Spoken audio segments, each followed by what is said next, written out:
and gentlemen, the winner of this contest. I look and see, it's not just me. Jack, why do you insist on doing this dumb internet shit on TV? I look and see, it's not just me. This place is a fucking joke, man. You're a clown. I quit. So many of us have stood where we stand. We are the young, so raise your hand. So many of us have stood where we stand. We are the young, so raise your hand. They call us problem child. We spend our lives on trial. We walk an endless mile. We are the youth gone wild. We stand and we won't fall. We're one and one for all. The writing's on the wall. We are the youth gone wild. No. It doesn't make logical sense, but it makes. Well, yes, of course. But it makes wrestling booking sense. Of course, this makes no sense. Of course, okay, it makes no sense. However, in pro wrestling booking, which often makes no sense, you would do that. It's about making money. It's not about anything else. Wrestling's always been about making money first and foremost. That's it. Yes, I look and see, it's not just me. Last weekend was the greatest weekend in AEW history. This is the greatest week. I look and see, it's not just me. Security, my safety, my life was in danger at a wrestling show. So many of us have stood where we stand. We are the young, so raise your hand. So many of us have stood where we stand. We are the young, so raise your hand. They call us problem child. We spend our lives on trial. We walk an endless mile. We are the youth gone wild. We stand and we won't fall. We're one and one for all. The writing's on the wall. We are the youth gone wild. They call us problem child. We spend our lives on trial. We walk an endless mile. We are the youth gone wild. We stand and we won't fall. We're one and one for all. The writing's on the wall. We are the youth gone wild. Get wild! Yeah! If you're familiar with how we do things often here on these Wednesdays, it's a lot like one of my favorite movies, Time Cop. What? Fuck you. Fuck you. Yeah! God damn it, God damn it. Yeah!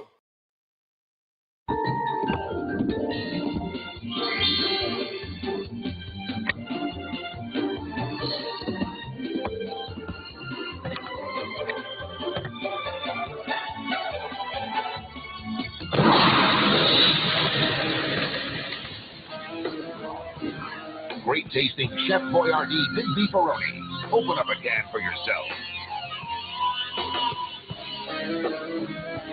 Always asking me, Booker T, how'd you come up with that spinneroonie? Booker, baby, time for your favorite, Chef Boyardee Beefaroni. Chef Boyardee Beefaroni out of sight. Stop that spinneroonie mess and get in this kitchen. Yep, if it wasn't for great tasting Chef Boyardee Beefaroni, the spinneroonie would have never been born. Everyone's excited about the great taste of Chef Boyardee Beefaroni, and that's beefaroni, not beefaroonie. Tell me you didn't just say that. Hey, how can I get muscles like you guys? Wow, Mr. Wonderful. You can start by getting in shape with a Hulkamania workout set. Great. It's got everything you need. Head and wristband, a jump rope for warming up, a hand gripper for power, dumbbells for strength, an exercise poster, and even Hawk's own workout tape. The Hulkamania workout set. You from LJN. Are you in shape yet? Yeah. Oh!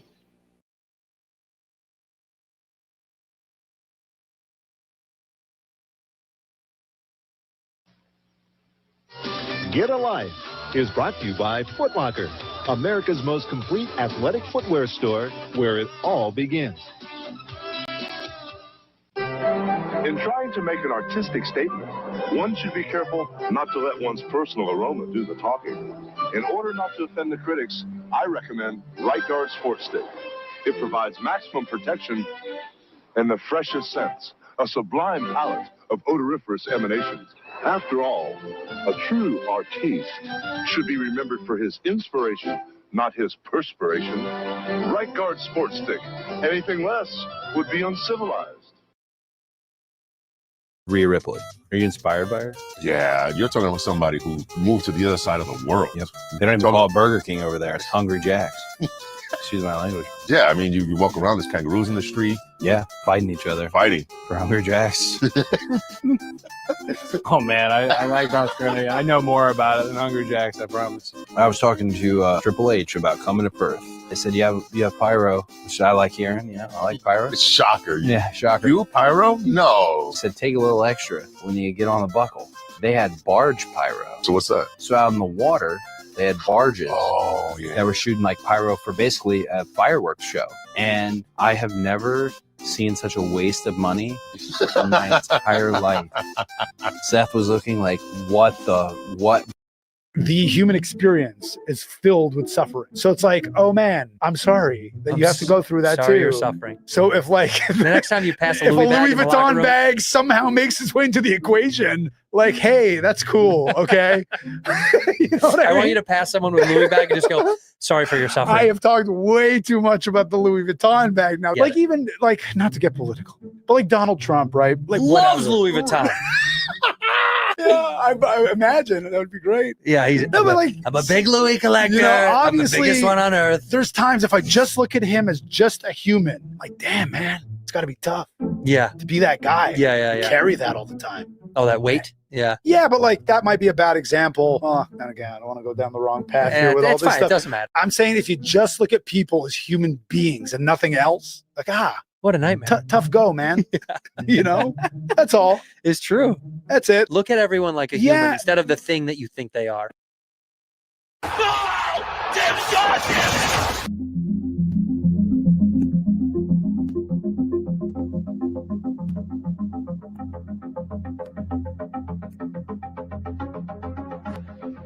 Ladies and gentlemen, shit's about to hit the fan. The system is broken. It was time for a revolution. We could be the wrestlers that we want to be. We have our own stories. We make our own characters. Different. That's what makes us elite. I've been forced to vacate the AEW World Trios Championship.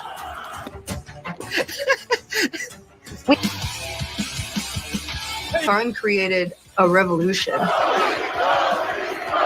Show days, super chaotic. A lot of times we get here and we don't know what we're doing till hours, minutes before we go out there. There literally are, I think some weeks, 100 talents running around backstage. At that point, it caught Tony Khan's ear, and he started thinking, maybe I want to do this. Let's get together. And I guess the rest is history, right?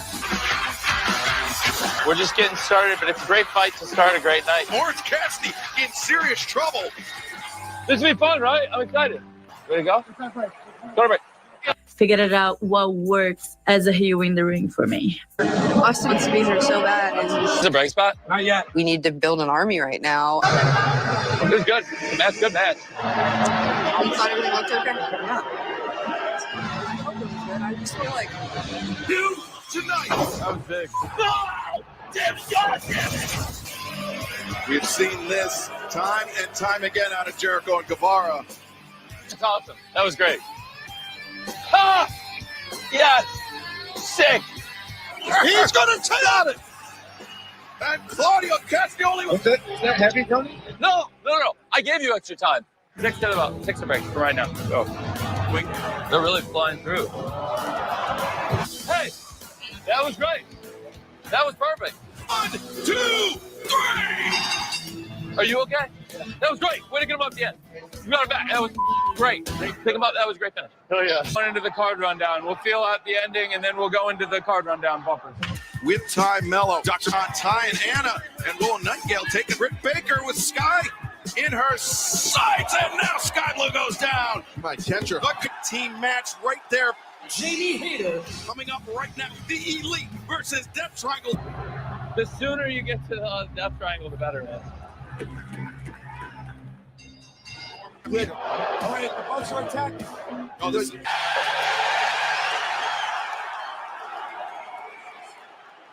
We're good. We got a minute or so. We want to get him going. Get him off this.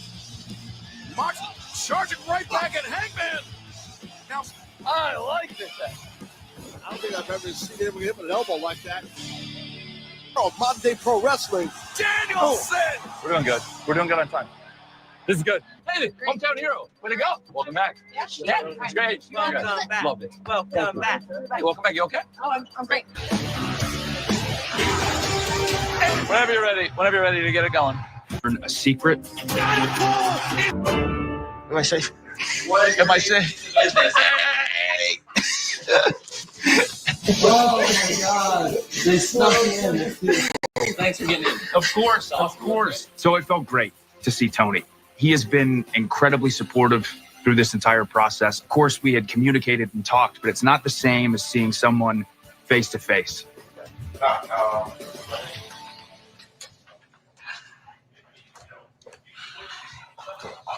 Hey, I'll close the door. I'm going to run by every time I go to the bathroom. Oh my God! Of course. Share a bathroom. Yes.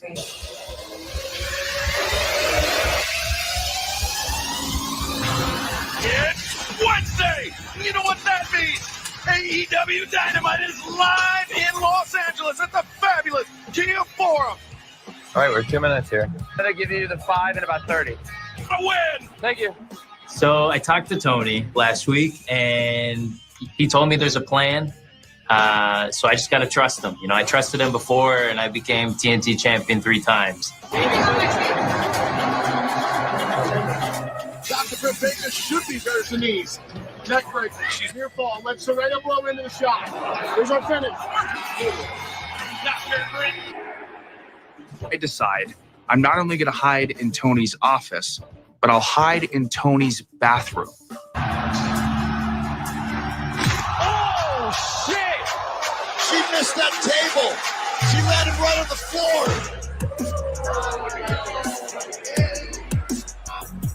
So you're okay? Oh, yeah. It's crazy. To get to the bell in 2 and change so we can celebrate. That's a kid.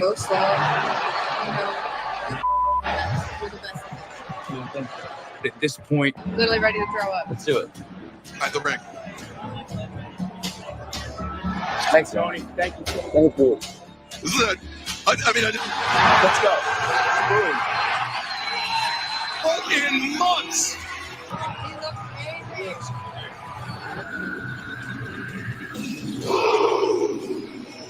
Go see a wide shot of Adam Cole, baby. Seriously, every single day, I'd read things like, I miss Adam Cole. The thing is, the bad news, it's not for me.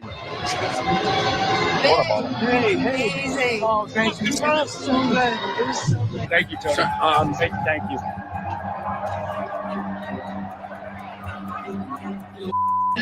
Feels good. Feels so good. I'm so happy.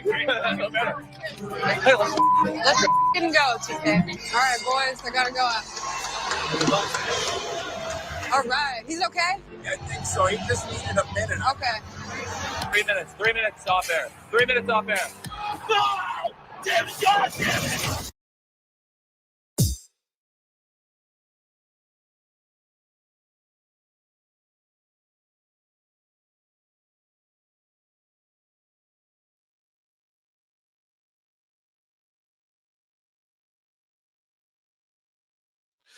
Oh, what's happening, guys? How times have changed. Do you guys like that? A little walk down memory lane. Every All In around that time, I like to just replay that reality show there and remind you all how times have changed. Sorry for the botch on the intro too. I meant to play you guys some Becca, but didn't work out. Ooh, what's happening, guys? Welcome to another eclectic edition of PWT Live Show. Yeah. I am your host, the infallible Phil Marks, yeah.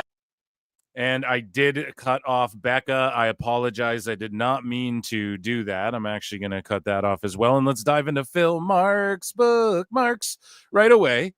to set things off. And how are you all doing? You guys like that 10 minutes of Tony Khan intro? Of course, that's the YouTube version. There's a long form version over on patreon.com/prowrestletimes, and there's a longer version of that as well. And I didn't try to make anyone look stupid in that edit. I get accused all the time. Oh, well, you tried to make Tony look bad. No, I didn't. I just clipped every time he was brought up or mentioned, or his like philosophy on wrestling was brought up, like in the intro there, right? And so I'm going to do a 10 minutes of the Young Bucks as well, although it might be longer than 10 minutes. But I'm like one of the only people who watched that reality show. And yeah, if you guys watched it, you'd know. Like years ago when this thing came out, and oh, how times have changed, right? And yet they stay the same. I hope you are all doing great, everyone who's here.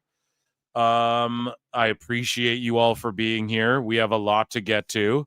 Of course, we haven't talked about Dave in a while, so we're going to have a hearty Dave Meltzer Dumb Moment of the Week segment, I assure you all. So we didn't get a chance to do one. Who was here for the Monday show where I just got blipped out of the Matrix? It was storming. The fires were bad. The smoke is gone. The air's clear and stuff again. And just like that, legit, overnight, it'll change. And it's beautiful out. And so I don't know if it was like my internet or StreamYard or a combo of both, but that was weird. I got pegged off by Skynet there. Pause. And yeah, we have an entirely uninspired, uncreative Dynamite. Uncreative. Is that even truly a word? I should Google it. Google it. And it's just a terrible episode of just the same old shit, man. And unless you like really need to hear what Hangman has to say, or unless you're like super into Edge Christian, which I don't think either of them are announced for this show. So why would anything they have to say even happen on this show? What's the fucking point of the show, you know? I'm really uninspired by Dynamite, by AEW, and a lot of the fans lately. It's made me not even, especially after All In, and then you look at the weekend, and pretty much you just see people melting down to the degree, like we covered Nick LoPiccolo, to the degree he's getting FBI involved with some of these sickos. The same people who've gone after all of us, any one of you who's ever said anything truthful about AEW. But these guys like aren't fucking around. You know what I mean? And that's the thing. Like a lot of us are like, whatever, I'll just block this idiot and fucking before it, you know what I mean? Before they go too crazy. But these guys are like, no, you're not going to say that. I have like real lawyers and shit, you know? And so, yeah, we've seen that, man. And to where it's such a turnoff, like, what's the inspiration to watch this Dynamite? I almost don't even want to turn it on tonight. I'm not going to lie. I just, like, is this the tap out? I really want to see Edge and Christian. That's really my only thing where I'm like, fuck. But otherwise, what is even the point of this, you know? Like, what's the point? It's not even fun. You can't even make it fun, you know? Can't even try and make it fun. I promote AEW more than anyone. This shit isn't even, you know, it's getting pointless. I'd rather honestly put all my energy towards TNA, right? But then you get called a shill sucker, fed sucker, because TNA, WWE work in relationship. So people are like, we've restored, I see in chat, the feeling, and I've seen online too, the feeling's back. And also the Observer wrote this piece where they quoted Hangman, I believe, where he's like, or they quoted the WWE, AEW. Sorry, guys, started the show. Alvarez quoted the AEW locker room as saying, I start choking up because it's such bullshit. My body knows. It's like, oh, don't even say it, Phil. Quoted the locker room as like, things have really turned around. And it's like, well, turned around from what? So if things really turned around, then that means I was right this whole time. And you all were freaking out about nothing, and you all admit that it wasn't headed the right direction before. Right? That's what you're conceding. But instead of people going, wow, that's eye-opening, you have these fucking sickos like they just shit on TNA. What did TNA ever do? Besides try, actually put an effort in. You know, it's like disheartening. I hate to even start the show like this, but it's like, do I even turn this on tonight? Do I even like give them the fucking, you know, it's sad when motherfuckers like me are like, is it even worth it? I just don't know. I don't know. I'm a sicko. I'll end up fucking putting it on. Yeah. So you guys can hear how disgusted I am with myself. But guys, Slamversary is this Sunday. So what I'm going to do is I might stream or watch that. Okay? I'm saying I might. I don't know. We'll figure it out. Chat, you guys let me know what we want. Maybe we'll set a super chat goal or something, because then I got a Sunday's like the day where I can just relax, you know? So if I'm going to fucking do it, we'll do it. You guys let me know if that's something you want. I don't know. But we're going to promote the shit out of Slamversary. They're doing so good on their own. This is the preview of the show, of what's to come today. A lot of disappointment, as you guys can tell. But they've done really well. We're going to cover that. We don't have a lot of TNA news, but we have a good chunk that's like worth something today. And yeah, I mean, we'll talk about the ticket sales on that event that people have been harsh on, but it's a big W for Anthem. They look at that as a huge W for them. And it is actually, because last minute we're starting to see this influx of buys and stuff. We have Goldberg hates on WWE still. He's still hating on WWE. He's, his last match happened. He can't help but still shit on WWE. A lot of people saying Bret Hart was right again. And then we have LoPiccolo. We talked about that. He destroys AEW, and Meltzer feels bullied by WWE. He talks about who's bullying who, when realistically it's like WWE's punching down. Let's be honest here, Dave. But he can't say that, because then it makes it seem like AEW's not the bully. Like, it's so funny. We're about to watch Meltzer glitch out tonight, and this is why. And I'm already turned, because it's just like, this is why. This is how funny and fucktarded Meltzer has become, okay? Tonight, we're going to hear him try and who's bullying who, WWE or AEW. So he's going to try and act like AEW's on the same level as WWE, meaning they couldn't be getting bullied, right? But he can't say that, so they're getting bullied, but they might also be the bulliers. You're going to see that tonight. It's like, whoa, the fuck are we doing? We're in like,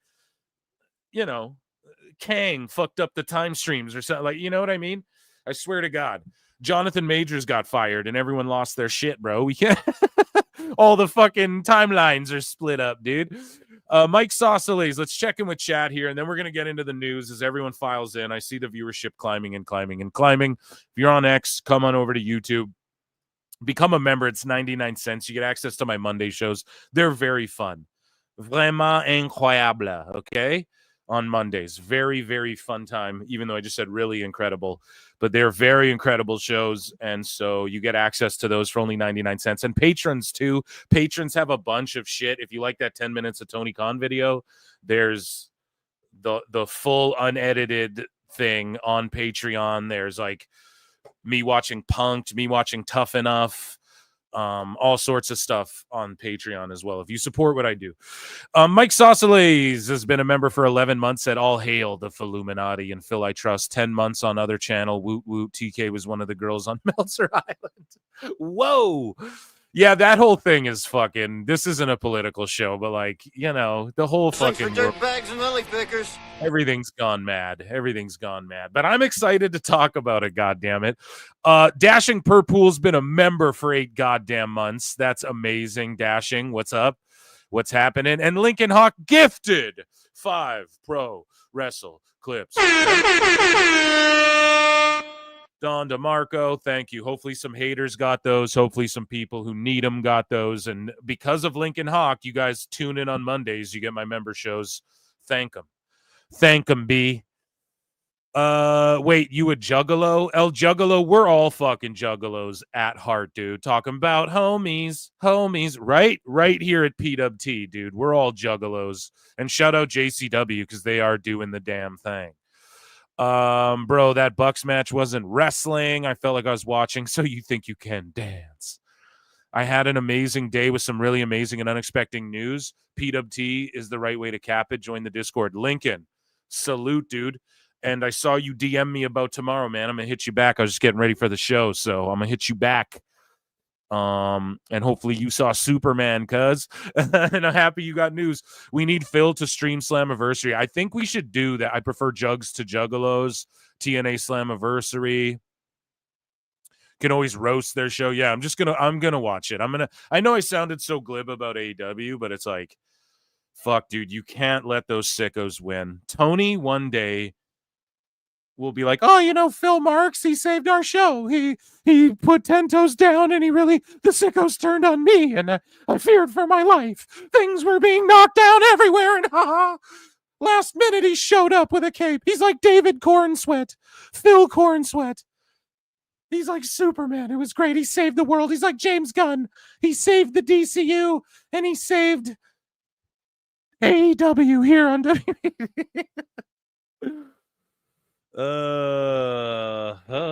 626 for 5 says Superman, be kind, don't kill people. Is okay. Stop this dangerous propaganda. Israel, stop this dangerous propaganda. No wonder Ben Shapiro hated it. 626 goes, let's talk about, what is it called? The Daily Mail or whatever. The Daily Wire. Yeah. That's funny. No, yeah, I mean, world's gone mad. It's all good. Grab a microphone and make a fucking joke. Grab some face paint and clown along with me, dude. That's all you can do. Corn sweat? Yeah, corn sweat. How do you say that? Corn sweet, corn sweat, corn sweat. I'm from Canada. We just got farms and igloos up over here. The release is the Great Malenko. First email. Tony, throw flutes are great. Not letting The Rock do any more movies will save DCU. His movie wasn't so bad. It's just the fact it came out 5 years later than it should have, realistically. And then also it tried to bite from like every superhero movie. So it was just like a stew of fucking all the different movies, like what was good about each one, kind of. And it was like, all right, buddy, but if it came out in like middle of the peak MCU and was a Marvel movie, people would have loved it. But DCU's been a mess. I'm glad Gunn stepped it up. So anyways, let's get into some fucking, no disrespect to anyone, chat. My cheap ass will pay for my one membership of my bro. Don't just hit like or dislike or whatever. Okay. And fucking, you know what I mean? You're good, bro. We still love you. You're still valued here at PWT. It was just Super Guardians of the Galaxy. I don't know what movie you're talking about now because I named like 5, so you're going to have to come more specific than that. But I started watching Creature Commandos. Anyways, guys, over 200 of you in here. Let's get into some news, I suppose, right? I was so bummed out. I didn't even... I am, man, honestly. Well, not overall. Like, obviously, WWE's really exciting right now. The whole is Seth working or not is amazing. That's just like... Because we have an update on that too. Let's talk about something we're popping for here. We have an update on, like, you guys told me on the member show, we'll fill the best sports clinic and whatever is in Alabama. Okay, he didn't even get it checked out though. He's claiming, we'll talk about it in a bit. Seth's claiming some shit, and I'm like, it's a work, dog, but we'll talk about it. Let's get into miscellaneous. Let's do miscellaneous news. Let's not hit this all out of whack here and out of order. Ladies and gentlemen. Ladies and gentlemen, I'm afraid I've got some bad news. So, Natty Neidhart versus Masha Slamovich, about to slam a bitch. At Bloodsport X1V. So that's 14, right? Are my Roman numerals on port? Nothing's on port here today. Even Elmo did a heel turn this week, guys. We've been all over the place. The world's gone mad, okay? Bloodsport 14, I believe, right? In East Rutherford, New Jersey. Or is East Rutherford and Rutherford two different things? I don't know. I'm from Canada. But, yeah, I'm excited for this one. Natty, we covered it on the show. She's like, I will beat your ass, Masha. Like, she said it during, like, the 2K25 promo she was doing or whatever. And, yeah, man, I told y'all, this match is one we will absolutely see. Without question, and it's going down on Bloodsport. awesome. And it would be sweet if Masha takes all, if she beats JC Jane. I wouldn't be mad at all. And I think WWE should do that. It would shut a lot of the fucking critics up behind the scenes, pardon me, in the IWC.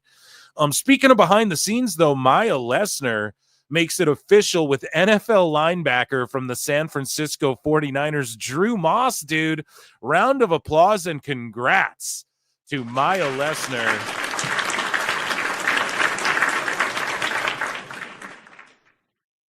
They will fucking put their children on NIL deals the minute they're conceived, okay? That's what WWE should do. Absolutely. And does Maya Lesnar ever get NIL'd? I don't know. I actually don't know. I think Brock, like, everyone gets bit by the bug, but I think Brock is smart enough to be like, just don't do it. You know, the wrestling business is fucking silly compared to if you can parlay this into other shit. Especially for a woman. Like, Lord only knows how he came up and seen how some of the women were treated, and allegedly, I'm not trying to get into all that, but hey, it was the shits, according to some. But yeah, man, congrats to her, and congrats to Drew Moss. Any 49ers fans in the chat, let me know. So, in our last bit of miscellaneous news, Maki Ito's new gun review, the cutest in the world meets the gun. So she's here in America shooting guns. Let's take a look. We've been checking in with Maki Ito lately. I'm a fan of Maki Ito, and hopefully we see more of her on PWT. Hello, motherfuckers. I'm the cutest in the world, MacLeod. Okay, so I was in Texas, so I shot a gun. I hear gunshots for the first time, but maybe I've heard it somewhere. Oh, I remember. That's Philadelphia. I was told very carefully. Okay, now it's time to shoot. Wow. Look at my face. And her power stance, too, dude. Hell yeah, she's ready. Wow. Look at my face. America has a unique experience. Thank you, fuck you all. Ha! Hello, motherfuckers. I love it. I love Maki Ito, and that's fucking awesome that she was Buck Blauman. Any shooters in the chat? But for real, I mean, it is a very more of a Western thing, and there you go. She's there eating it up, and yeah, my type of gal right there. Okay, so that, ladies and gentlemen, was miscellaneous news, more like quick-alaneous news. Am I right? Ladies and gentlemen, I'm afraid I've got some bad news. Speaking of bad news, Mike Sausalese for 2 says, Phil, the join link isn't working. People can't join. Are you talking about the Discord, or are you talking about a membership on the YouTube channel? Again, you got to come a little more specific than that. But please let me know, chat, and I apologize. Was it Discord or the Who Day cancel her for violence? 49ers, Niners, baby. Discord, YouTube. They're saying both things. Updated Discord right there. Lincoln Hawk has the update. That's how you get in our Discord. Okay. There you go. And the join link should work. They're in the descriptions if you're trying to become a member. And we're talking 99 cents Canadian.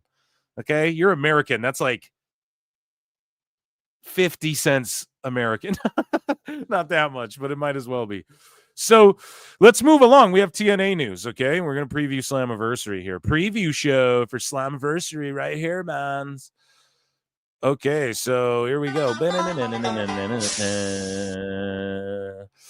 TNA opened up more sections earlier this week. A couple days ago, they opened up more sections for Slamversary. So, guys, they're in like what, a 20,000 seater, right?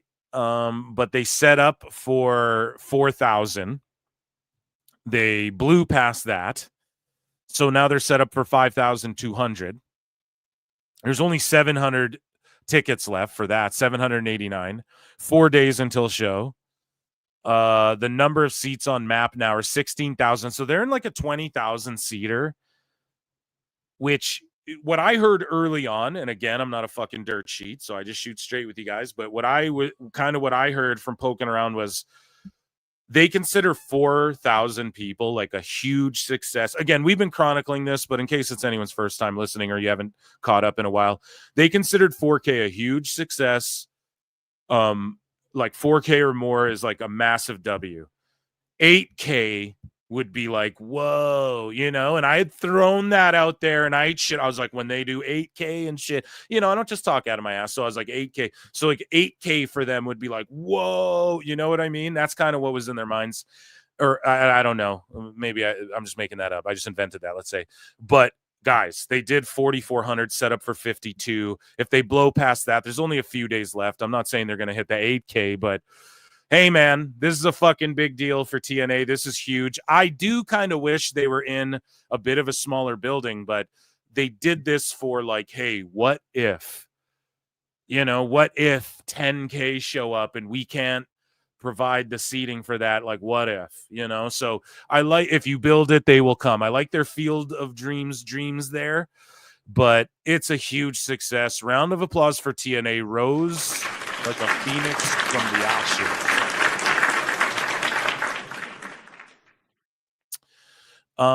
So I definitely am just excited for them, and I can't wait for this show.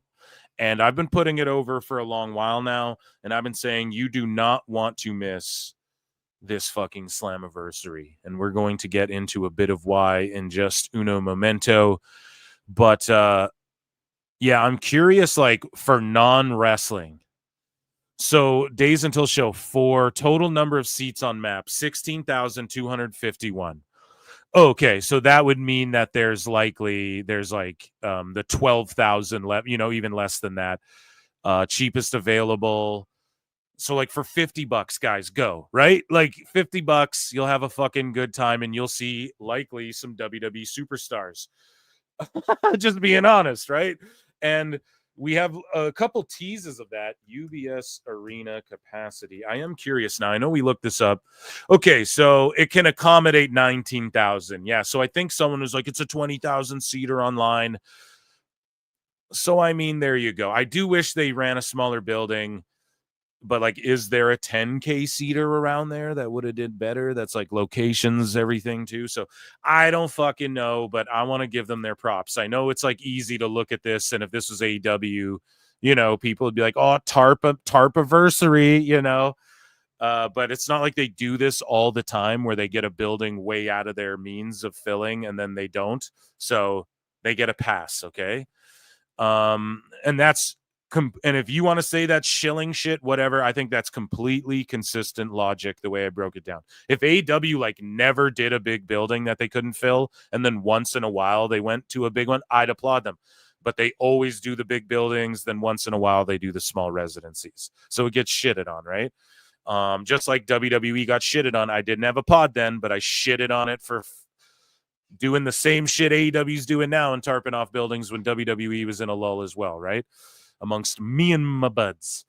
But yeah, man, shout out TNA for that and opening. Hopefully they, you know, succeed 5,000. I think that would be amazing. Speaking of amazing, the bad man, the GOAT, Myron Reed, in a TNA roster page update has been added to the TNA roster along with his OG Rascals brethren. I would love to see these 3 Rascals versus Wesley and his 2 goons in a fucking match at whatever the invasion. We saw it. If you guys watched NXTNA, the fucking system, we got to see Eddie Edwards on WWE TV, okay? And Eddie, like, I'm talking, the system ran out and they cleared house and they like get a pop, man. The system's like baby faces for TNA. What WWE's done brilliantly and how they booked this thing brilliantly is that TNA is the baby faces to TNA, but in the certain angle when it comes to tricking them. And Dark State, like Dark State's baby faces to no one. So that's why they're the good tweeners, right? But the TNA guys, even if you want to boo them in NXT and you're an NXT loyalist, they're like over as the TNA guys. And then in TNA, the NXT folks are like overall, like the authority of it all, Robbie E and all that shit, Robert Stone, like it's heel, they're heel. Like Trick's a heel guy who's got their belt. But then you have like, okay, Ariana Grace can be a babyface in this circumstantial. They booked it so well and consistent to where they're able to do that as well. Like Joe Hendry gets cheered everywhere. Ariana Grace gets cheered everywhere, let's say. Maybe even booed more in NXT. But you know what I mean? Like she can fight Tessa Blanchard in TNA and they're still like, fuck Tessa, but they're still backing TNA and Mike Santana on their show. That's still their guy. But then like the system runs in and NXT folks are like, fuck them. But they just beat the shit out of Dark State, who we hate, who's technically NXT. But like on TNA, they're still going to boo the system because fuck those guys.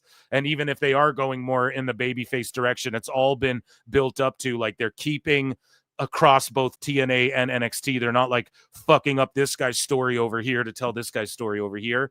Fucking awesome work, man. And now we have another member of the Rascals joining up. And yeah, the Rascals with Myron Reed. Hopefully they take on Wesley and his guys, his group of bad guys there. And yeah, that's what we got to look forward to there with this war, this crossover. Speaking of war, speaking of crossover, TNA president Carlos Silva dishes on the partnership between WWE and TNA right now and whether they work more with Triple H or HBK. Shout out Robbie Fox at Robbie Barstool and shout out Barstool Sports.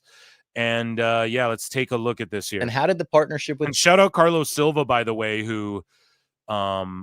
again, when they're asking him about the partnership, I'm not shitting on Carlos. Like D'Amore was a big part of that too. Although the current TNA management, like they take the most of the credit, and they have done the most work with them, I guess, like up until this point now, if you factor in like just literal time spent, you know. However, I will say this Carlos guy knows how to answer questions. He's incredibly professional. He's great at promoting TNA. He's honest about, yeah, there's 21,000 people signed up to TNA Plus. It's not like this mysterious lie or people are like, well, how many people are subbed to Honor Club? Like, why does Tony, you know, why is that a thing? You know, like, why isn't that on TNT or something? So he's just very transparent and in the right ways. And he knows how to, he just comes across like a professional businessman. For one, it's so refreshing because even when it comes to like HBK and Triple H and shit, they're putting on a show too, a little bit. At the end of the day, they are working to a degree. Like Triple H, you know, he's been in this business his whole life, right? So HBK knows, like they're beloved, and HBK especially with like the videos he does with the women's locker room all the time and shit. They're just so funny, but at the same time, like they will do the cutthroat carny shit. Like they're wrestlers. So this Carlos Silva gentleman, it's good to see him just like a business dude promoting a wrestling company and not like, and I'm in charge of the creative and wasn't this great, you know? And how did the partnership with WWE really come about and kind of develop with TNA? Because recently there's been a lot of crossover. Obviously, Joe Hendry appears with the TNA World Championship at WrestleMania. And then something like even Trick Williams beating Joe Hendry for the TNA title on a WWE show. How does all of that develop? I mean, it started really with Royal Rumble when Joe was part of that, as a surprise there. And then with him being the surprise Randy opponent at WrestleMania, I think it was just the beginning of it. And we've just continued to cultivate how we want to work together or how we want to move things up and down and even sideways in the case of AAA. It's just been great working with everyone, whether it's working with Shawn Michaels and Johnny down at NXT on a weekly basis and, you know, including, you know, Nick and Paul on the WWE side. That just been very supportive of what we do to continue to bring surprises and new storylines to the fans. And I think it's working really well.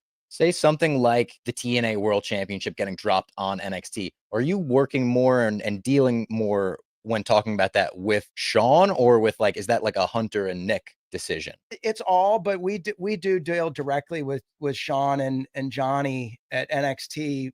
And that's how it should be, you know? And then Triple H, when there's something like when it's even with the Joe Hendry, it's all about establishing relationships too, right? So infamously, I can point to like in the UFC, when the Fertitta brothers left the UFC, when it sold and went, you know, for like billions or whatever. And then Dana White got, like, he advanced in his career and they kept him on and fucking he's on the board and all that. The Fertittas took their money and took off, you know? And once they left, a lot of the fighters were like, fuck, I don't even talk to Dana White, you know, or like me and Dana don't even get along. So it's also good that, you know, they have Sean is tasked with like, he's really developing the future, man. And he's one of the greats. Like, he ain't out there partying, doing planks on the floor of a bar like Ric Flair. He's out there developing the future. And he's one of the greats in the business, you know, his outside of the ring shit aside. You know, it's like, we're so blessed as wrestling fans, and TNA's, I mean, it's got to be awesome just working with Sean. I mean, working with Triple H, he's spinning a million plates already. He doesn't need to talk to Triple H, you know? No, I mean, as you've seen over guess who? Yeah, he talks to Sean, and guess who talks to Triple H? Sean. So there you go. The last couple of weeks on the CW, I mean, every show, including last night, has featured something building towards Slammiversary. And then you get some really great things, like you have WWE on social media posting it and saying, you know, TNA Slammiversary coming July 20th. I mean, you couldn't ask for a better partner to put all that together to drive us to this three-way match between, you know, Trick and Santana and Joe. I mean, it's going to be great. It's great. It's going to be great. Well, he did just end it with "this is great" at the end. But speaking of great, Mike Santana had a lot to say on the Ariel Helwani show about his time in WWE, his time in AEW. We have more of those clipped, and it's so awesome to see Mike Santana on the Ariel Helwani show. I know some people don't like Ariel, but man, he at least promotes the shit out of people that like deserve it, man. Like, who else gives shine like this to TNA fucking guys, you know? And he's getting over. And I told you, it's not a coincidence I'm saying that over here. And fucking then all of a sudden he shows up on NXT and the crowd's going fucking nuts. And I'm like, told you, now he's on Ariel. And what's next for this guy? I think he's going to be the guy to beat Trick. I don't even think it's going to be Joe Hendry. So he talks to Ariel. This is a long clip, and we have other quotes. We're not going to watch this whole clip right now, but let's take a listen here to Mike Santana, and then we're going to preview Slammiversary 2020 Sank. I struggled for a long time. Like, I had a very tough childhood and upbringing, and so a lot of the things that I went through as a kid, I never really dealt with, you know, because I was taught to you go through it, keep it pushing. You know, I wasn't. Like, what kind of stuff were you dealing with? As far as a kid, a lot of abuse. Oh, wow. A lot of you know, drugs were prevalent in my home. Did you partake? As a kid, no. Okay. No. It was just so my mom's ex-husband, he was a drug addict and he lived at home with us. So there was a lot of that going on and a lot of abuse taking place. And also, you know, even before that, like, you know, unfortunately, drugs and alcohol is something that runs in my family. And it's something that I've dealt with since I was very young. So dealing with the effects of that, right? Having guardians who, you know, are essentially drug addicts. So dealing with a lot of stuff like that. But damn, dude, and he powered through. Look at him now. Look at me now. Looking for a way to get off the block. Said, look at me now. This life I'm living must stop. No, but for real, dude. Fucking A. I love that he's blowing up and he got over on his own. And I always thought he was going to be stuck in like LAX. You know, you look at the Lucha Bros, you're like, oh, they could be singles. They, you know, you look at tag teams sometimes and you're like, oh, this dude could have a singles run. But just like the Dudley Boys, like I always thought I never thought Bully Ray would come out of You know, even Edge and Christian, you're like, oh yeah, those guys. Even the Hardys, you just saw how popular Jeff got, even though he's a brother. You're like, and how he was unique to Matt still. And Matt was kind of funky and cool, but like Jeff was still even funkier and cooler. You're like, oh yeah, that guy could go. I always just thought, oh, he'll always be like an LAX, him and Ortiz. Santana and Ortiz, we don't even know their first names. We just know them as, you know, for whatever reason. And just look at him. It makes you proud, you know? Yeah, I wouldn't say like that wasn't to diminish him either, by the way. Some guys like Animal Hawk, you're just Animal Hawk, like you're way deadlier as a team. That's what I'm saying too. Like, I'm not saying that to diminish him. I'm saying I never could picture Bubba Ray without Devon getting the tables. Even when they split them up, it was goofy and they put them back together after like a year or whatever, you know? So that's what I'm getting at. It's not that fucking, you know, he's not good or anything. I was a huge LAX fan, huge Proud and Powerful fan, but just saying like, and in early AEW too, when he was in that crew with Jericho and that, I mean, that was over. What was that? The Jericho Appreciation Society? He had the Inner Circle, I think. Yeah, he had all these different factions, man. Fucking Jericho. Like, I mean, I started smoking as a teenager, you know, the normal teenager stuff or whatever.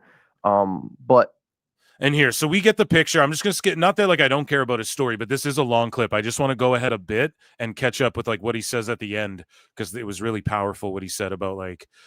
Well, basically, he says, in case we skip over it, he's like, I didn't party to have fun or because of injuries and shit. He's like, I partied because I was trying to forget about like my life and stuff, which is, I don't know. It's just a touching story. All over the place. So what happens?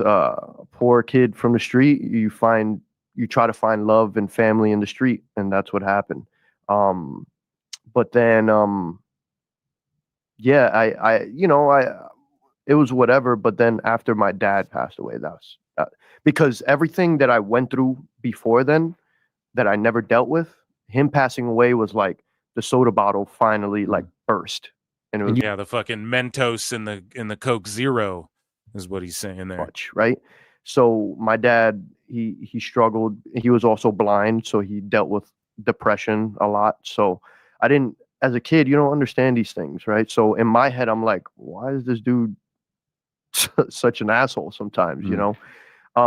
But thankfully, as I got older and I started experiencing my own depression and anxiety and struggles with certain things, I started to understand him a little more. And then finally, when I was older, after I had my daughter, I finally built up the courage to sit him down and ask him and have a real serious heart-to-heart talk.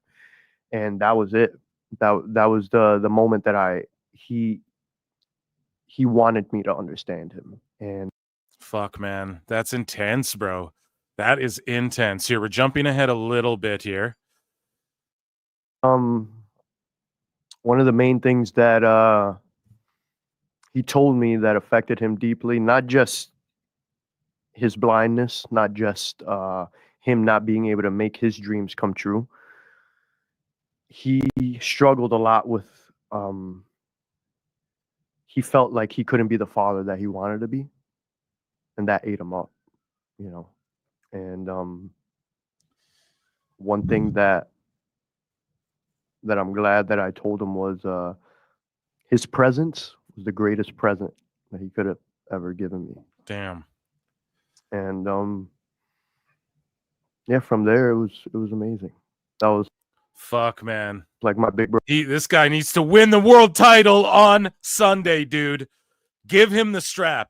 At all this shit. Oh yeah. I can't imagine you headlining at UBS. Is he on your mind a lot this week? Yeah. Oh, especially give in him New York. The strap, dude. And I'm sorry for the emotion. Do you want Kleenex? You good? I'm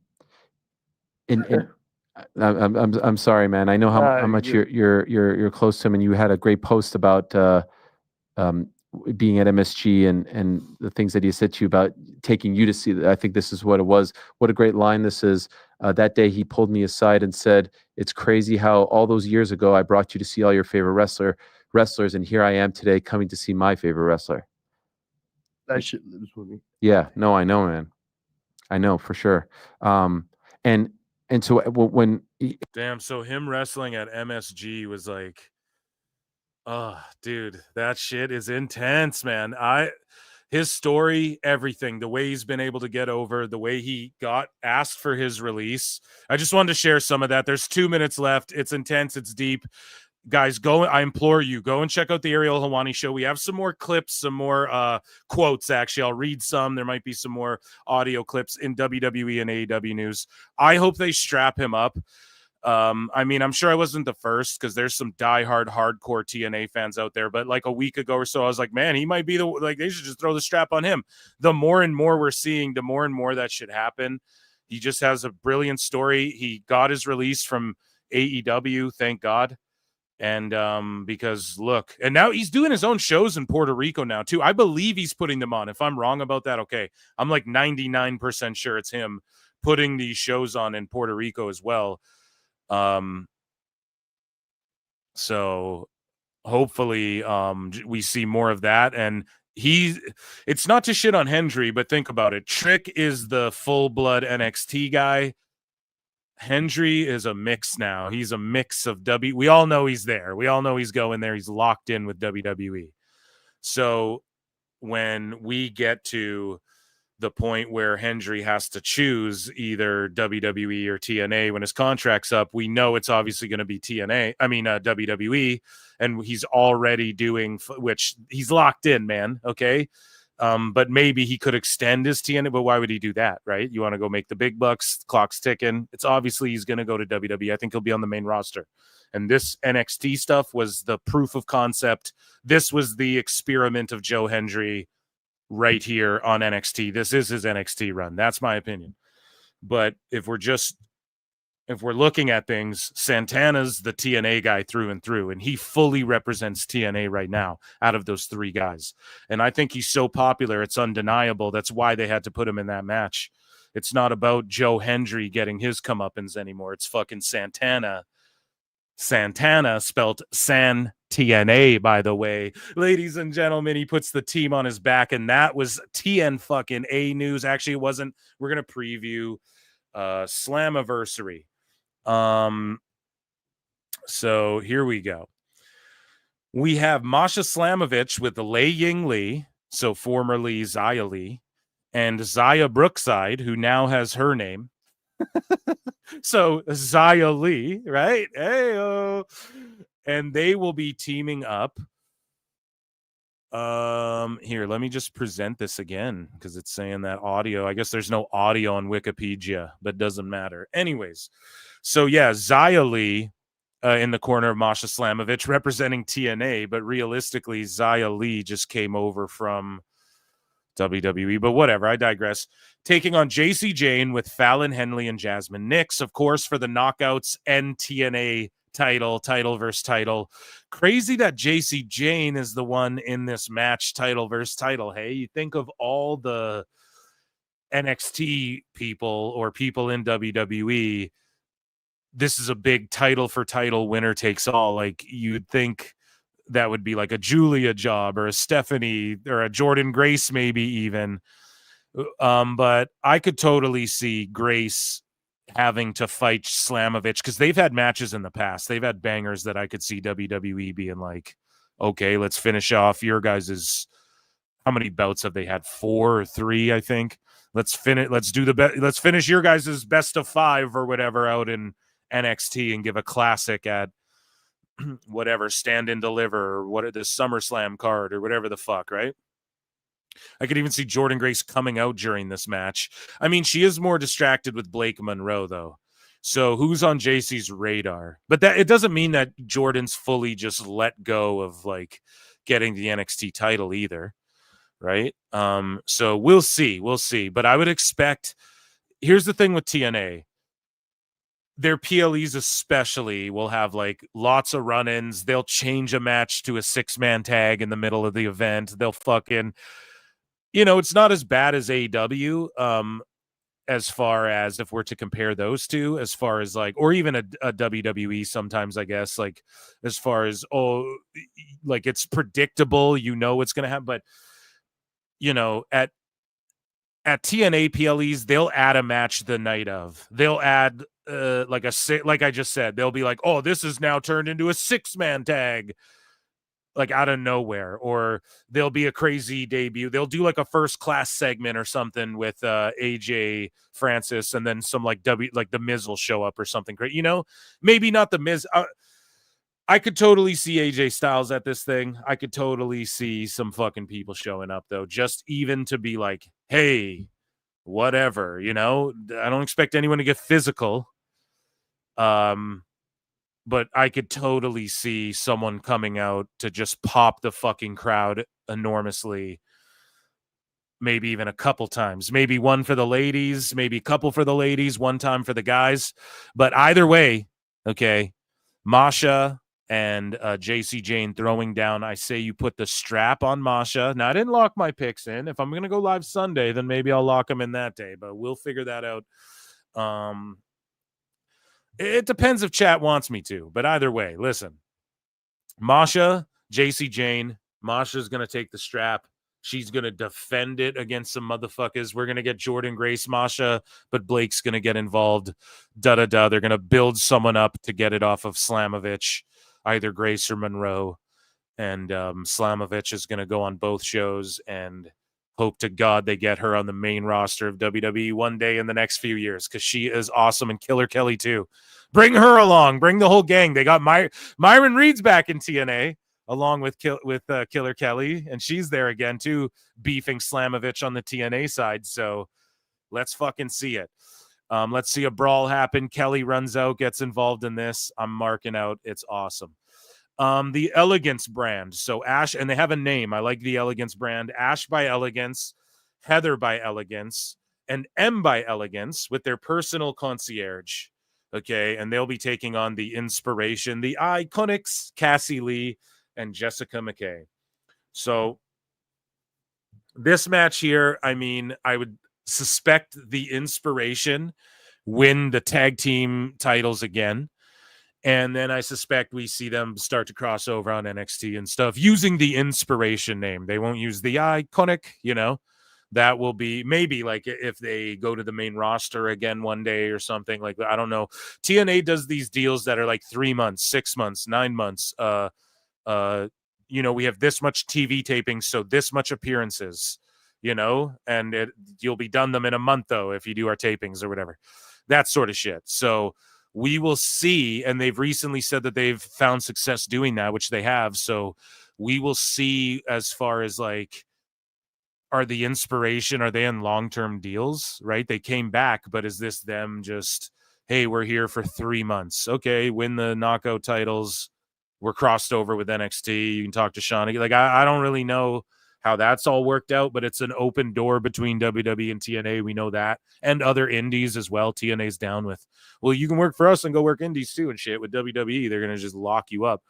So I don't know, but I want to see the Iconics just back on the main roster and shit. I felt like their run got cut short. I feel like they got split up too early. I feel like the tag titles were never taken that seriously, and they're taken more seriously now as far as the women are concerned in WWE.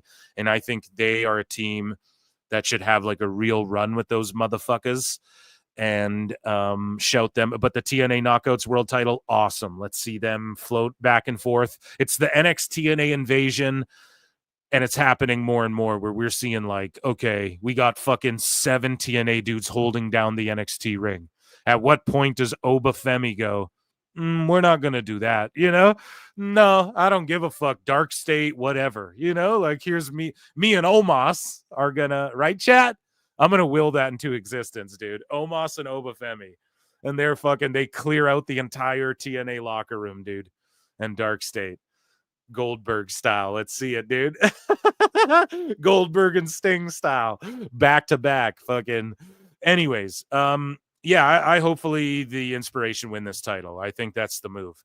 Or do you just say fuck that and we stick with our Elegance because they're getting over? And shout out Dana Brooke, who really reinvented herself, and she had a vision for this Ash by Elegance thing, and it's coming to fruition with her faction here, which I like a lot.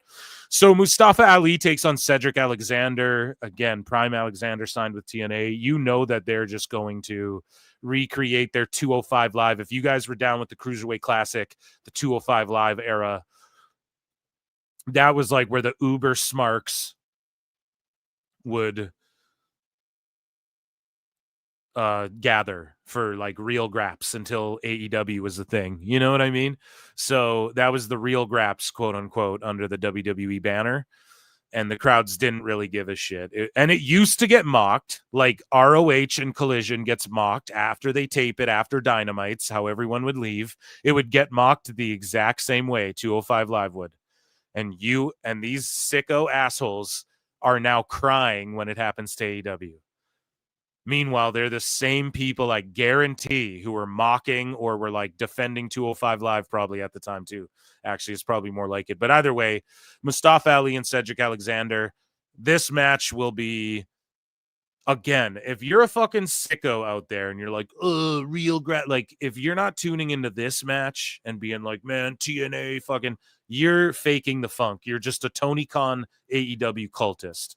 The same way y'all expose yourselves with New Japan shit and dissing to ads on the fucking rings. And it's like, well, I thought you guys all like New Japan, you know?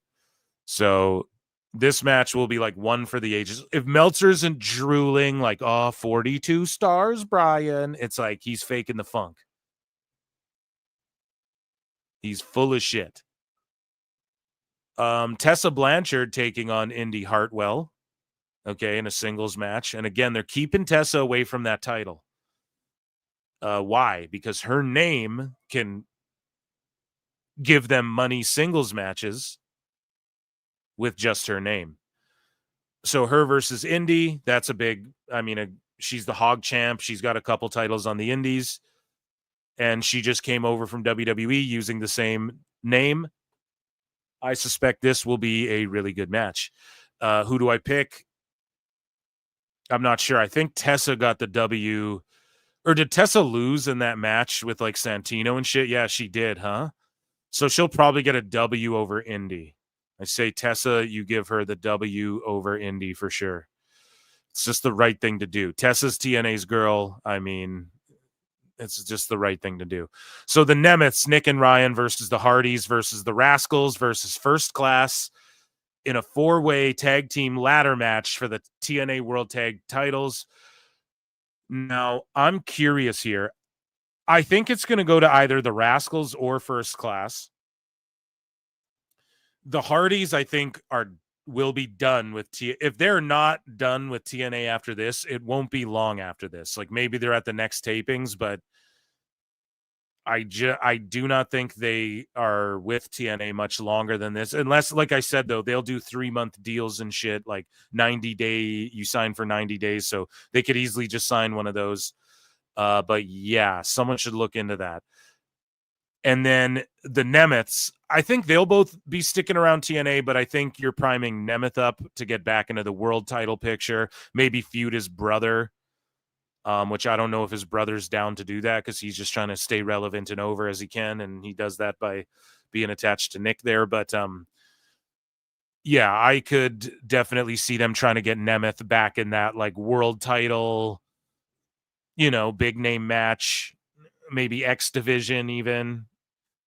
But you just kind of want him back in that. Although he has elevated the tag titles, the Hardys won't win this. There's no way.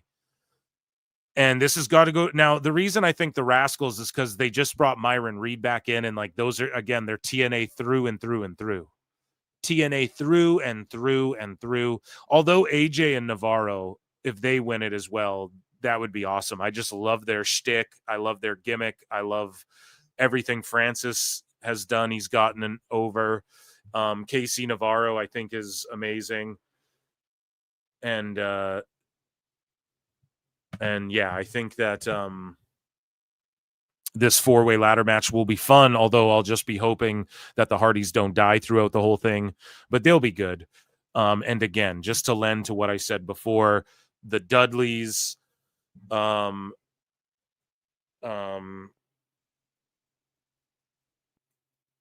so sorry, I'm getting a text. The Hardys and the Dudleys and ENC and shit, like Tony Khan would have for sure put that together. He tried to re-sign Devon. He would have brought the Dudleys in and fucking, I guarantee, tried to have them do a fucking tables match with the Hardys or whatever the fuck. And the Hardys do this in every company they're in, or once every like 10 years or 5 years, they have a 4-way or 3-way tag match with, like, they did it with the Wolves. They did it with what other teams?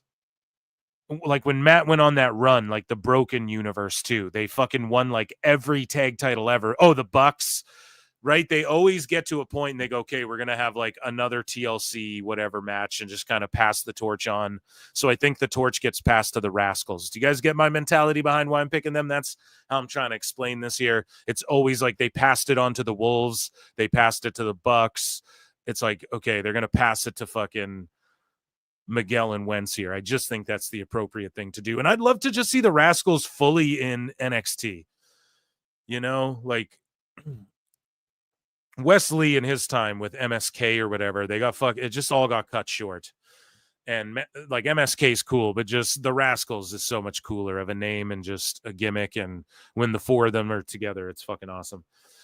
But moving along here, Moose versus Leon Slater. So Leon Slater, man, he's really been getting himself over, and they're really behind him and pushing him. And Leon Slater is how you build up a young fucking star. Like, everyone in this chat might not be super behind Leon Slater. But at the same token, you know, Moose is gonna probably, well, I don't know, are we gonna get 10 title changes? Moose could pass a torch here. I could see Moose hanging on to this belt actually, but Leon Slater having a good showing. But at the same time, just pull the fucking trigger on Leon Slater, give him the belt, try and make a moment and build a star here. That's the way to do this. And he's had that belt for so long. Again, Moose, another guy, it would be cool to see him like in the world title picture, although he's elevating the X division, I guess. But every once in a while that happens where a guy fucking goes from the heavyweight division and then he's like, I'm just gonna run with the X division type. Kurt Angle did it, everyone fucking did it. So sorry, I'm gonna put Dynamite on. I didn't have it on. I mean, what did I miss the first 10 minutes, chat? So then we have Trick Williams, Joe Hendry, Mike Santana. I told y'all what I think. I think Mike Santana is going to be the world champion coming out of this in LA. Where is this again? Yeah, sorry, UBS. So it's the only move, I think, after hearing his story, after seeing how over he is with both, NXT and TNA audiences, how he's gotten himself over, how he's able to cut a promo, how he can work,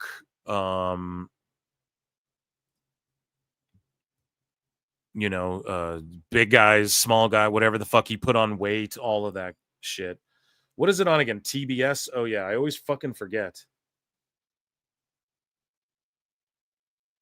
Or is it on TNT? No, TBS. Yeah. Fuck's sake. See, guys, this is what I'm talking about. What did I miss? So that, ladies and gentlemen, yeah, that was my preview and fumbling around of getting AEW on of TNA news, chat. Where's the banjo? Round of applause.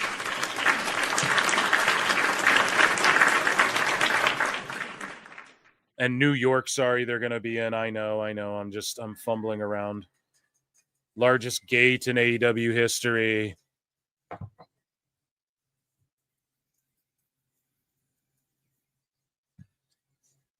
Yeah, so surely the fucking shill media will.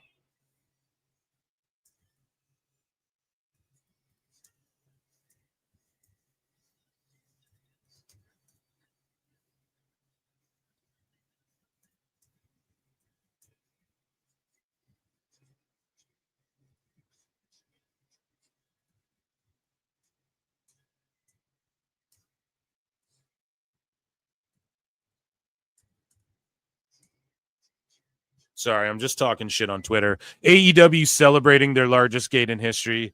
Surely the sickos and non-biased media will cover this the same way they do when WWE does the same.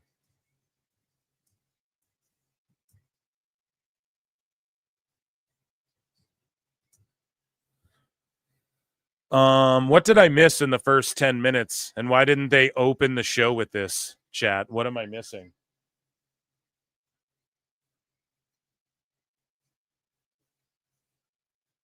Let's see. 100K social media followers. Harley Cameron's back. What happened? Gay gate. I'm surprised Ospreay didn't come out and French kiss him. Jesus Christ. That's embarrassing. What happened? Yeah, someone just briefly described. It sounds very homoerotic so far. Too bad I missed it.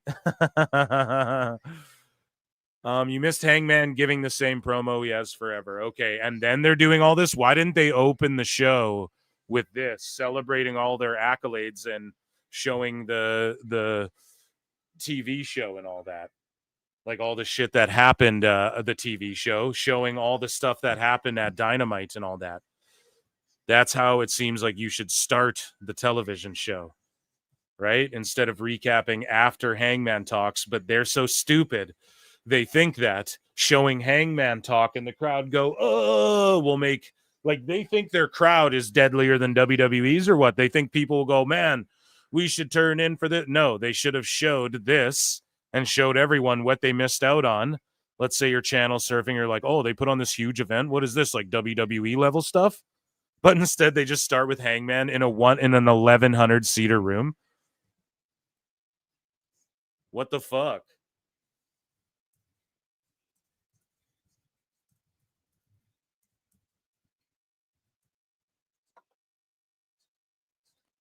Jesus Christ.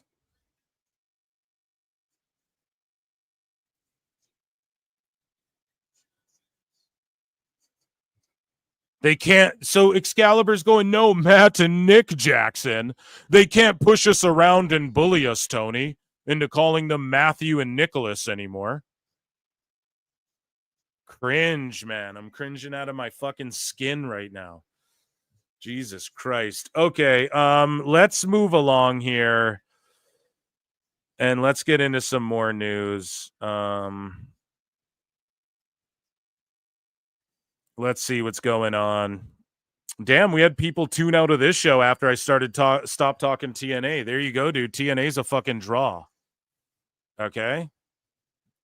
Only 53 likes. Let's see how many are watching over on the Clips channel. Guys, there's 300 watching, only 130 on YouTube, but only 53 likes. So make sure you run those fucking likes up, okay? If we get to 200 likes, this is what it'll be. If we get to 200 likes over on the PWT Clips channel, I'll fucking stream TNA Slamversary instead of a super chat goal. So let's go youtube.com/PWT Clips. Let's get to fucking 200 likes and 7K subs on that channel. youtube.com/@ProWrestleClips, and then I'll live watch along TNA Slamversary. Let's get to 7K likes or 7K subs and 200 likes on the video. Okay. And then I'll live stream Slamversary on Sunday. Okay. And we have until Sunday to get to the 7K likes. That's the, or subs. Okay. That's the deal. So George, write that because I just bumblefucked it as I watch Kyle Fletcher enter this movie theater or whatever they're in tonight after their biggest gate and everything ever. Lucy's back. Where's Lucy? Hey, what's up? Okay, so let's get into news. We have news. Since we're watching AEW, let's get into the AEW. Or no, we were talking WWE, so let's get into the WWE news because it ties to TNA. So WWE news, ladies and gentlemen. Let me hit a breaking. Let me hydrate a little bit. You know what? Let me have a drink. You know what? I'm going to have a little sip. I know it's Wednesday, but God damn it.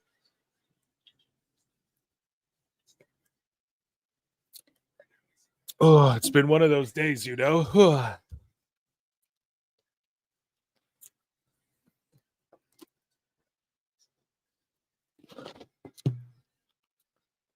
I have some whiskey in my desk. Okay, that's what I needed. Okay. Take the edge off a bit. Who's with me? Hey? It's 6:30 almost where I'm at, so let's go. Okay, ladies and gentlemen, it's time for WWE.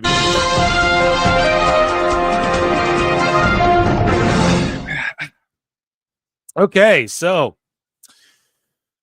Woo! Goldberg says, I would have loved for them. Well, I'll play it. He was also on the Ariel Helwani show. Here is what Goldberg had to say. Look at that fucking condescending, schmarmy ass look on his face. This is what he had to say after his beautiful, brilliant send-off that we put over so well.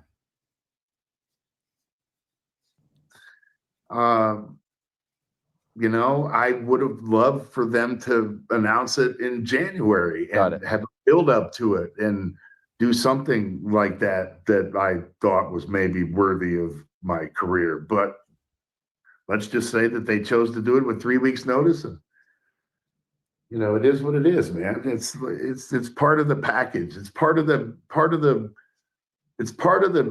meal that you get dealt. And if you would be, I would be remiss in thinking that I thought the meal would be different, but it was shame on me for thinking that it would have been different.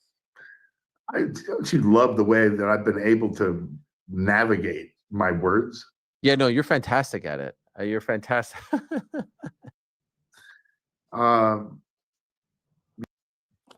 Yeah. And then Ariel just marking out. Oh, you're fantastic. Adrenaline in my soul. MLB post. WWE superstar Cody Rhodes gave out the home run derby belt to Cal Raleigh in his hometown of Atlanta. So over like Rover. Here's another Goldberg clip as he dips. Dip, I dip, you dip. Dip, I dip, you dip, I dip. Swerve. Goldberg offers an apology to Gunther. And I hate that Goldberg's like, yeah, I laughed at his chop because it wasn't even. I didn't even think it would feel like anything. And it's like, bro, A, he chopped you once because that's all you'd agree to, right? B, why do this? Why pull the curtain back? Why be like, I meant no disrespect. I thought it would hurt more. Like you've never had a chop. Oh, this guy thinks he's the tough chopper guy, right? I'd fuck him up. Like he still has that shitty mentality, that shitty. I think, chat, and you guys vote in the poll, youtube.com/@prowrestletimes or clips. Make sure you guys, if you're on X, you come on over to YouTube, okay? Vote in the poll. I think Goldberg trying to get a match in AEW because he knows the money's there. Barry Bloom, there's that connection, and he knows that he could just get a one-off bag for an all-in at Wembley or some shit like that. And I think he's just saying, I'm retired, but I'm not retired. And I think he's going to go and try and get a match in AEW or use it to levy another match where he walks in, wrestles one of their big names in W. Like he wants to go out on a win. It's like Flair, too. Like, I love Flair. He's one of the GOATs, but he had to go out on a win during his last match with Andrade. I was there, and I brought my new chew. And I was there. I was dressed like one. It was, oh, come on, Eric. That's not very fair to say you missed Ric Flair's last match, which you can still order on Replay pay-per-view for a great deal. Only $29.99. And you get the roast, too, with Earl Skakel. No, I'm off the hinges now. I took a shot. That's why. Listen. But like Flair, him and Andrade had to win that tag match. Like he couldn't go out on his back against HBK, you know? You always lay down. It's the time-honored tradition. And Goldberg did it for Gunther, thank God. And he's a mark for that MMA shit. So when it's like, no, Gunther's a shooter, he's going to RNC you, dude. He's going to rear naked choke you. You know Gunther's down, or Goldberg's down, you know? I actually called it out. I was clipping a show, and I was like, what's Gunther going to do? Choke him out? And then I was like, well, you know what? If Gunther finishes him, I bet it'll be a choke out because Gunther, I literally said that Goldberg's a mark for that MMA shit, the way Undertaker is for Brock. I actually heard that on a clip I was clipping the other day. So a good call by your boy Phil, but at the same token, let's listen to what he has to say. He's pulling the curtain. He's like mocking. Look at this schmarmy look. Yeah, I mean, in real life, it wouldn't choke me out, but I never fought in the UFC or anything like that. But, you know... Gunther, you mentioned him for a moment there. I just want to ask, as a dance partner, as you know, a guy who is one of the faces of the company now, what do you think of him, working with him for the first time? I just really apologize. Number one, I clipped him once with the right hand, and number two, oh yeah, I potatoed him. He's kind of gay too. Did you guys see that interview where he's like, oh man, all this gay stuff or whatever he was saying? We covered it on the show. Go back on the show. He's like, I don't know about these he basically was this. He literally in an interview, I think with CVV, was the embodiment of dirtbags and lily pickers. Wrestling for dirtbags and lily pickers. He was literally that guy from the movie Ready to Rumble in that interview. He's like, I don't know. It's kind of for softies and queer guys, you know. It's like, dude. But yeah, he's just the way he's sitting there smiling. Yeah, I mean, that guy couldn't choke me out. Huh. You know? What, this soft ass guy? I mean, the choke out, I stiffed him with a right hand, you know. It's like, come on, bro. It was a pro wrestling match. Like, fuck, dude. Yeah, you know, I hit him with the right, like talking like it was an MMA fight. You're on Ariel Helwani. Be humble a little bit. You see pro wrestlers go on there and they're humble. You see Joe Hendry go on there and he doesn't even bring up, oh, I was a quite proficient amateur wrestler. He waits till Ariel brings it up. Look at this fucking face on Goldberg while he's like, you know, I clipped him and his chop, you know, I laughed right in his mush, you know. He's kind of a mamby-pamby butterfly boy, if you catch my drift, right, Ariel? One of those rainbow Rudy twos. Now, what do you think of him, working with him for the first time? I just really apologize. Number one, I clipped him once with the right hand. And number two, I laughed when he chopped me, but I didn't know what to expect. I laughed. Yeah, it's funny. You knew it was coming, and you put that on because you knew how. See, I watched too much MMA, Goldberg, for you to say shit like this. When a guy gets dinged and then he smiles at his opponent and sticks his tongue out and is like, it's because he got tagged. That's why. It stung, and so we all know this, okay? But you're like working, you're doing the carny wrestler thing, which is fine. Am I a little too upset that Goldberg kind of just buried WWE after they gave him such a brilliant send-off? Maybe I am. I don't know. Let's continue. Because, you know, you feel these chops throughout your career a little bit, and they're loud, man. It looks like they hurt. You look at the skin and... Yeah, that looks like it hurt, Bill. You're lying. You're either lying or Gunther is so professional and tried to take care of you. And also, you were wrestling dudes who probably took chops. They probably took liberties with chops on you, dude. If Gunther really, like, I just watched before they were famous and Gunther's match in Evolve against who was it again? What's his name? Why can't I think of it? Either way, he had a Evolve title match, and yeah, dude, the chops. If he was chopping you like that guy, you'd have been all fucked up. Did you guys see that on the Vault before they were famous? They had like a hurricane match and like Cena versus Crash Holly in the WWF. He's wearing the WWF shirt still and shit. Leaves some good marks, and it's devastating. Look, it's a great work punch, right? But I thought it was going to hurt more. That's all. And it just I thought it was going to hurt more. So what are you saying? God damn, I don't like that. What are you saying? He can't even look at the camera because he's being such a condescending prick, and he knows that. That's why he's got this shit-eating look on his face like, oh, I mean, they didn't even hurt, am I right? Ha ha, Gunther, what a pussy. Ha ha ha. And I didn't mean to do that. And I really apologize because I didn't mean to. That's not a rib. No one cares. Trying to, downplay his move, but it caught me off guard. His ego's legit hurt that he got fake tapped out. Goldberg, go train at any fucking Brazilian jiu-jitsu, any dojo or gym near where you're at, and I'm sure you've rolled with some guys who like to let you feel and look, and like Mark Zuckerberg training boxing, his chin's up in the air. It's like, yeah, I get it. Like, these guys you pay a lot of money to help you feel confident and shit in yourself, but like, go roll, get for real tapped out a bunch, and then you wouldn't have this ego problem where you're worried about your fake tap out. And fuck, man, it's crazy. I completely broke character. It's a great photo, though. That one that we just showed. Yeah. I mean, look at that. I mean, I know. It's just, I can't believe that I did that. I feel so bad, man, because I love that kid. And to be able to have my last match with him, it was freaking awesome. The kid's extremely talented. And, man, would I love to have a chop fest with him and, have 10 more of those matches, because each one you do with them is better. It's like no, if you had a chop fest with him, you would have chop fest. You would have let him chop the shit out of you during that match. And you didn't. The story you chose to tell, Goldberg, I'm too smart for your bullshit. This ain't fucking 90s wrestling fan dumb fucks, okay?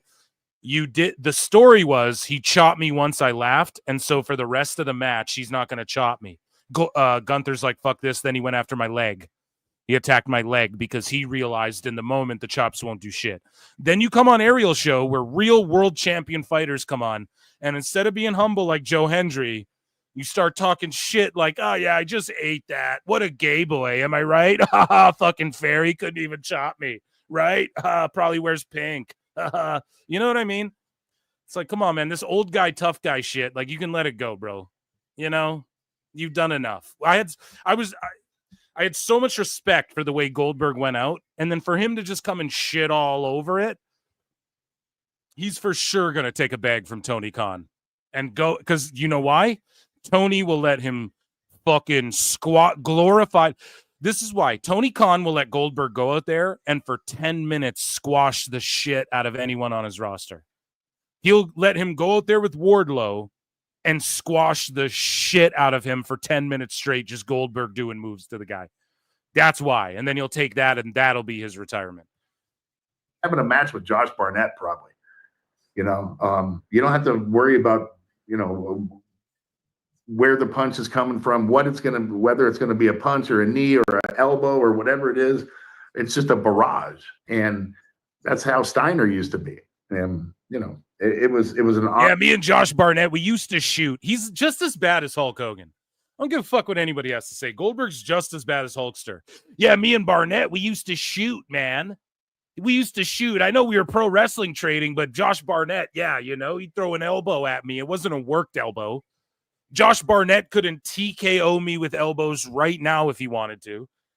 We used to train together. I used to roll with the Pride guys in the 70s, brother. What's he going to say next? Call him brother? Honored to work with the kid, and I really am appreciative of him helping me out and making this old man look, like he could do some stuff. Yeah, so Blippy. Who has children? Blippy trying to do Rhea's stomp. Okay. So if you're a parent, some of us are, some of us aren't. That's fine. But Blippy, if you are, you're likely familiar with Blippy, right? There's some of these shows and that are generational, I guess. And Blippy's one of these guys. He's like the Blue's Clues guy. I guess he's not the original Blippy. This is the new Blippy, okay, if you follow your Blippy lore. But he's here doing the stomp or whatever with Rhea Ripley for Netflix. I guess this is filmed by Netflix, as the watermark would indicate up above here. Only do a few kicks. Dust the shoes. Only do a few kicks. So there you go, man. Mainstream, right? So Blippy's one of these dudes. I guess he's one of these kids channels that gets millions and millions of views and whatnot. So, I mean, that's cool. Speaking of Blippy, rather. Sorry, I was going to jump ahead, but we have another Blippy clip. So he's with Jey Uso and he learns how to yeet. I'm here with WWE superstar Jey Uso. What's up, Blippy? Oh, man.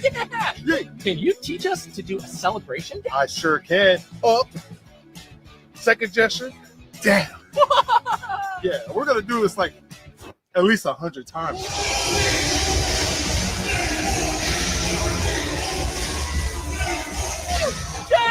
Yeah, I mean, just like Wu-Tang, man, Usos for the children, and so is WWE. Let's be honest. And notice how Dynamite's WWEing it up tonight. Very much so. And let's see how the sickos praise this show, because they won't keep the same energy. Speaking of Goldberg, though, and not praising shit, my burial of Goldberg continues because he had this to say: a conspiracy's afoot. Here, according to Goldberg. Here, we actually got off track. Let me go down here and let me check in with chat, because I do see I got a super chat. And I don't mean to leave you waiting. For 5 says, in the 80s, the fans didn't know wrestling was fake.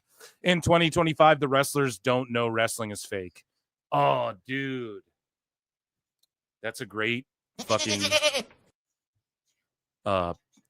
super chat. That's a great post. Someone should tweet that out because that's so good. I hope you have a Twitter. But you're right. You're right. And maybe that's like a Goldberg thing. Like, do you want to put that on Gun? I don't think like Tiffy, she understands it's fake, right? But exactly, like the way people get butthurt over it. You're absolutely right. I love that. Someone should steal that and tweet it. I want to fight Blippy. Well, that's not good. I'd give Blippy a swirly, okay? Did I miss the sicko segment? No, you didn't, dude, because he's a vampire. Is this Nardwar's nephew? Blippy gets more views than AEW. Yeah, exactly. So the Cucamonga kids have aligned with Dong Phallus. Here's the one thing, too. Ricochet comes up and, like, laughs at him. You guys, and it's like, okay, man, there's no, and I give WWE shit this as well, like, for this as well. Like, there's no babyface heels anymore. It's just fucking everyone's down the line, you know. Remember when Regal shot on him and Goldberg had no idea how to adapt? I do, sir. Matt and Nick Jackson, sponsored by Lyft. There you go. Hopefully they get a ride out this bitch. I'm scrolling fast. I went way too high up. Let's go down. Or no, that was good. Yeah, that was good. This is what it would sound like if a bag of hammers could talk. Look at Fletcher's small ears. My God. Why is Fletcher drooling? I don't know, but I like him, okay? And I thought that was a decent TV match for him. No? Or am I wrong? Still trying to put AEW over here, folks.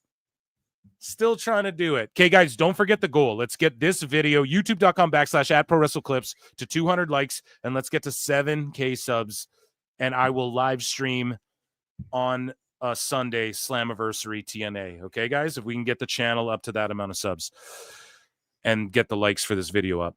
Goldberg gave a BJ to the... All right, I went too far up officially. Except Logan Paul, best heel in wrestling, bar none. Okay, there you go. Let's get back into WWE news. We have more Goldberg, folks. We have more Goldberg. This will just be a treat for me to clip.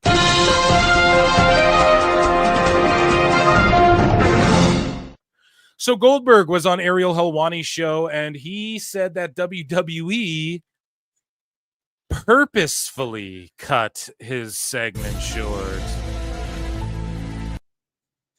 on Saturday night's main event. Let's hear what he has to say. Let's hear his theory on this. His Austin theory. Da-na-na, da-na-na. Everything throughout the years have built up to something like the ultimate rib. I guess that was the ultimate rib. You think that was intentional? You think that was done on purpose? I don't know. I'm not saying it was done on purpose by any stretch of imagination. I'm saying that it wasn't prepared for on purpose. Mm-hmm. Oh my God, dude. So Goldberg in the clip we just played before is like, yeah, I didn't mean to go off script and laugh at this little fairy guy's chop, right? And then now he's like, now the possibility of like, hey, maybe your match went 2 minutes too long. She going off script. That isn't in his mind at all. It's, oh man, they purposefully, I'm not saying they did it on purpose, but they didn't prepare on purpose, right, Ariel? What the fuck are you talking about? That's all. That's all. No, look at that again. Look at the look he gives. I'm not saying it was on purpose, but that Epstein guy, am I right? He didn't am I right? Ariel, like, what is this shit? What are you talking about? What are you doing? What are you doing? I'm not saying it's on purpose, but those frogs are pretty gay. Am I right, Ariel?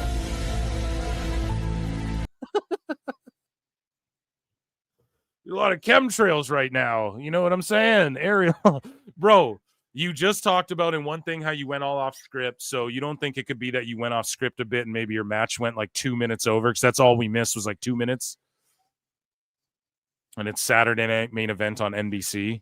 And instead of you saying, no, I'm not doing the match on Saturday night main event, I want my retirement at SummerSlam so that doesn't happen or whatever. Is that on you? Is that shitty of WWE? I don't know. Maybe they do have a beef with you. We know Triple H isn't big and fond of the WCW guys, right? We know that what he did to Sting and all this shit. But at the end of the day, dude, It's you being so sour grapes on the whole thing, and like on Gunther, who doesn't deserve that. If he only came out and said, I don't like how it cut me off, what the fuck is up? Did they do that purposely? I wouldn't even care. But it's the fact that it's this on top of you shitting on Gunther and that farewell and shit, you know? Because they did you so good in that match and you did so good on that match. Then you're crying about the chop and all the shit. If he didn't do that part, he would not be feeling the wrath of Phil Marks right now, okay? That's all. So, they wouldn't do that to Taker, right? I don't think. They wouldn't. They're not going to do that to Cena. Cena's going around the world doing his... They wouldn't do that to Cena. They wouldn't do it to Cena. You're not Cena. Stupid idiot. You're not Cena. Not right now. In the 90s, yeah, for sure. Okay. And then for 20 years after that, there's a guy named John Cena who arguably is the biggest draw. Hulk Hogan, Stone Cold, The Rock, Cena. And like, I would argue like Hogan, Stone Cold, NWO, Cena. That's got to be like the Mount Rushmore of draws. No? Am I wrong on that? Did someone draw ungodly amounts more for a longer periods of time that I'm unaware of? Right? So Goldberg, I don't know, man. I don't know what you're saying right now, but Cena? Yeah, the for life WWE for lifer who is like raised, bred there, is locked in. You know, you were hated by a bunch of the guys in the back. He should understand that he got a very great send-off. I think what could be better than that? I don't know. Like, yes, if you won and like teabagged Gunther and called him a pussy after, would that have been better? Like, what do you want, man? Doing his retirement thing. You know, mine was just the World Heavyweight Championship match. And to be I got it. We'll end this one. Listen, we'll end this one like this. Shuffle side kick to the head, and then his career's over. Sound good, Bill? Goldberg's like, yeah, I love it. It sounds straight and totally cool and manly. Honest with you. I mean, and I'm going to catch hell for. I don't care. It was a world dude. I had world heavyweight matches all the time. That doesn't do anything for me. I mean, it does, but imagine that the guy who just like beat everyone, won a world title. Oh, it doesn't do shit for me to win a world title. And then meanwhile, you hear Big Show, and he's like, dude, I had to really humble myself. You know, like WCW was a fucking joke. It's weird. You see that in AEW now. Just everyone has Twitter. A lot of guys where you're like, you should really humble yourself, but they just don't give a fuck, right? You know, make it different than just an angle. At least at the end, do something, say something. I don't know. Profound storyteller Goldberg saying to make it more than just you go out there and have like a big guy match against this other big guy and get your shit in because. Yeah, you're fucking 60. It just felt a little for me. That's all. That's it. And like I said, man, I'm not here to bitch and moan because I don't do that. And I'm not. Oh, really? Not complaining by any stretch of the imagination. I'm just, you asked me a question and I'm answering. Yes, sir. Yes, sir. You know, so everything. Okay, but you went into this interview. What do you think he was going to ask you? Hey, man, that was so great. Wasn't it great? Wasn't it great? Or did you think he was going to be like, how'd you feel about it? It's Ariel Helwani. What do you think? He's not going to ask you questions? You knew what you were going to say. I don't buy it for one smidgen of a second. So Charles Robinson suffered cracked ribs from Goldberg's spear. So while he's doing all this bitching and crying, Charles Robinson is in the hospital. You fucked up! You fucked up! You fucked up! Recovering from cracked ribs. So Goldberg comes in, ends careers, cries, right? Calls people fairies, or maybe that was me. I don't remember, but all I know, hey, he cracked this man's ribs, and he's still crying like, oh, dude, they didn't let me win via submission, via armbar. So let's see if this is different than what we were just listening to. Can I ask and perhaps shoot straight with you? Bill, it feels like you're you're battling like mixed emotions here about everything. That it's something that you're not quite sure how to feel about in the immediate aftermath. Is that accurate?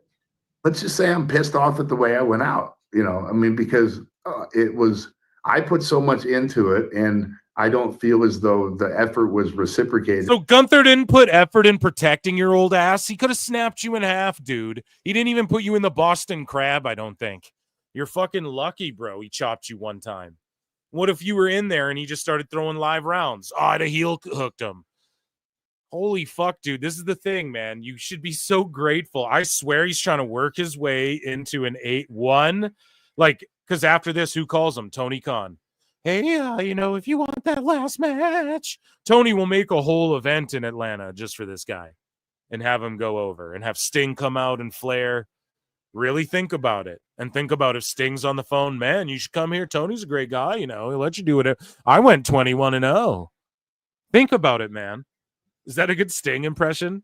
It's subtle, but I think it's good. I don't know. Anyways. To put a stamp on, what I accomplished. I'm not going to say that I'm not. So you wanted the stamp like you win? That's not what you do in wrestling, bro. This ain't the Super Bowl, man. You don't win, then retire. You fucking go, I'm going to retire. Okay, one more year, and you put our guys over, and you help elevate everyone you're leaving behind and help us draw big houses and lay down for someone on the way out past that fucking torch. Jesus. Ecstatic about the opportunity that I got. But, I was a WCW guy, man. I don't know, man. I don't know. I think it could have been done a little bit differently. That's all. And I'm happy with my performance. I'm happy with, the setting, but could it have been better? Absolutely. It can always be better. And I know you mentioned this 2-week thing, but I'd be remiss if I don't ask, what specifically could have been done differently? Could you tell us that? Watch the Ariel Helwani show. Go and subscribe to the Ariel Helwani YouTube channel. Make sure you guys check it out. You subscribe to their shit. Run the subscribers up here as well. And thank you all for tuning in tonight. It's Wednesday. Well, there's about 100 things. I mean, I did 3 interviews beforehand. Ariel, I did 3, right? Oh my God, 3. Oh my God, 3 interviews. Cena's like, I did 3 during my lunch break, you asshole. In 6 months. Oh, in 6 months. Oh, never mind. Well, let's hear what he's got. I'm just angry at Goldberg, if you guys can't tell. It's just they cut me off 30 seconds into my speech, bro. You don't do that. But it's all good. It's all good. Right, but that's NBC, so that wouldn't be WWE, that'd be NBC. Do you think that was their call or the network's call? I think it doesn't matter because it's live television and you can plan. That's why it matters. For it. Mm-hmm. You can plan for, hey, we're going to need 3 minutes extra overrun for Goldberg. That's true. That is true. I mean, you could, but maybe they didn't plan. Maybe they planned that everything ended on time. On time. And it went viral because so Goldberg needs to understand one thing. And I know a lot of people are like, this doesn't matter. But the virality of what your speech was after it got cut off, everyone immediately, I went online and was like, Goldberg's speech cut off, Goldberg. And then everyone posted it. So way more people saw it. Like, network is cool and all, but everyone's on the internet, bro. So, like, Goldberg, the ending of his speech got looked up. Not everyone's in the IWC, folks. Don't get what I'm saying. Not even everyone's on social media who are on the internet. Don't get what I'm saying. It's twisted.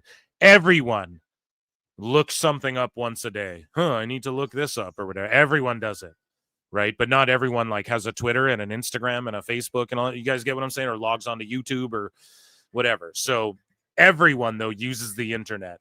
And so when you're talking about whoever saw you on NBC, them and then all the people who just are watching on the internet and who were in the IWC and shit, they were all going to look it up anyways after. So there's actually something to say where if it was unintentional, well, I think more people are talking about what you had to say afterwards because of that and because of this interview. That's all. Like the people on NBC and on YouTube didn't see, in Canada or whatever countries get the YouTube stream, they didn't see it, but then everyone looked it up after. So like, what are you mad about? Right? And I know it is what it is, and the match might have gone long, and this and that, and whatever it is. But I just think that it could have been a little classier prepared. WWE uploaded the speech. Thank you for that. It was, and I'll just say that's almost worth more. That's almost a good look by WWE for doing that for you. Millions of more people probably saw it that way. What the fuck? They cut it off. It's on their YouTube. That's like a solid, bro. I'd be pumped. And that's a mile. Honestly, I'd be fucking pumped. No? Am I wrong? They get huge fucking numbers. I'd be pumped. That's like better than, you guys get what I'm saying? Like I'd be fucking thanking. I'd be like, holy shit, look at the reception. Look at the numbers on this thing. And then Roman comes back and outdraws it in fucking 12 minutes rather. Yeah, man. Come on, man. By the way, did they know that you were going to speak afterwards? Was that part of the plan? Oh yeah, 100%. Okay. Right. They just thought the match. I don't know if I believe him via the look on his fucking face there. So let's see. Do we have any more Goldberg clips, or do we get to Bret Hart's response, chat? You guys want Bret Hart's response? So Goldberg says he is retired in principle. So he says, I can't say that I'm truly retired. In principle, yeah, I'm done. But I worked my ass off for 5 months. Don't know if I want to kickstart that again and say, guess what? I didn't retire. I want to go one more time. You don't plan stuff like that. In the world of professional wrestling, I guess you're not retired until you're dead. In principle, yeah, I'm retired. He's going to go get like a $1 million bag from Tony Khan, and he's going to show up at Double or Nothing in Atlanta or All In, or Grand Slam, fucking whatever the fuck. And I wouldn't even be shocked if Tony tried to pop a TV rating with it either. But he's going to do a one-off and get that fucking big bag. You know it. You got to know it. I swear. I just feel it. I said it before, too. Tony tried to get him, and it just fell through. Because he's like, you're a fucking mark, dude. But think about it, man. He had this last match. He didn't get to win. Tony will let him win. Yeah, that was my WWE retirement. Okay, now I'm going to go do one for me for the most money ever. Because at the end of the day, Goldberg fucking is in it for the money. Let's be honest. And that's fine. That's why people do stuff. That's totally fine. Money is a very valid motivator. Okay? For a lot of things. Okay? Besides like heinous fucking acts to other people or children or animals or something, I think money is a motivator for any decent person in the world, right? Can we all agree with that? So Goldberg taking some money from Tony Khan, some shekels from Tony Khan to fucking do a match at like one of these big shows as for him retirement where he pins someone and Sting's on the phone like, oh yeah, Goldberg. He let me go 21-0. It might have been my favorite run. If that's what's going on the phone, dude, you don't know. He could totally go and do it. I could see him doing it. Goldberg blocked Sun Gage from signing WWE NIL deal. Now, I'm actually going to praise Goldberg here. Good. Don't let them scoop him up too early unless he 100% is like, I want to be a pro wrestler. Now, it seems like he does, but it also seems like his passion is football. And he's expressed like, hey, when I think we have that in a clip somewhere, but he's expressed it explicitly. If football doesn't work out, I'm coming to WWE. That sort of thing. So, again, you make way more money in the NFL, have a way better career and shit like that. You know, you're part of like essentially a union. I don't know if they call it that, but you're like, you know, you're in under the guise of the NFL, right? That's way better. Do that for sure. And if it doesn't work out, yes, go to WWE. You clearly have wrestling passion, but I would actually encourage that. To any NIL signing, test out your primary sport first, see if you can't be the GOAT in that. And then And I actually give props to Goldberg as a parent for being like, I've been in the business, you know, like he wishes he could have did football too. Let's face it, 99% of them feel that way. So I will applaud Goldberg for that, but not the rest of the stuff. You pissed me off. Speaking of young guys training, or actually speaking of Goldberg, rather, Peter Rosenberg. Speaking of Berg, some Berg on Berg violence here, chat. Peter Rosenberg had this to say about Goldberg. And one of them might bring up Zoidberg. No. Futurama. No, that was a good show. But he snaps on Bill Goldberg here and buries him. And I wonder how much of a leash WWE have this guy on. Like, genuinely. I got to be quick here before my wife gets back and yells at me for doing this on vacation. Listen, Bill Goldberg, as a Jewish guy who's in wrestling and loves wrestling myself, obviously I appreciate his contributions. I cannot believe the complaints about his send-off. Have you guys ever noticed that the people who are the most overbooked, the most over-celebrated? So true what he says here, though. And, like, Rosenberg's a bit of a wiener, dude, but the most overbooked guys in the world have the most shit to talk all the fucking time. Like, the guys who've had the most, like, where everyone can agree, dude, they have, or you watch it on TV, it takes 12 guys and a taser to fucking beat this dude or whatever. And they're always the ones who have to talk shit. And, like, Ryback, for instance, and not even shitting on Ryback, but come on, man. I was watching some shit, him and Cena and that lumberjack. Like, some people thought Cena was overbooked a bit, and he was. But he was super over. But, like, Ryback was over his shit, but, man, he was overbooked. He had a lot of shit to say. I mean, you can look at guys like Punk and Brett, I guess, but realistically, Brett never really trashed WWE itself. He's always been like, Vince is like a father to me, da-da-da. The disgusting shit comes out about Vince. He's like, fuck that dude. You know, he's just kept it real about stuff. And I think Punk's the same way, and that's why Bret Hart and Punk are very polarizing fucking people, you know, for that reason. Like, you either really love them or hate them. There's no in between. And that's because, like, when you spit the truth, man, that's what it does, right? Because you're never going to please everyone, and then you're going to overplease some. But Rosenberg, he's a bit of a wiener. You know, he toes the line, but he's right about this, dude. The most overbooked brother always rub people the wrong way. Are always the ones who complain. The man got a 15-minute match. It should have been a squash. Let's be honest. He should have gotten Goldberg. He should have been speared and taken out. The man's pushing 60 years old, hasn't looked good in the ring. Some would say ever, but certainly not in the last few years. Got to have a 15-minute match, a battle with the world champion, and get a few words live on television, and complains about his mic getting cut off. First of all, people, watch the product. NBC goes when the show ends every single time. And that's the thing with NBC. Like, yes, if WWE was like, we need 5 minutes extra, like, yeah, they could have planned that. But do you know how much work, like Goldberg, come on, man. Do you know how much work that would go into that? What's another NBC? Like, what is one of those live shows, So You Think You Can Dance, or what, one of those shits that's on NBC? America's Got Talent, or one of these shows. Chat can name one that's on NBC specifically, but even if it's live, bro, they end right fucking then and there. That's why dudes like Ryan Seacrest, people are like, he's so talented, he's the hardest working, he's so on point. Why? It's because even me, you know how hard it is to, like, specifically, even me, I'm the queen.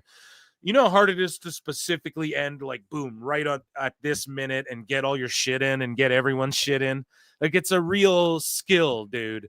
And on NBC, they don't fucking play that. So I'm curious as to if anyone could point to NBC, like, running over. And yeah, they could have planned that, but then what? You take an extra minute? How do they plan any of the speech? They re-uploaded it online for free, and everybody watched it. And it's like, that's almost a better look than it airing on NBC and people going, it was what it was. Oh, here it is on Twitter. Now everyone's like, what did Goldberg say? What did Goldberg say? Right? That's the way I view it anyways, but I don't know. Some people are old and don't understand the internet. Time They do not wait. The NBC, this is network TV. It's not USA. It's not Netflix. It's NBC. They go when they go. He still got in a nice little moment and got to be celebrated on. Do you know how many people would say, nice little moment, that's shill talk. What are you, a fucking shill? Bro, do you understand? You network TV, do you understand? Like, I don't know. It's just a buffoon take. It really is. And of course, Goldberg didn't say that, but he's saying like they could have planned it, or yes, the plan was for me to get the speech, because they film everything, dude. It was always going to be seen. You can't be this sour grapes. people better than Goldberg? Their send-off was, we wish them the best in their future endeavors? All right? Do you know how many? Did this guy get to stand in the ring on national television and have a send-off? You should be thanking your lucky stars for the money you've made and the appreciation you've gotten, which many don't even feel is fully deserved. To complain, I'm so disappointed. Yeah, it is disappointing. And that's why I went off on him. I'm sorry, Goldberg. You're a cool dude when I was a kid. No. Speaking of cool dudes and celebs, Travis Scott, there's the real reason behind his absence. And we'll take a look here at Shutout Ringside News and WrestleVotes, who they lifted this story from, I guess, or copied there, whatever. So apparently, via some tweet, WrestleVotes tweeted that they heard a rumor that Travis Scott was not a quick learner. So, bro, he doesn't put effort into shit. He doesn't even put effort into his music anymore. You know what I mean? So ultimately, yeah, if he's not that good and they go with Jelly Roll, whatever, people are now just saying like, oh, he's supposed to be in a SummerSlam match and all this shit. I could totally see that, and I could appreciate that. Jelly Roll's in the PC. We have a bit of his interview from a podcast, I believe, or he was on the news or something. I can't remember, but where he's talking about he's in there from when it opens to when it closes, and good on him. If he loses a bunch of weight, shout him out. I know I've made some jokes at Jelly Roll, like his songs, you know, I've sang them on the show as I do, but I've like poked a couple little funs, right? But I do appreciate him as an artist, and I, at least he looks like, as I described on the show, like if he was a bouncer in a bar and he grabbed you by the shoulder and was like, dude, get the fuck out of here, you wouldn't be like, no, man, and start, right? He looks like, even if you're taller than the dude, he, you know, because how tall is Jelly Roll, honestly? Like 5'10", you know? But it would just be a matter of like, he looks like his friend will fuck you up with a knife or something, right? He looks like you'll get oofed in Minecraft in the back alley if you don't, right? Like, so at least there's something to that, and he's taking it serious. I'm down with it. If Travis Scott's just smoking blunts and just wants to go out there and wing it like he seemingly does in his music and everything else. And I'm not hating on that either. Some artists are better when they just wing it and shit. I'm not hating on it, but he just, there was an era where that was like the thing to do. And I think people are kind of past that a little bit. In hip hop, no, maybe they're more into it, but it seemed like for, 5 to 10 years there was an era where it was like just everyone's it was like the Young Thug. He came out, and then everyone was just like, oh, just don't even put effort for, that's the cool thing to do. So Travis is kind of one of those guys, although he's had fucking hits. And I've told you guys, I like his music and shit. His more recent stuff, I don't know about, but he's had some bangers in the past. But listen, if he's putting a half-assed effort, what I think it is Netflix dropped that doc, and like he's getting bombarded with people, like even outside the wrestling bubble, of people like Travis Scott's responsible for all these deaths and shit again. And I think that, and then his effort into wrestling combined, is just like, fuck it, I'm out. I did my call me again at Mania, like he just is in it for himself. So that's fine. Jelly Roll's in it to help wrestling out, apparently, because he's a big fan and shit. And well, he is a big fan, actually.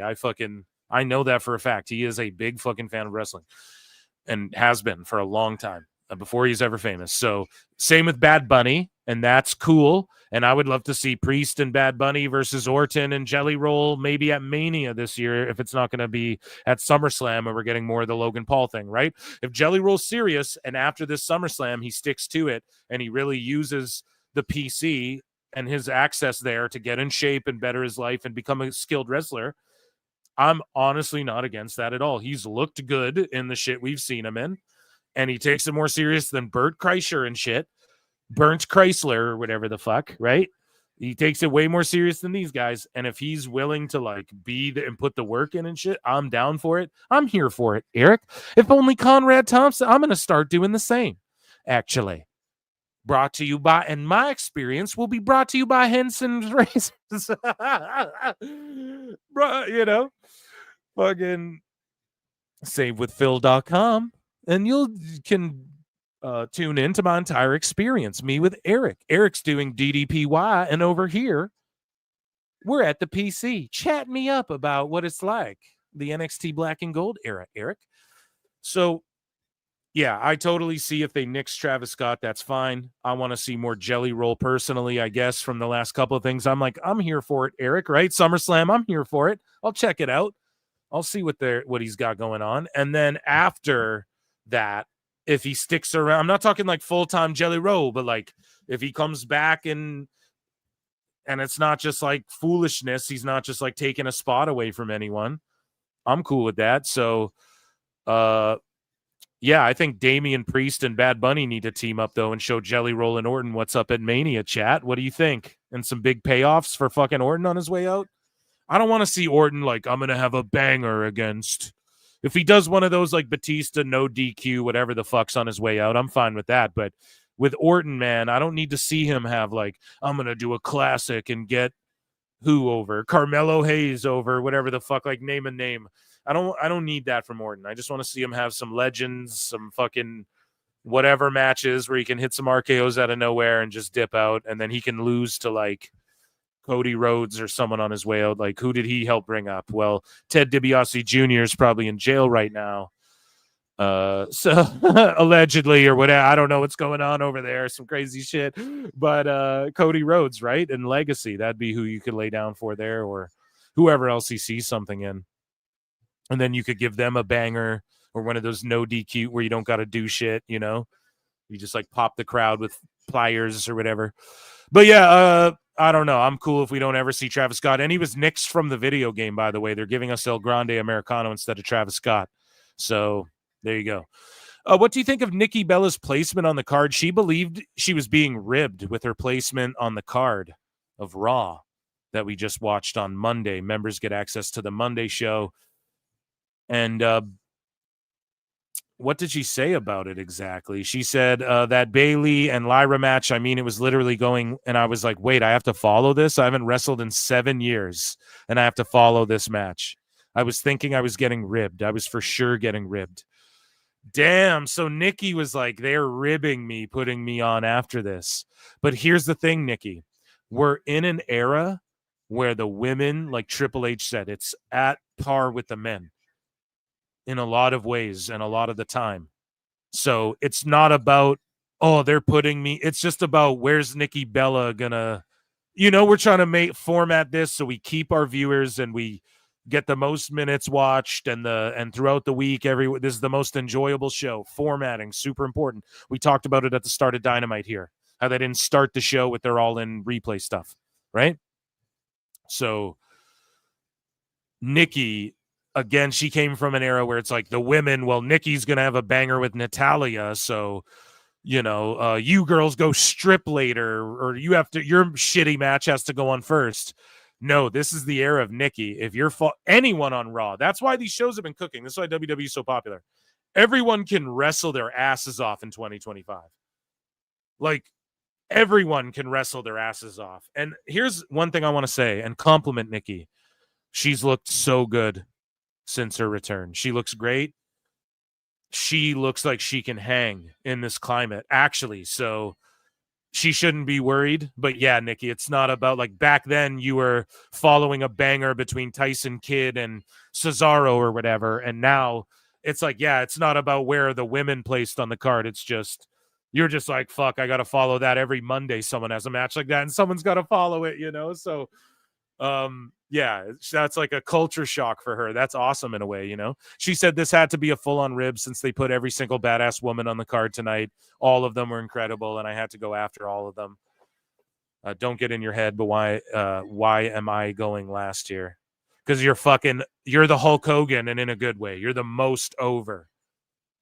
That's why. You are the most over. So you deserve that spot on such an eclectic Raw. That was a banging Raw, and she's right. It was all women for the whole show, and then the gauntlet. And Hurricane put out the best tweet. About it. So Dave Meltzer says, like, it feels to him that Bayley is kind of the female Sami Zayn, that they see her as someone who is really good, but her role is to lose the people that they're really serious about. And like, I do agree with that in a way, right? But it's just like, she's a 15-year vet. How many years, chat? School me. How many years has Bayley been doing the thing? She's a 15-year vet putting over the next gen and just helping elevate everyone. And that's her job. That's her role. Same with Sammy. He's just been doing this forever. But here's the difference. Ready? Bayley's won world titles and WWE titles. Sammy's not done that. So Dave's not entirely off here. And his feeling on this, I bring to the show in WWE news, because it's like, yeah, even if that's the case, though, it shouldn't be something to diminish her or Sammy with, which is what I know Meltzer probably went on to do. Of course, I'm just alleging. I didn't go on to read his ramblings, but he's not entirely off base there, right? But it's not like that's a knock on her. And I don't know if he meant it that way, but I feel like he's taken jabs at Bayley over the years. Maybe I'm off on that. Roman Reigns posted this after his Raw return. Posted my fucking stream getting a yellow thing. I'm back, he says. Yeah, some people making fun of the OTC 1, and I just thought that it meant like OTC then the 1. He puts up the 1 for like the bloodline, right? It's just it's like a play on his thing, but maybe that's off. I don't know.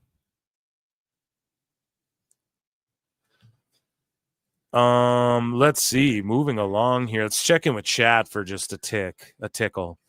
626, a member for 3 months, says Goldberg, I'm not retired. More. Okay. Fuck.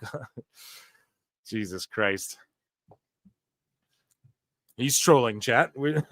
We make jokes here, okay? Oil up, Phil. Yep, same here, I thought. Sammy main evented a WrestleMania and won a championship in doing so. Yeah, but I mean like the world title, like world heavyweight WWE title, you know. Sammy is going with the championship. Sorry. Her bump card is filling up. That's something the sickos don't understand and acknowledge. The difference between their savior Ospreay and a WWE star isn't that great. Everyone can go now. Story and character is even more important. Yeah. Oh no, it's Dave. I want Brie to go back and kick. I still remember how she fucked up Livs years ago. Kick a lot of heads in. Yeah, dude. I'm thinking Nikki's just messing around. No, I think she thought she got ribbed, dude. Because it's a shock, it's a culture shock from when she was there. Right? Like the women weren't wrestling their asses off like that, you know? Nikki Goldberg. Okay. Let's move along. Bayley is where she should be. Yep. They say OTC 1 is a play on Cody Rhodes being QB 1. I like that, Alexander. I like that. Thanks. But compared to what Bayley has done, okay, let's go on here. Let's move along here. Guys, if you're on X, come on over to youtube.com/@ProWrestleClips. Our goal is let's get to 7K subs on the Pro Wrestle Clips channel, and let's get to 200 likes on this stream. And then I'll go live for Evolution 2. Pardon me. That was the last one for TNA Slamversary. Sorry, that was the last time I set a goal was Evolution 2, so it was fresh in my noodle. Because I didn't expect to do one, but all of a sudden today I'm like, should I go live? George sent me a DM asking me. I'm like, should I? You know, I started contemplating it. I'm like, realistically, I could, and I should just start promoting TNA more. Like, this sicko shit's out of hand. But this, I will give Dynamite this. It's formatted poorly, but they're doing way more promo backstage vignette WWE. Tony Khan's going in that direction. So if the sickos aren't down with that, then I got 5 words for you. The best guy's Tony Khan. Maybe that's 3 words. There's an apostrophe on one of them. I'm not sure. I have 3 words, 4 words. I'm a dummy. So thought y'all should see this 2-day combo ticket prices. So for SummerSlam, 2-day combo tickets run you 17 grand, chat. Like, this is crazy. 17K grand, as Brendan Shaw would say, to go to get floor seating to this SummerSlam show. Now, this is row 1, but still, to defend that, $17,000. Like, what the fuck? It's becoming like boxing events, where only the rich and the elite can go. So, I mean, the supply and demand is there.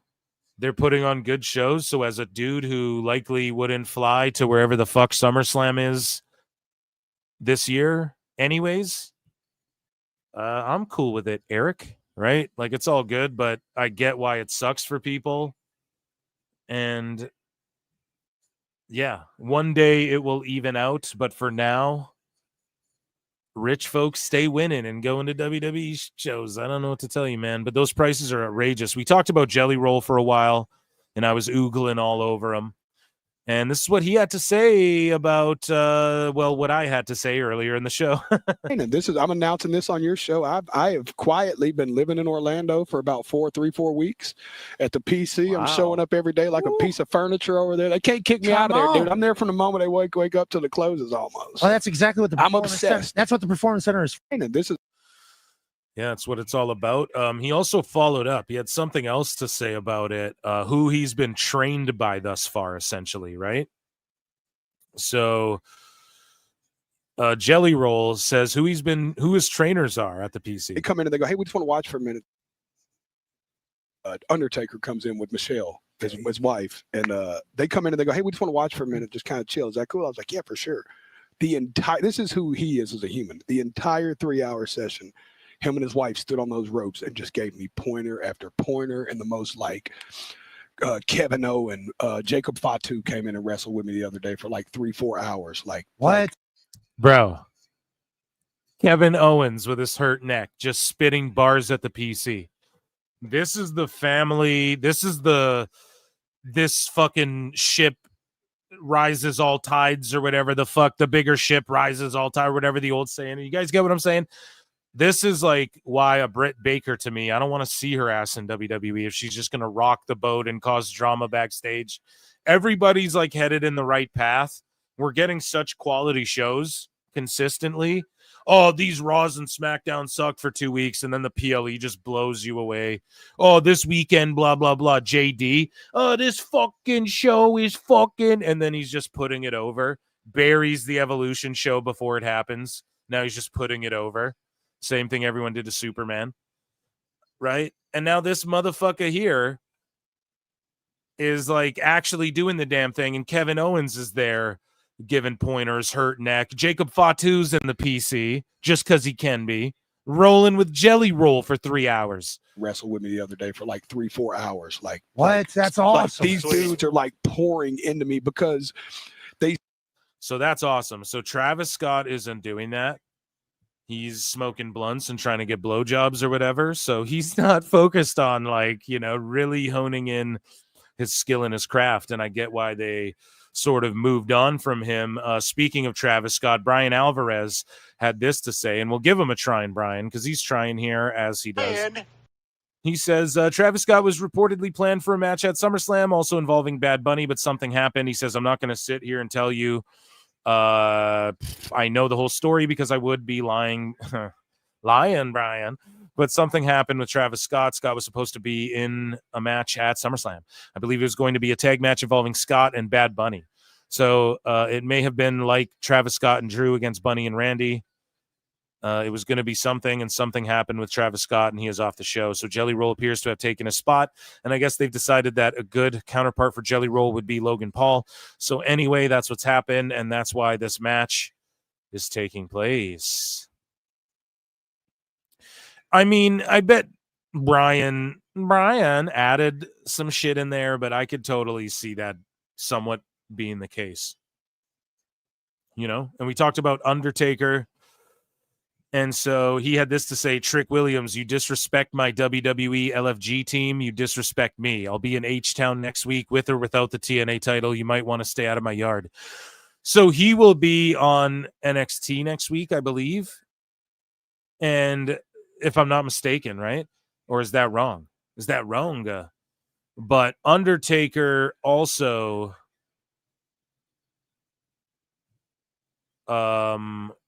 he's a coach. He's tweeting about TNA. Okay. And sorry, Aminata distracting me for a second there. Sorry, chat. So he is also a coach on LFG, and he's tweeting about TNA. What a crazy timeline, right, chat? That's why I brought this to the show. Thirstcast. So we had Bret Hart's response to Goldberg, by the way, which I fucked up. And I'm going to have to editing Phil. I'm going to have to clip that together. Like a dumbass. So Bret Hart on WWE referee Charles Robinson suffering cracked rib from Goldberg's spear. He says everyone in the arena is unsafe when he's around. That goes for wrestlers, referees, fans. I mean, even the popcorn guy needs to keep his eyes peeled. Oh, shit. That's super funny, dude, to bury him that hard. We talked about Goldberg. Here's Dave LaGreca's thoughts on Goldberg as well on Busted Open Radio. Here's what he and Tommy Dreamer had to say about Goldberg and his comments since, well, I guess they weren't a big fan of him returning to begin with. He goes, so in principle, it's my last match, but, you know, it's wrestling. You never know. Really? Really? I was complaining about 3 years ago. He said, not only are you're next, you're last. And then three years later, he's in the ring in Atlanta. He's still leaving a slither of the door open that there could be a comeback for Goldberg. Can he just say, that's it, I'm done. That was my last match. Best case scenario, I'm going out. That's how I wanted to go out. I'm done. He had to do that. Well, in principle, yes, but what? There is no... Tommy's like, I'm the last guy you should talk to about retiring and not retiring and fucking not hanging it up. But you're done. You're done. You're done. D-O-N-E, done. Done. No more Goldberg. I don't want to see him. I don't want to hear from him. I don't want any more tributes. I don't want any more ceremonies. If I'm Triple H, after hearing that interview, I'm like, fuck this guy. Yeah, well, for sure. And he probably has said that. If I guarantee at some point yesterday, Triple H said to someone or to himself, fuck this guy. We just did all that for him and he's complaining to Ariel Helwani. LaGreca is cooking, though. He is right. Absolutely right. I agree with him on that. So, in other news, speaking of Saturday night's main event, Raj Giri says WWE did pull off an impressive feat last week. For the first time ever, pro wrestling was number one on TV in primetime 2 nights in a row, with SmackDown being number one on Friday and Saturday night's main event being number one on Saturday. Goldberg's like, wah, pussy ass. That doesn't matter. I didn't really lose. So Seth Rollins was on the Rich Eisen show, and he says his knee was too swollen on Monday to decide what's wrong with his knee, and they're going to undergo more screenings in Los Angeles soon to find out what's really wrong. He doesn't have a firm timeline, but says he will be out for an extended period of time. So his knee was too swollen to get looked at in Birmingham, and we didn't even see him there. And for all we know, he wasn't there at all and just went straight home, and they're working an angle. Right? That's all I'm fucking saying, chat. I just don't know how they didn't look at it the night of. Like, that's a serious injury. He's a top star for you, a TV star. You're not just fucking not figuring out what's wrong with him. Oh, it's too swollen. Come on, dude.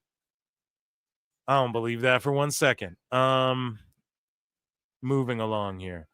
Just announced WWE's El Grande Americano will be facing Octagon Jr. in AAA on July 25th. Hopefully it's on YouTube, but dude, Ludwig Kaiser. Look, it's the Ludwig Grande gimmick. And we're going to get an Americano versus an Americano, dude. We're going to get Americano versus Gable and shit. It's about to go off, man. This Americano shit is something that was sort of like a joke that I thought would last not terribly long has turned into like 2 wrestlers have used this shit now. Ludwig, we need an explanation. We need him and Gunther to come to like an impasse somewhere as well over this shit. So there's so much there. And he's wrestling Octagon, of course. And that will be a great match, I'm sure. So we'll make sure we check that out. IWC today was spurging out about the WWE Netflix numbers. Netflix and Forbes today post this article. This is like my wife's favorite show right now. Sullivan's Crossing dethroned in Netflix's top 10 list by a new show.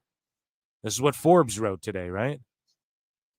It's Tuesday, and unlike Squid Game, a new show at number 1 on Netflix's top 10 list could not stand up to the behemoth that is Netflix's big Monday night program.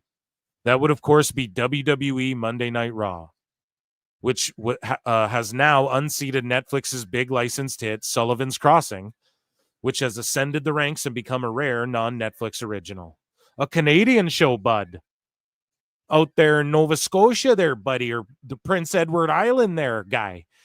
And I also tweeted out, the minute anyone, anywhere at HBO Max calls AEW Dynamite their Behemoth Wednesday show, I'll gladly shut the fuck up and stop debunking these clowns like Meltzer and Bethel. So there you go. Just had to share that with the show. And Pat McAfee, we saw him before talking to Jelly Roll, but he revealed why he stepped away from WWE. And Meltzer's like, oh, it was the money. He crashed out because he wasn't getting paid. The best guy is Tony Khan. You know what they say, Brian. You know, poor people don't like AEW. You know, well, it's not enough money. He's going broke, Brian. No, but McAfee said, I got real tired, man. I crashed. I hit a wall. I got to Money in the Bank, LA. I was on the East Coast for TST and then went to Paris Island. And then I went to LA for Money in the Bank, and I could just feel it. I'm like, oh my God, my brain is not operating right now.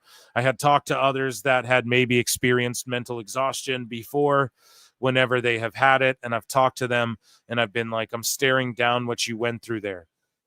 Like I knew this moment was coming. I knew it was going to happen at some point, and it happens to people. So I talked to people about it happening and what they went through. And as the Money in the Bank was happening, I was like, oh my God, this is it. I finally hit it. And I never thought it was going to happen, but you add in my daughter, the daily show, the travel, and then also trying my best. I know wrestling fans don't think this. The wrestling community doesn't think this. But, like, I was trying to put everybody over, like maximum effort, fully every time trying to put people over to people that are watching. Yeah, commentary's long, stressful. It's an arduous gig, okay? I know. I talk about shit all the fucking time. I know.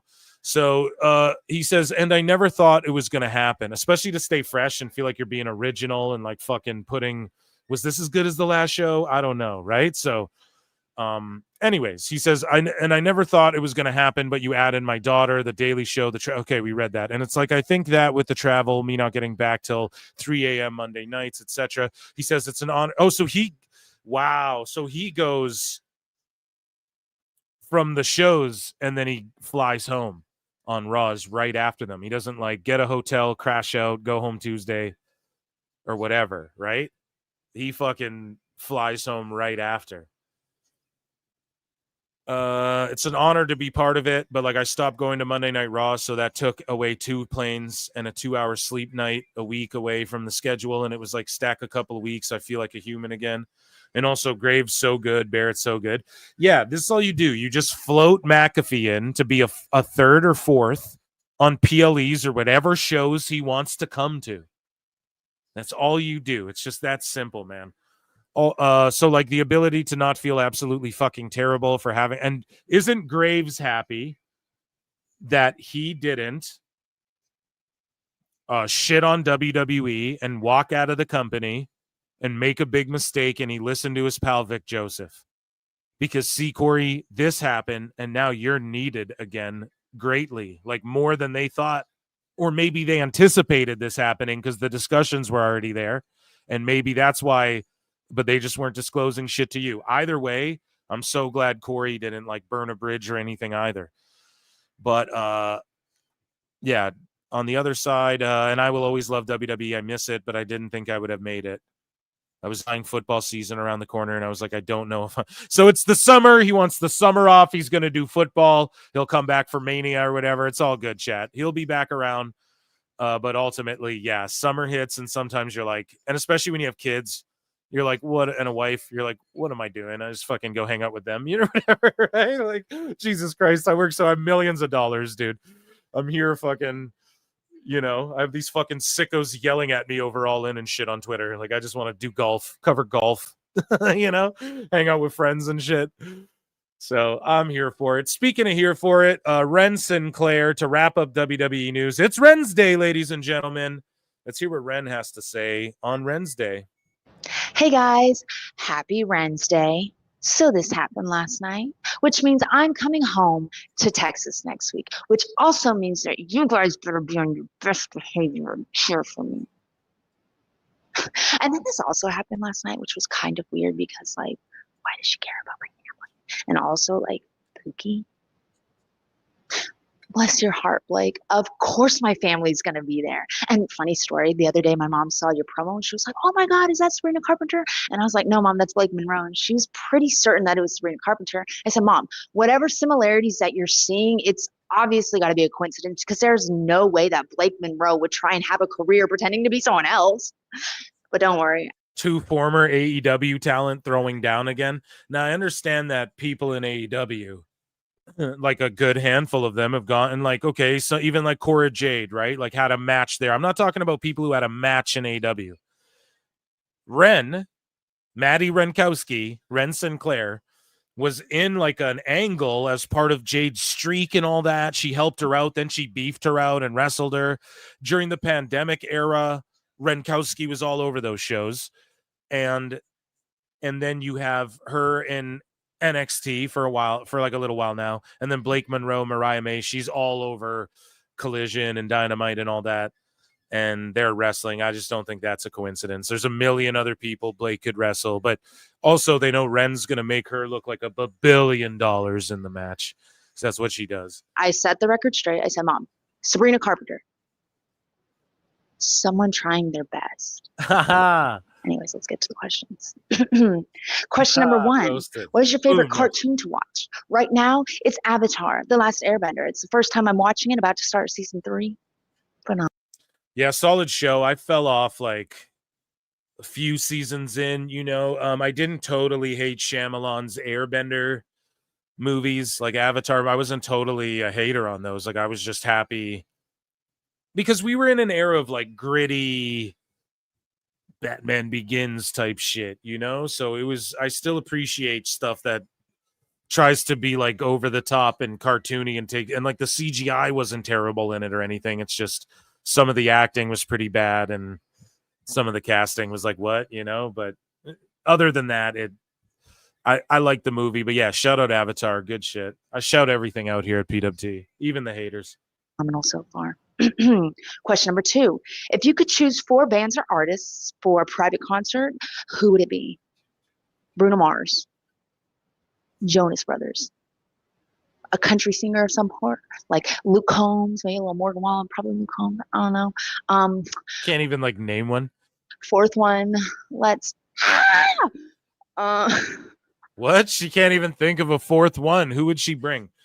I would bring that Childish Gambino guy who sings Redbone. What's his name? Danny Glover. Is that the right name? Am I getting the right guy there, chat? I always fuck up the celebrities' names. Queen? Queen would be good, yeah, if that was possible. Freddie Mercury's alive. Get the hologram. We'll get you the hologram, Queen. Question number 3. Are we still side characters in Ren XT? If you want to be. Just kidding. You are. And I bet Fozzie would be one of them too. Next week. So is she. Yeah, calling out Blake Monroe. And that, ladies and gentlemen, was Ren's Day edition of WWE.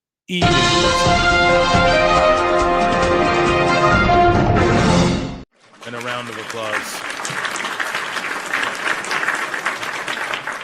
626 for 2 says only people on Epstein's list can afford that. Can afford the WWE ticket prices. Yeah.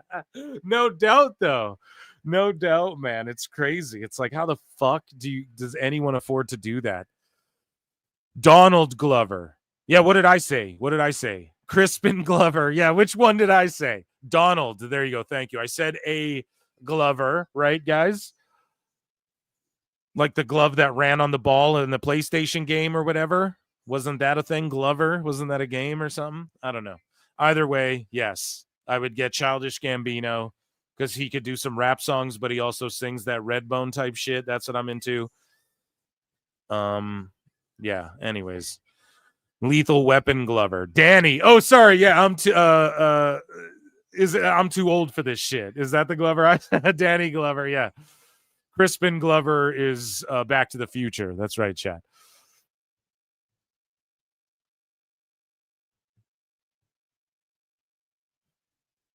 Yeah, Tony just does sex jokes and toilet humor now. I know. I'm kind of listening in, and it's just like, but I like that they're doing the promo in the black and white. It's very WWE-ish.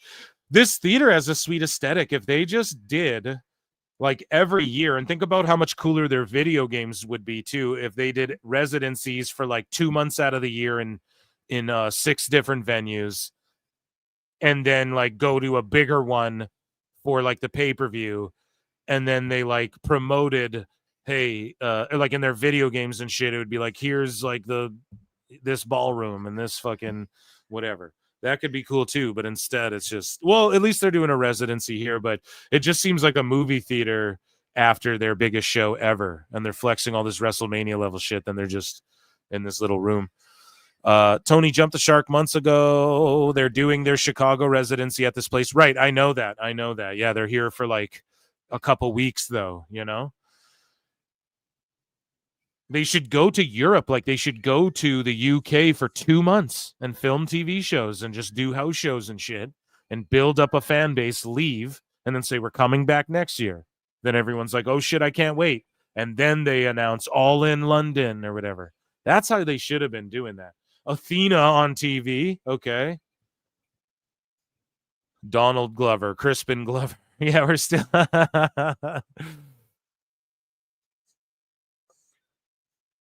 Ren's shoot name is one of those typical American names you'd see on a WW2 soldier or a cop in a movie.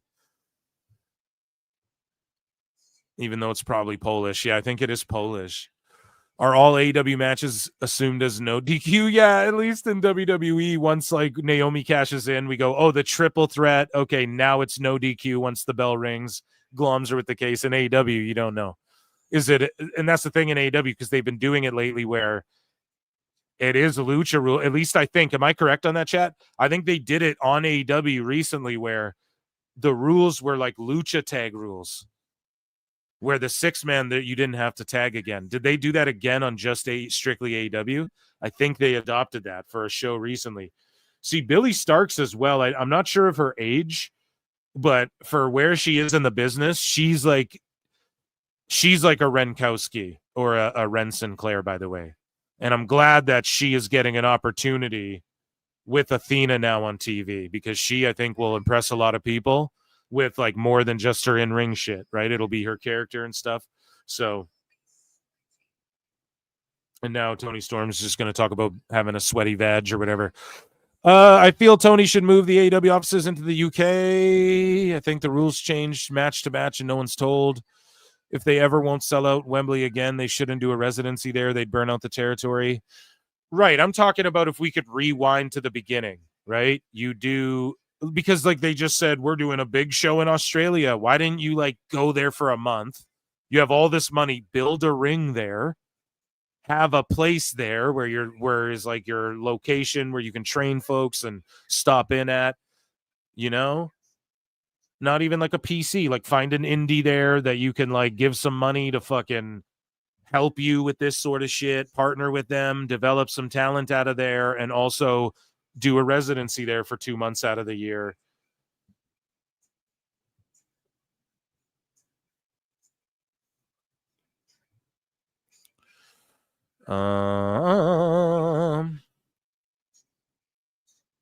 Yeah, Yeah, Jesus Christ. Nick Wayne's mom, dude. Like Christ in heaven. But are they the baby faces now or what? Or no, they're heels now. Yeah, sorry, because Christian's such a prick. They attack him, and I go, so are they the good guys because he's such an asshole? Right, so they're still the heels. And so Nick Wayne's like, these are my boys. Why would Kip Sabian's looking at your tits right now? Why would he be your boy? Okay, this is crazy. What are you talking about? This is utterly distracting right now. Am I right, chat? No? Am I the only one? Jesus Christ. I'm trying not to be disrespectful here. Okay, so let's get into some news. We have AEW news. We're joking about AEW. We might as well get into some news.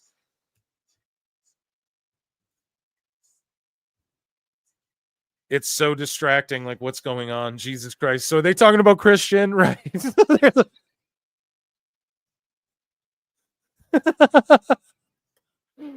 Oh my God. Okay, so focusing back on the show.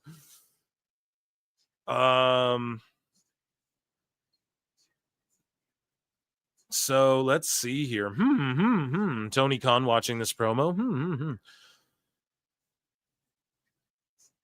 So Nick LoPiccolo, are we gonna get into this first or last? I need to think. Yeah, we're gonna get into the Nick LoPiccolo stuff last again. Or no. We'll just read it. We'll play the ball as it lies. Who's watching Happy Gilmore coming up soon on Netflix? No. His fucking head looks like a third tit the whole time. My bad. I didn't mean to be disrespectful. Yeah. A+ pun. I didn't see it. I have to see. Okay. Anyway, so now here comes Don Callis. And on that note, everyone in chat all together now. Ichi ni Sanda. Ichi ni Sanda. For AEW news. And let's take another sip of whiskey, shall we? It's Wednesday, Whiskey Wednesday, I guess, somewhere in the world. It's early in the morning, but here it is 7:45, so let's get into it. Okay, so Nick LoPiccolo, he triggered everyone in the IWC. And a friend of the show, Chris Connors, had this to say. We covered what Awful had to say. He said, Nick LoPiccolo, an agent to several top wrestling talent, is giving AEW defenders fits by talking about his experiences with AEW and its overall jankiness. Dave Meltzer, a wrestling reporter with no agenting or executive experience, is arguing against what LoPiccolo had to say. We covered this on the show. Chris Connor said, let's just call it for what it is. Tony Khan has sent his attack dog on Nick LoPiccolo. That is what Meltzer has become. Some fucking TKO tweets will get like savagely bot attacked too. And he says, AEW defender Tony Khan, ass kisser, an all-around nut job who has tanked his reputation faster than Rachel Ziegler. Dave deserves a book by you on him. And then Nick LoPiccolo says, well, it's accurate that I've had several reporters tell me that Tony reached out to them about me. Damn, that's crazy. I wouldn't be surprised, but that's leading a lamb to the slaughter. Yeah, because you can't prove like who puts out internet attacks and shit, you know? It's just in the internet redact playbook, though, okay? You hate someone, what you do is you try and dox them, then you call them a pedo, and then you say that they fucking beat women or dogs or whatever. Then you attack their kids if they exist and all this sorts of shit. It's redacted, and it's just in the redact playbook. And yes, there are concerted efforts when this happens. You guys see it, like these fucking idiots online go to war and these blood sport whatevers. If you guys are fans of that on YouTube, and it happens all the fucking time, you know, look at like this Ethan Klein, Hassan Piker shit, you know, like to that level, they're like millionaires fucking having little goofy internet beef wars. It's stupid.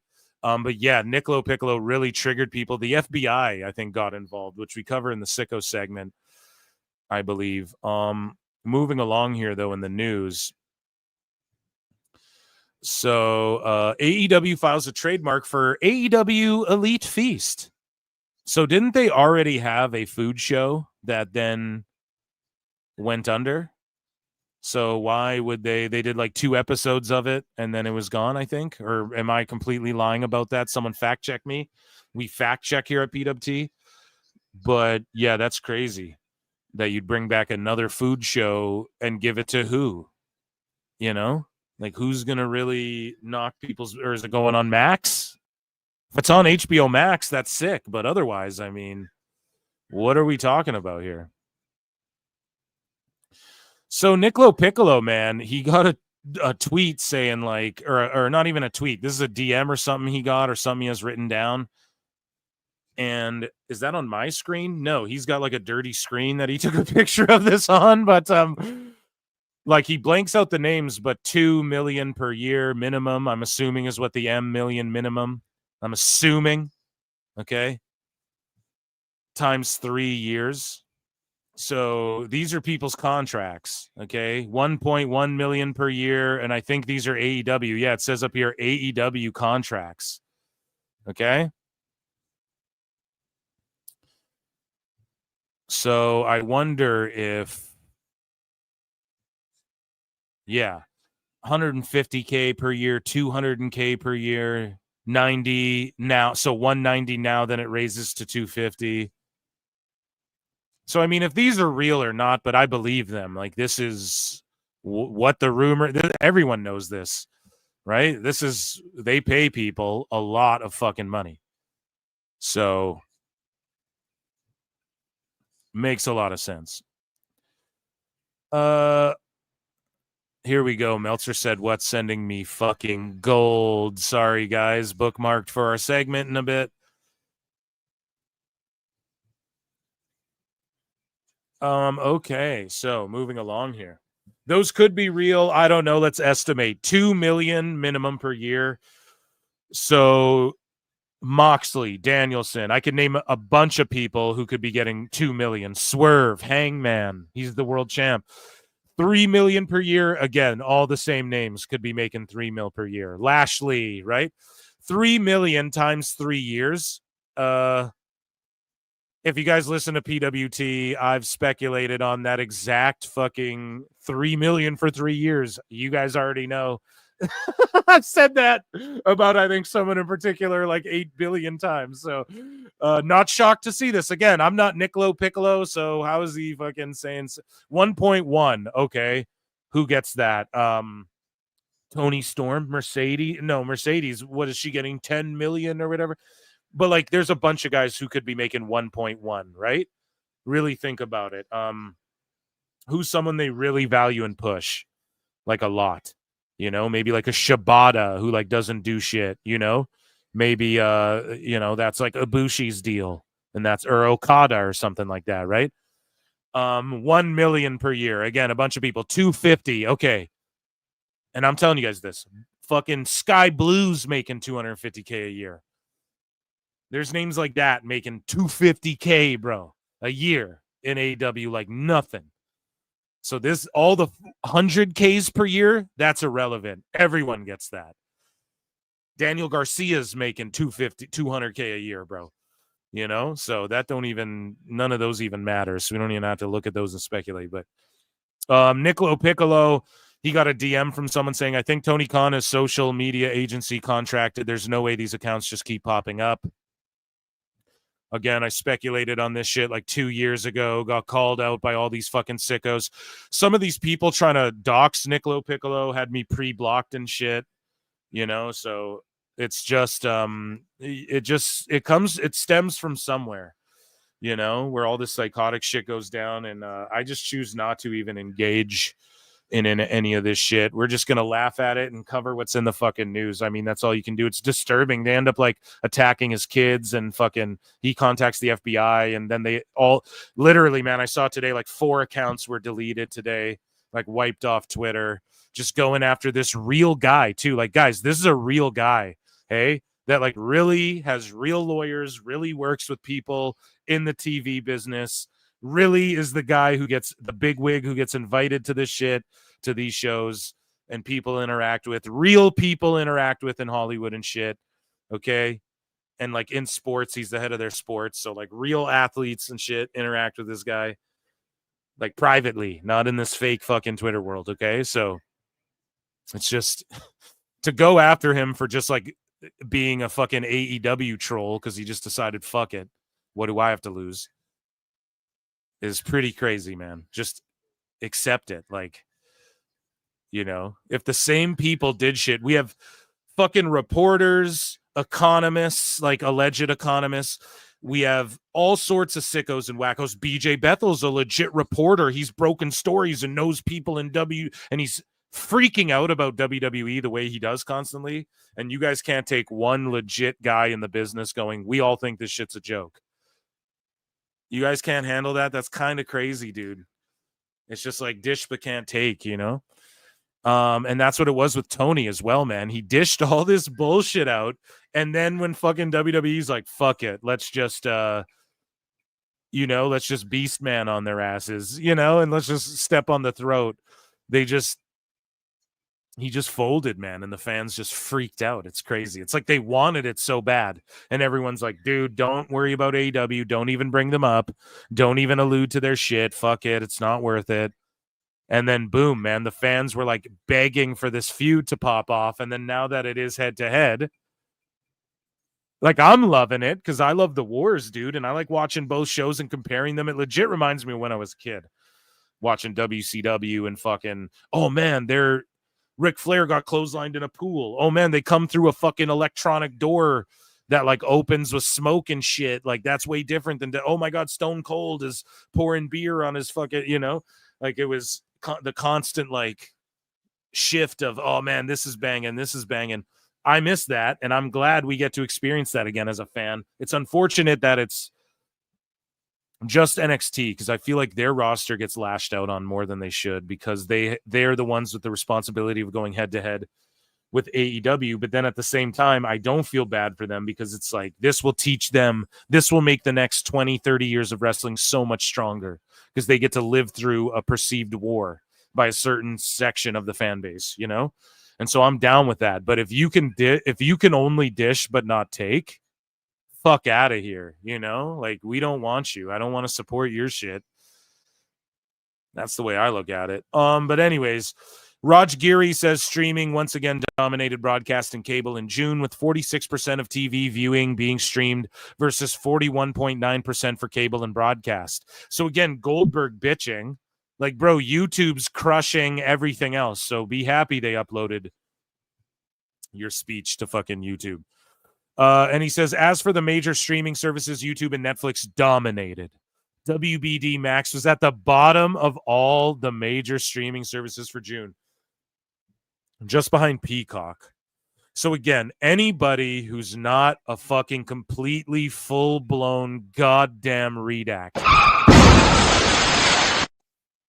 understands, and who hasn't crashed and burned their fucking careers in the last 2 years, understands that they just don't touch WWE. Dynamite can't be hundreds of thousands of viewers yet. It could happen one day. It can't be on there. It just can't, man. And so WBD had 1.4%. Now, if you guys remember, we covered different charts of this same chart before. And if you guys remember, we chronicled it here at PWT before they had Max, I believe, and then Discovery Plus or whatever the fuck. They were separate, man. And WBD's numbers were so low that now they're presented on these graphs as like, oh, they're all the same thing. So whatever happened there. But then now they're talking about, well, we're two different companies now that split into two shits. They're doing some funky shit in WBD, man. I don't know what's going on over there, but they're doing some funky shit, okay? So again, they were trying to present themselves as separate before, but then they're no, we want to be presented as one thing, but now we're like legit two in the mid of 2026. We are fucking two companies, dude. I don't know what's going on there. It's kooky, but WB Discovery specifically, because it's a merger of the Max and Discovery numbers, are so bad that it does 1.4%. YouTube does 12.8 and Netflix 8.3. So it's just that simple. And this is why people like myself, and I'm not trying to say like, oh, this is the thing. I won't claim like Dave, I studied the business and I know what. This is why I preach to the high heavens. AEW would just be better as a YouTube show. They'd probably find more success. This is why I say this, man. I'm not just talking shit. It's like WWE's on Netflix. The only way to up them would be to get your YouTube game so on point and like blow up on YouTube and shit. I mean, for real, you might as well set up your own website and fucking bring people. Look at all others, 6.7. So like Tony Khan, set up your own website and just host all your shows or whatever the fuck. Have your own whole network with all the indies, everyone wrestles or whatever the fuck. You'd probably find more success even than being on Max. Doing it that way. There might even be like an underground thing that you cultivate where everyone pays $12 a month and you know, like everyone, like you have those 600,000 people. Imagine 600,000 times fucking 12 every whatever the fuck, and it's all yours. And you can just do what you're doing and run these theaters or whatever. Like, it would almost make more sense. So YouTube is like a big play. WWE trips. I know you're listening. Listen, Hunter, Paul, as I know you, right? And Hickenbottom. As you guys, I know you're listening. Do a weekly YouTube show like WWE Speed is on Twitter, right? Women's half-hour wrestling show where you feature 2 women's matches, then if that's what people want. Or an hour-long, here's our dark matches show like AEW is doing, or main event, we're just going to take it off whatever the fuck, and it's a YouTube show now. And if, you know, we'll see if Karrion Kross sees on main event, go pop a number on there type shit, you know? Just do it. You might as well do it. I've been preaching from the high heavens. There's a reason for that. Okay? And I'm a dumb fuck, but it's just like, look at what's going. And now Dave's talking about other key demos that are going up in favor of AEW. And it skews higher if you just go 18 to 49. Now he's like the 25 to 52. What has Phil said? It's because it's skewing fucking older, because the people who watch that New Japan shit and who were like fucking 17 when AEW came out are watching AEW and are older now and can afford their own cable or whatever the fuck. But it's like older folk. And now Dave, is he talking about the 18 to 49? Oh, this is the most important demo. Now it's changed to 25 to 52 or whatever. Now why? Because he got schooled by fucking people who really know this shit, and that came out and we all discovered it at the same time, Dave. Now you want to try and sound fucking smart? It's so annoying. It's so fucking annoying. It's so annoying. Anyways, so Mike Santana, we talked about him earlier. And he talks about his departure from AEW. Now listen to this grind. Listen to this hustle right here. Listen to this business right here. Okay? He talks about why he got the fuck out of there. And he had to get into a physical altercation with Angel Ortiz, who was like, nah, bro, let's just chill. And now what are we seeing from Angel? He's working out, getting in the best shape of his life, doing interviews like, yeah, man, I'm ready. I mean, whenever they need me. And he's responding to fucking people on the internet going, yeah, I'm ready too. I'm ready to be on TV too. Angel, you should have listened. Santana was trying to save your guys' asses. However, even though a relationship may have been sacrificed, which hopefully it gets mended one day, I truly hope and pray it does. But whatever you guys want to call it, the universe, the way things work out, God, whatever, works in ways where this motherfucker got in that fight with Angel and he left on his own. And then because of that, he's about to be a world champion. And he's like a hot commodity right now, you know? Let's listen to Santana and what he has to say. Ultimately, why did you decide to leave AEW? I'm the type of person that I need constant growth in my life, and especially in this line of any line of work, right? If you're not growing, then what are we doing? Right. And ultimately, that was the ultimate case. I was just a lot of unhappiness, a lot of, you know, things that I just wasn't about. And ultimately, business is business, right? And I'm a brand the same way that they're a brand. And I was like, I need to take care of my brand. The same way I'm a brand, Eric. And I need to continue growing, because this wrestling thing, this is my life. I've dedicated everything to this, so I'm also not the type of person that I could just sit and. I know Bischoff has seen my tweets and liked them or like quote tweeted them and responded like always favorably, right? As you guys have seen on the show. I wonder if he's seen any like me doing Conrad or anything. I always wonder. Collect a paycheck. That's just not me. Might be harder unless there's like clips of me doing it out there, Never has been. So it was just about that time, and there was no heat. There was no hard feeling. There was, it is what it is. That's the wrestling business. People come, people go, right? And I looked at it as like, I need to do what's best for me and my career and my life and my sanity. Yeah. And I did exactly that. Was I worried? Was there fear and stuff? Yeah, of course. I'm leaving a guaranteed paycheck of a lot of money. I have a family. But me having done the work on myself, I knew the work that I was willing to put in to get to where I wanted to be. And look, I'm in the main event at UBS, right? Did they try to keep you? So I had asked for my release multiple times. Oh, wow. Yeah. When I came back and like I had the short feud and match with my ex-partner. And then after that, like they stopped bringing me to TV. So I was like, yo, just get me out of it. I'm good. Like let's just whatever. And like I asked maybe like 2 or 3 times. And then finally, they granted me my release. Yeah, so he asked 2 or 3 times. They finally granted his release. Luckily, he didn't make a stink or make noise or do anything, question Tony Khan or anything. So Tony couldn't be like, I'm just going to freeze you and get rid of your fucking merch and all this shit, right? But yeah, shout out Mike Santana. We have more from him as well as the evening rolls on. But let me check in with chat here.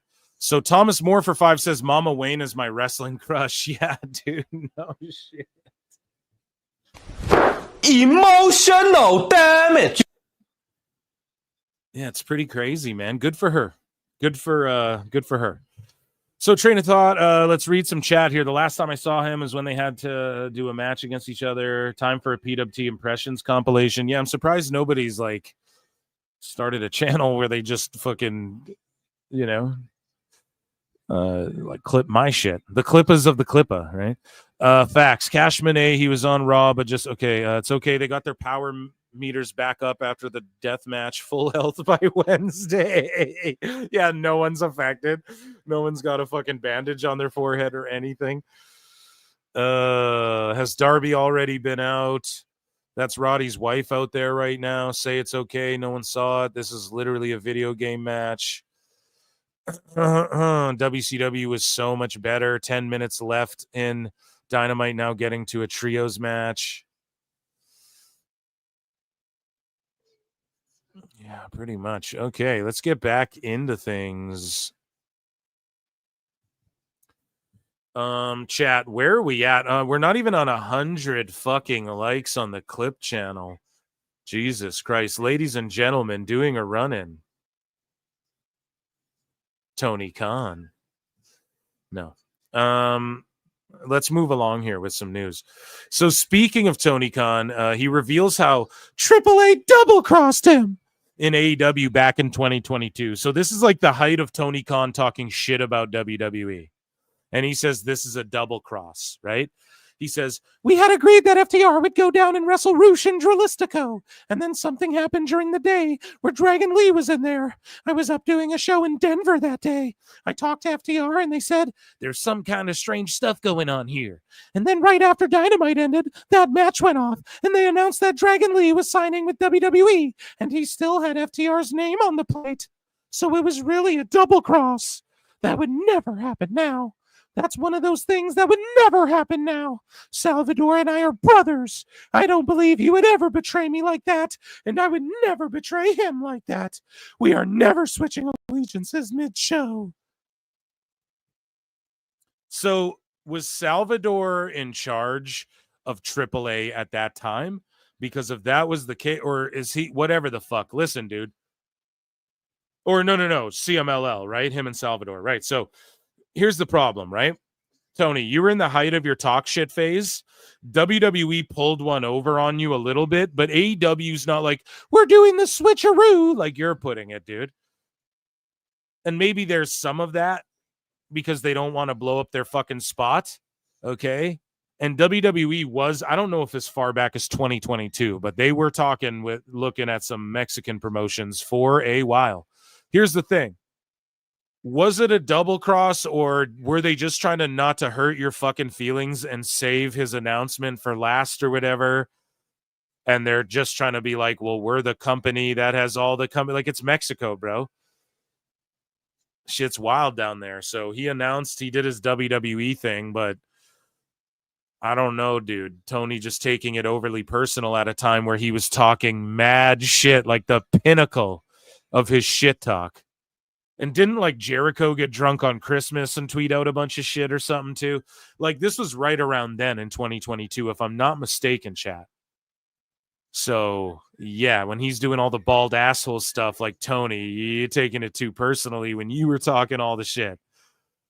And they just did, oh, we're signing Dragon Lee, and they tried to like not hurt your feelings. FTR's down there, who cares? Anyways, so this guy had this to say to Anthony Bowens. He's like, please ditch the baseball references and gimmick. It didn't work for Abe Knuckleball Schwartz, and fans are... So he's an old guy. It didn't work for old Abe Knuckleball Schwartz, and fans are less likely to resonate with it now, Shunny. You don't need that kind of retro gimmick. Even Randy Savage didn't bring his baseball background into his character.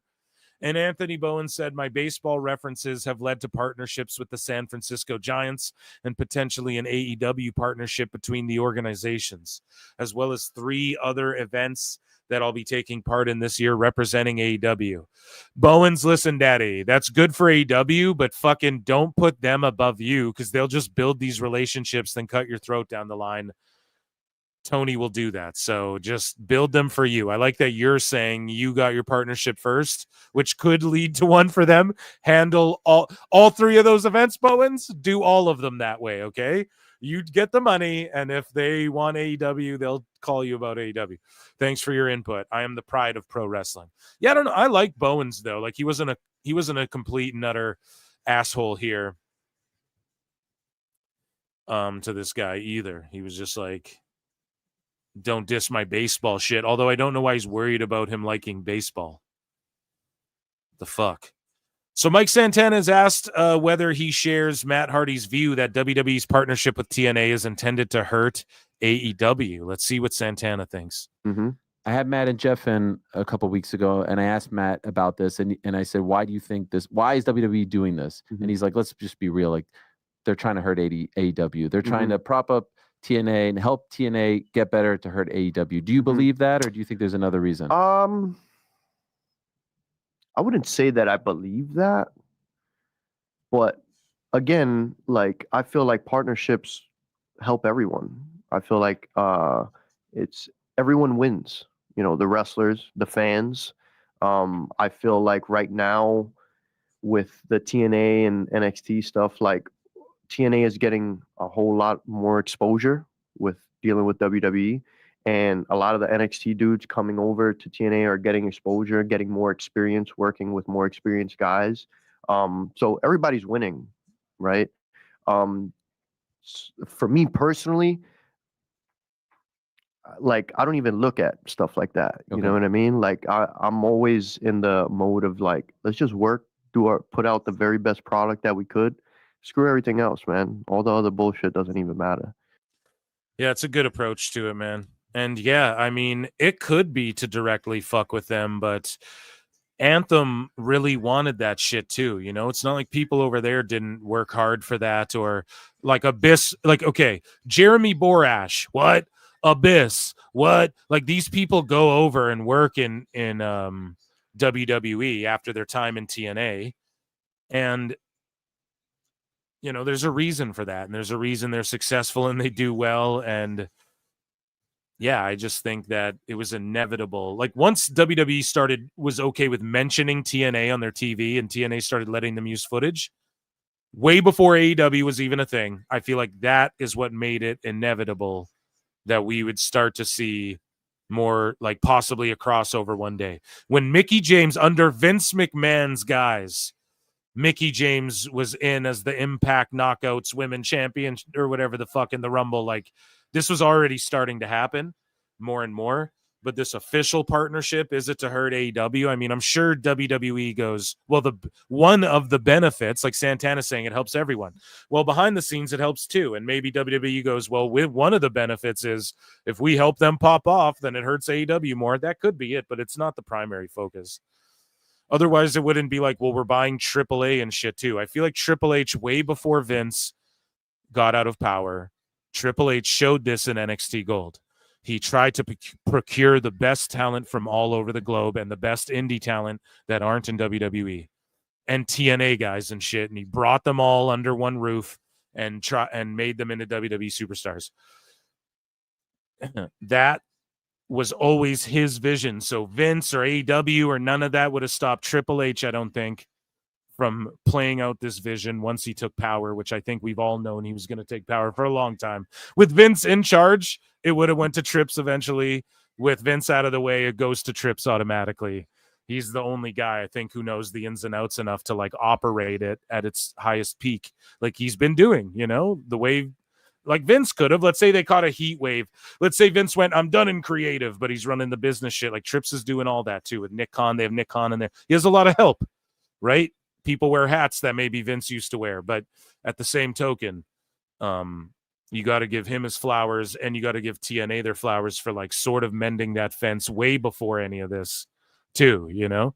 Legendary announcer and WWE Hall of Famer Jim Ross has revealed that he's recovering from a bad fall. So chat, I was happy he was at All In. I made the joke like, Jim, please don't fall. Like, you know, they need to be like flying him on a plane and rolling him around and like, you know, in like a fucking padded chair and just taking care of this guy. Dude, he fell. Okay. So he says that it was complicated by the fact he had misplaced his phone. And he said, I had a hell of a fall and soft tissue. I didn't break anything, I don't think, but I had a bad fall and I didn't have my phone. Didn't have any way of communicating. I just went to bed and it was challenging. To this very minute, I'm still sore. The older you get, the slower you heal, but I'll make it. I'll be all right. Just praying for you, Jim, man. Stay healthy. Tony Khan, if you ever wheel this motherfucker out anywhere again, and I don't see like he's being carried on a throne. You know what I mean? Like this motherfucker, you know, I'm okay if he's like, nah, I want to get out of the house and do so. I'm going to let Jim run. If he's like, fuck you, kid, I want to smoke a cigarette, by God. Okay, the man's lived so much life. He's defeated cancer. He's lost people he's loved. He's having these bad, like he can do what he wants. At some point, it's like, fuck it, you know? And I respect that in a man. I really do. Sometimes he's not a bad person, right? He's just like, fuck you. I've lived enough life, you know? I'm fucking have a goddamn cigarette. What do you want me? You're going to tell me not to? Who's going to tell him? Right? Nobody. So he's a legend, goddammit. But if he wants to go and do a show, great. But like, put him in a fucking padded suit, private plane, wheel him. You know, it's like the Pope, dog. Like, can a feather touch this dude? And we better make goddamn sure of it. Why is he alone? Send someone fucking get him a lady to accompany him to help him find his phone. Right, Tony? No. Shout out Jim Ross, and I just hope he's doing well. That's all. So Tony Khan recently revealed that he believes I can't even do it. Where's my water? Oh my God. He believes that MJF is AEW's version of Stone Cold Steve Austin, but with a white collar twist. In the same interview, Khan also said Moxley is AEW's version of Ric Flair. Are they fucking Ric Flair or Stone Cold? Is that even a good fucking comparison, dude? And like, while I'm saying this, the Bumba Clock Club, again, just attacking Hangman and shit. So at least they stuck to that. Moxley's there and he doesn't give a fuck that he lost the title. It doesn't change any of his actions. I'm okay with that, AEW. That's the right character choice. And now it's going to lead to Darby versus Mox, though. And then we'll get to Darby for the title. And Darby's just like full-blown Sting, just appearing on the roof with the spotlight and But he's not down there to help fight. So it is what it is. He doesn't have his skateboard. He was a skater boy. He said, see you later, boy. He's going to climb Mount Everest. So Tony Khan was asked if Hangman Page was always the guy planned to beat Moxley. And Khan said, I don't have to answer that. Now, we know that it was a last-minute plan, so it doesn't matter if he says that because of the story that broke from all the dirt sheets saying that Hangman and Bruv were like, you win, no, you win, no, you win, no, you win. Right? But with that being said, at the same time, Tony doesn't need to answer the stupid-ass question, so I'm okay with his answer. But I just, it's like you can just answer one thing for honestly for once, and he doesn't give anything during interviews. We covered it on the last show where Tony Khan like spoke to the fans before All In on Twitter. He made like a 10-minute video, and all it was him doing like a business pitch type like why you should watch AEW. I'm like, how do fans, this is so not interactive, it's uninteresting. Like, why the fuck aren't people watching this? It had like 37,000 views or something. It's like if Triple H did this, it'd have millions of views, dude. And it would feel more personal and shit. Like personable. But Tony Khan, man, he just doesn't, and not, I don't mean Tony Khan, man, like people call him. I just say man and dude and shit, bro. Guy, my guys. But, you know, he just doesn't ever really give answers. Everything's a non-answer with him. And it's like, well, then why do I care? Like, tell me why I should care. Don't just be like, well, we had a great Super Card of Honor with a great match and a great finish to the match. And everything was great. It was so great. Everything was absolutely great. And it was super. You know, what's going on with Punk? I can't answer that. What's going on? You know, I can't answer anything. Yo, is this a last minute decision? I can't answer that. Now, this guy's asking to like pull your card almost, Tony. He knows the answer because, well, if we're to believe all these dirt sheet stooges that you're pal with, then we know like our wrestlers were like, no, you win, bruv. No, you win, partner. No, you win, bruv. No, you win, partner. Like they couldn't even determine who wanted to win the title and shits, or who wanted to win that tournament or whatever the fuck. So either way, let's hear what Tony Khan has to say. Things happened along the way that changed the flow, but certainly Hangman Page. Hangman was always the guy. I don't have to answer. See, look, it's so cringe. It's like certainly things changed along the way, but was Hangman always the guy? I don't have to answer that. Or no. Rewind it again? I just botched. He says fucking, was it Hangman?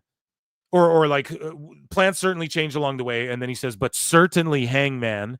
What, Tony? Was he factored in? Was he what? So the guy sort of finishes the sentence to get confirmation. So he was planned the whole time, right? And then that's when Tony goes, I don't have to answer that. Meaning no, because you were just going to try and bullshit out and go, well, certainly Hangman was factored into a big spot and All In, and it was great. That's what you were going to fucking say. But he diverted your bullshit back into his specific answer. Give me a specific, because that's the reporter's job. And he fucking, Tony gets like almost irritated by that. We're going to play it back, but he gets like, he's like, his eyes close. He's like, I don't have to answer that. I don't have to answer that. No, I don't have to answer that. Dad said I don't have to answer that. Right? And he's like, I don't have to answer this shit. Meaning the answer is no. Otherwise, you just say, yes, that's the point I was making, but you interrupted me, pal. So here we go. Things happened along the way that changed the flow, but certainly Hangman Page. Hangman was always the guy. I don't have to answer that. But I do think that Hangman Page has stepped up in the past year and clearly was the right choice. It could have been Ospreay. It could have been fucking... He's just flying by the seat of his fucking pants, man. He's in no shit. 100K four-way fight tonight. So we had Aminata, Thekla, Chris Statlander, Willow Nightingale, and then we saw Thekla aligned with Julia Hart and Sky Blue as the spooky Spider Girl clique, which is cool, whatever. But 100K 4-way fight. It's just thrown together random 2K booking again right after All In. And he also had like an 8-man tag bullshit. And the Observer has this to say: AEW talent reportedly feel very, very unhappy with AEW All In, and there's reportedly a sense that AEW has turned things around, according to the Observer. So if they turn things around, then I was right, and things were fucking going in the wrong direction, you stupid idiots who fucking call me a shill or just say I hate on AEW. Stupid idiot. So that means AEW and all of them agree that things needed to be turned around, huh? So we're not just shill, dumb fuck WWE defenders. We're not just all AEW haters, Dave. So the locker room and your sources and everyone believe things are turned around. So you have been shilling and we've all been right and it needed to be turned around. The best guy is Tony Khan. Is that what you're saying? You fucking mark. Huh. Feels good to be right. Hate to say I told you so, but like, what the fuck does that even supposed to mean? So we were right. So things needed to be turned around per them, or else did it turn around in a bad way? Huh. We'll see, Dave. You fucking moron. And that, ladies and gentlemen, was AEW news all together with an Ichi Nissan.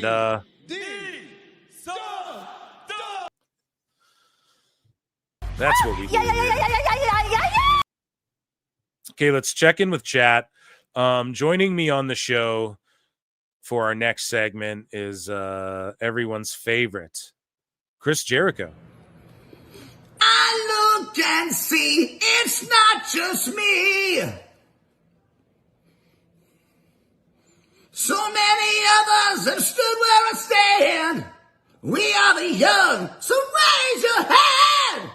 They call us problem child. We spent our lives on trial. We walk an endless mile. We are the youth gone wild. We stand and we won't fall. We're one and one for all. The writing's on the wall. We are the youth gone wild.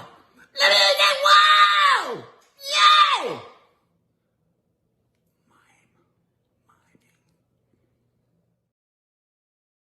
You guys deserved that one. What can I say? Let me check in with chat for a bit. Okay, guys, so we're not going to get to 200 fucking likes on the clips. So if we get to 7K subs, so tell a friend, share the clips around, do what you got to do. 7K subs before Slamversary goes down, I will go live for Slamversary, okay, on the clips channel. So tell a friend, tell your mom. Get your alts, pull a Tony Khan, get your alts to sub, all that. So where do we start here? Oh my goodness, man. We have so much in this last segment of the evening, and I know you're ready for it. It's going to be a great and powerful one. Guys, if you're on X, come on over and watch on youtube.com/@ProWrestleClips. Vote in our poll. Do you think Goldberg goes to AEW? I don't know. But the shit he was saying about WWE, I don't know. Guys, become a member, 99 cents. You can gift a membership. You get access to my Monday shows, patreon.com/ProWrestleTimes. Super chats are welcome. Give me a like, a dislike, leave a comment, a good comment, a bad comment, don't fucking matter. YouTube's got an auto filter anyways, so you guys are screwed anyways. But haters are fucked anyways, because I mean, they can't talk that much shit. No. It's all good. Love the haters too. And yeah, thank you guys all for tuning in. I mean, last weekend I streamed so goddamn much. And then today for Wednesday, Dynamite wasn't really shit, chat. Don't you agree? Like that was just another episode of Dynamite. Darby's little return there. It's not, he just stood off in the balcony. He's pulling a Sting. It's just too little too late, man. You know, I just don't know. But it was more WWE-ish. So if everyone says that Dynamite cooked, then it was like a super WWE style show, dude. They even gave Fletcher like a solid TV match win, which is shit they'd usually do in WWE. So we're getting flutes in the chat. Yeah, I know you guys are ready for it. Darby is the newest Sting. If Sting was 100 pounds lighter and no star power and was gay. Chat, Jesus. I don't think he'll get it. I think he wants an AEW payday. Thank God for the mute button. Someone needs to take a Tony Fierce creativity sign to Chicago. I wish WWE had got Tekla. No, I'm good with her there because they'll like scoop her up after, you know. and they'll give her time to like actually flex what she can do. How do you turn things around every week? That's what I mean. Every week, the feeling, the new, it's turned around. It's the morale, the feeling, it's turned around. Okay. All right. Now I'll like, okay, there you go. Some people hold the likes hostage, right? And that's fine too. But we need to get to 7K subs, okay? And then we'll do the show. I think that's the way to do it. Okay. So make sure you guys tell a friend. We're above 100 likes. Yeah. Once Jericho comes, we get above. So it's a race, right? It's a race. I just watched Rat Race recently. I think I told you guys that again, we stand and we won't fall. The Bucks are less likable than the Menendez brothers. All right. They already have nothing for Spider-Girl. You think AEW could try some new storylines instead of rehashing Page and Co. versus the Boar Horsemen? We're going to get another death match versus Hangnail and the Dick the Boozer and the Yeah, dude, we're just going to get like, here's Death Riders with some Japanese guys against Hangman and Swerve and Osprey and and a couple other Japanese guys in a fucking Blood and Guts or whatever, right? Like here's a Bushi again or whatever. They're just going to like roll out fucking Ishii and Shibata or some shit. It's disappointing. Instant transmission. I need that sound. Okay, I checked in with chat enough, right? Are we good? I need to really like get some liquids in me.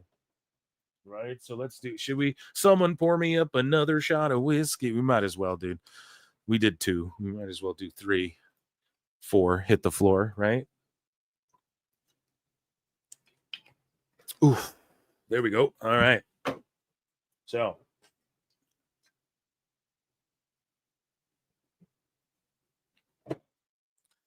Some ice water to follow that. It's a little spicy. Okay. Here we go. Let's get into everybody's favorite segment, and it is called Dave Meltzer's Dumb Moment of the Week. So Seth Rollins gets quote unquote injured. I'm skeptical, fry eyes looking at that thing. Like, I don't know about that. Meltzer said what tweets this out a couple days ago. Says that there's 3 versions of reports on Seth Rollins' knee injury from SNME. I think I talked about this on the Monday show, but he was like DMing me shit. So I was trying to explain this, but we were live and he does a better job. So F4W said there's a combination of a leg injury and angle. Post said that it's a worked injury angle. And then PWI and Fightful say it's a legit injury. Now, out of those 3, I'm going to be honest. Now, PWI recently has been accused of lifting stories. And Fightful, I mean, you guys know. But honestly, if I'm going to trust Post or F4W or PWI Fightful, I'm going to trust PWI Fightful. But with that being said, like, I'm just saying objectively, as far as like, if I'm hearing 3 outlets and you have 2 different outlets with sort of the same thing, okay, maybe I'm going to lean that way. However, man, I don't fucking know. Like, I'm just looking at it all I'm not looking at the sheets and taking their opinions. I'm looking at what I'm seeing on the show and what I'm seeing from what Triple H and Seth are saying and shit. Okay. And I'm looking at it skeptically, but I just hope he's not really hurt, but think about when Liv was hurt. It wasn't, oh, it's too swollen, so they didn't do shit. And we don't even have a diagnosis yet. Or what is it, a prognosis, or some fucking doctor or nurse is going to be in the chat. Like, it's actually a fucking whatever. Okay. But, yeah, whatever it is, you think they would at least have like some sort of, this is what we think it is, or it's nothing has been diagnosed or whatever the fuck.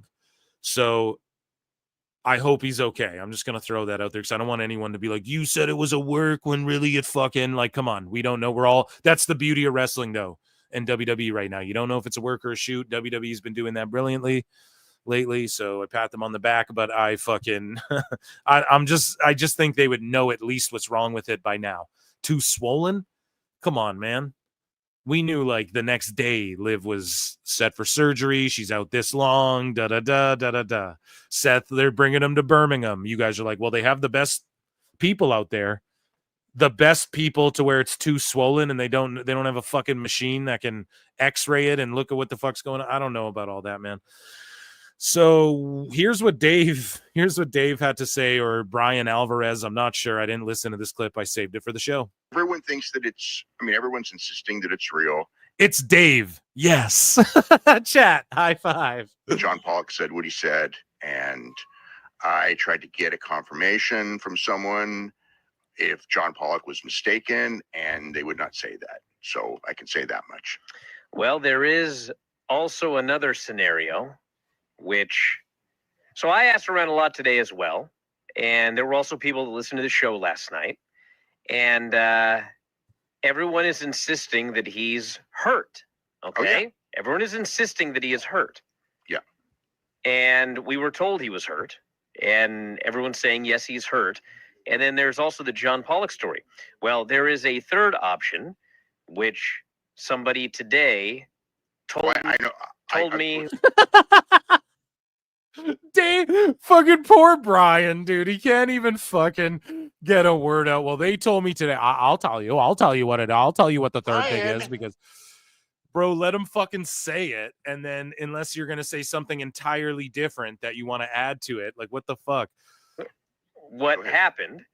They say that what is going on is. But Dave wants to shut down this last thing for whatever reason. That gives me motivation, or not motivation. That gives me motive to believe that Dave. Here, let's listen to Brian. I can explain this better with context. The reason that these stories are conflicting is because he is hurt, but what happened on. He was hurt before. Why is Dave so like he's hurt? It's gotta be he's hurt and shit. It makes me go, fuck Dave. He ain't really hurt, you know? That's what I'm trying to get to. I can't believe Dave for whatever reason. Okay. And I gave him the benefit of the doubt earlier in the show, guys. So rewind and look at that if you don't believe me. I'm fence sitting Phil. I give everyone their due. I give everyone their shake. Why is Meltzer so he is hurt? He is hurt. You know what I mean? Saturday was a storyline. Meaning, you can't even let Brian just say it. He's got to know what is that. Now I believe you're being worked, Dave, because you're a fucking schmuck. He is hurt, but he did But he did not get hurt on that spot. That spot was a cover. So Brian's saying he was already hurt. He needed his knee worked on. They figured a way to do it in the match to make a storyline out of it, and that. I actually like that from Brian. Brian actually trying here. And this is why I think Dave's trying to shut this down. Are you guys ready? Brian. I think Dave's trying to shut this down because or maybe, I don't know if Dave concurs with this, actually. I'm maybe speaking out of my ass, but I'll just give Brian his due here instead of taking an opportunity to shit on Dave, although it's hard to pass one up. I think Brian here should get his due because, yes, WWE will play 4D chess like this. And this could be why I feel my spidey senses are going, we're getting worked here.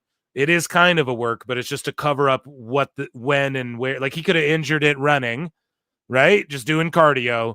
And then it's tweaked and it's not serious, but he's not hurt so bad that he can't work. But at the same time, though, let me ask you guys this. Let's say it's so bad where he needs some time off. Or does he need to rest up because people are banged up, like I've been telling you? And it's not even like, oh, there's an injury. He's like, I'm banged up, trips. I don't want to get Chad Gabled. You know what I mean? Like people are banged up. EO had to take a bunch of time off. I'm not saying she was injured either. But listen, man, she was putting on fucking stellar matches before she got the belt, had a bit of time, put on another stellar match at Evolution, right? Chad Gable took his time. Ludwig's doing the El Grande. Ray's banged up, man. People are banged up. People who were wrestling a lot on TV were banged up. You don't see the Creed brothers wrestling every week again, right? So all I'm saying is this.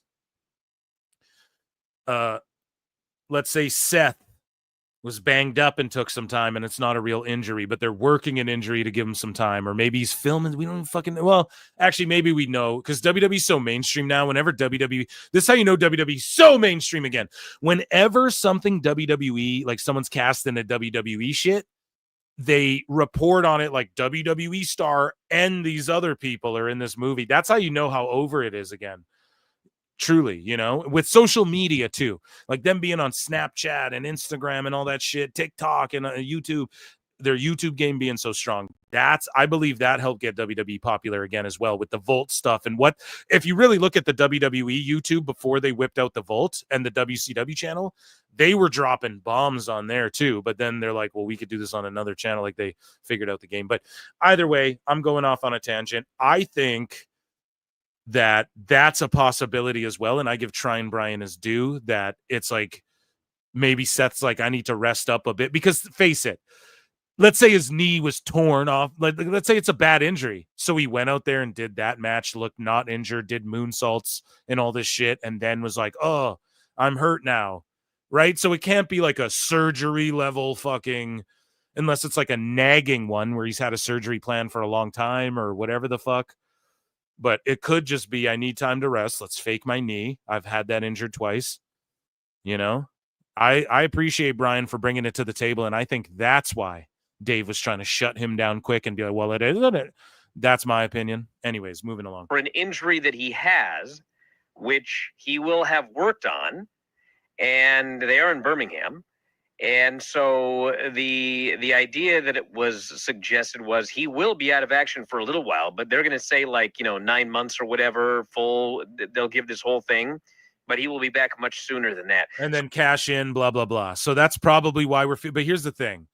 I say it like, I'll fucking stooge what you tell me, bro. So don't say like, I won't stooge you said it, but fucking if you say it, I'm going to likely bring it I'm going to say it on YouTube, you know?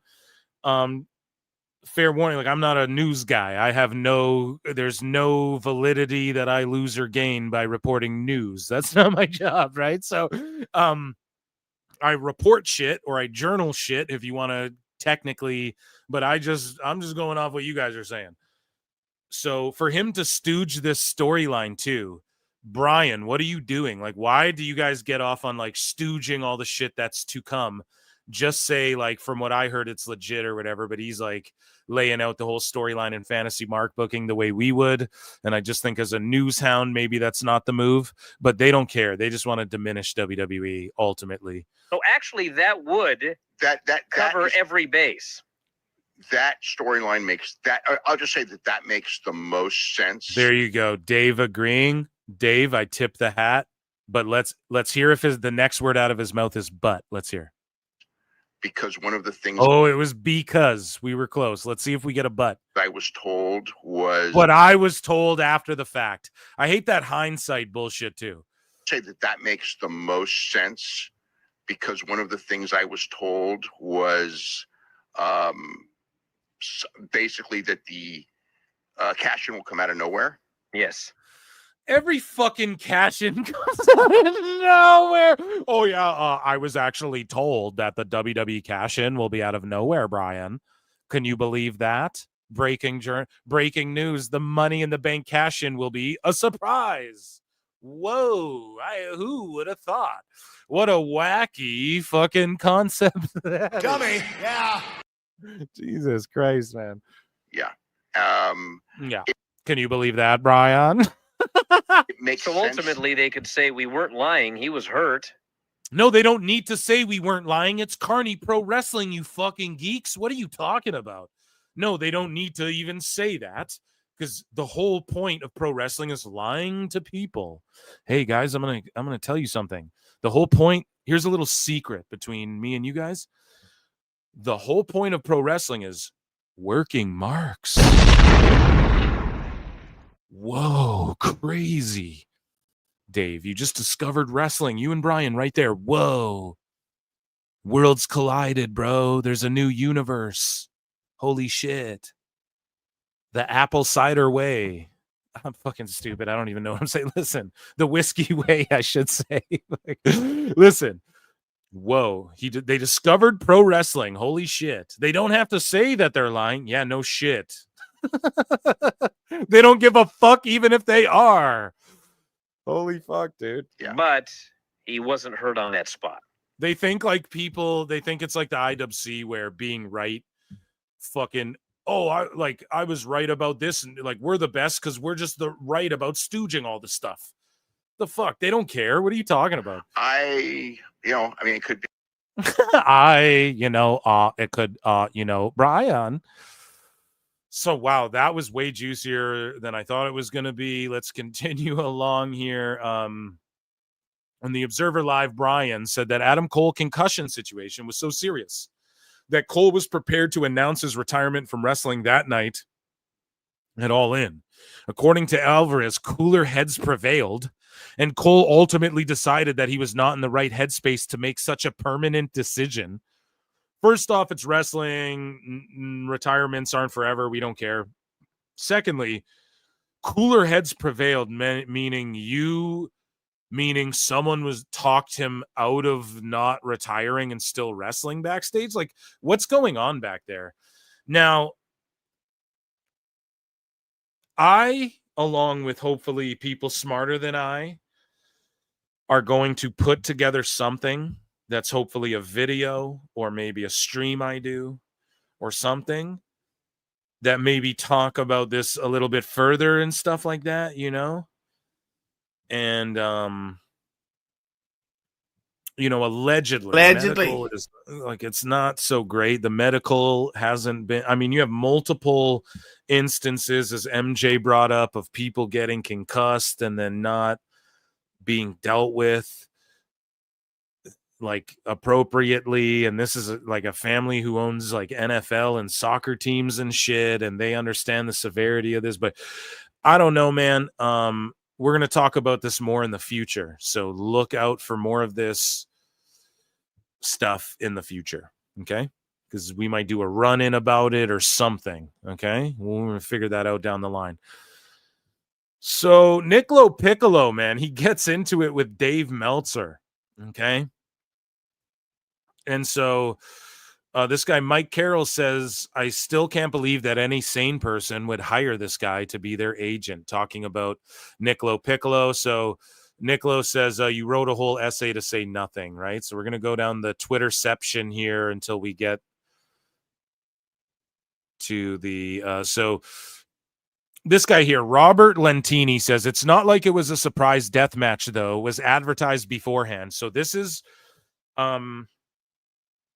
we covered this on the show, okay? LoPiccolo, he's an agent at Paradigm. He's the president of the sports section or whatever the fuck, the sports department, okay, the sports division. And he represents people, I guess, like Punk and like these other wrestlers, right? Or has represented them, whatever.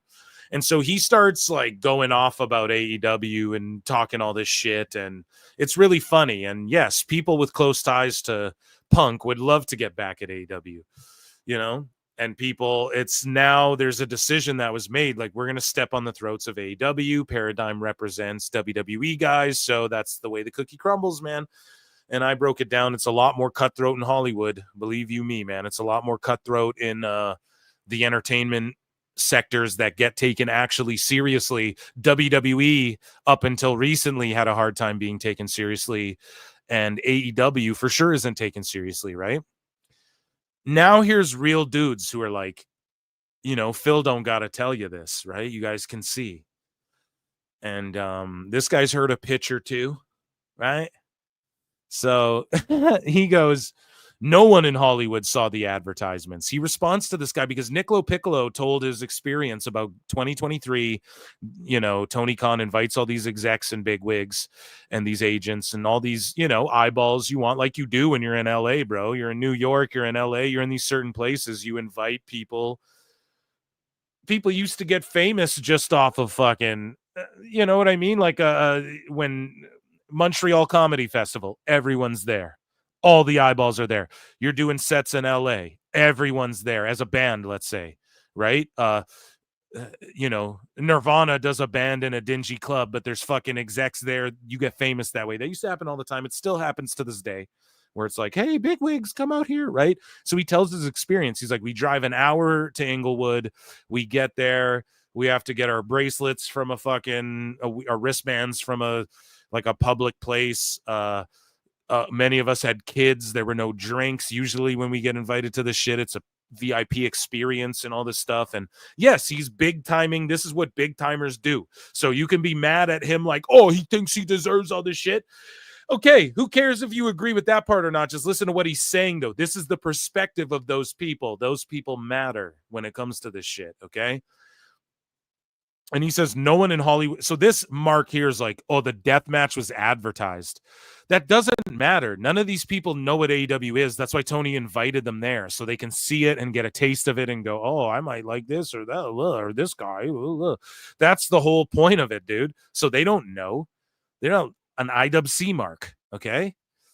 And so he's like, no one in Hollywood saw that advertisement, LOL. They just say a free invite to the Forum Club. That's it. Don't book a Texas death match if you're trying to impress people who lunch at Soho House. Exactly, dude. Fuck. This is the thing, man. Yeah, whatever. He explains it. I'm not going to beat this to death, but exactly, dude. Like, you're talking about people who don't give a fuck about that.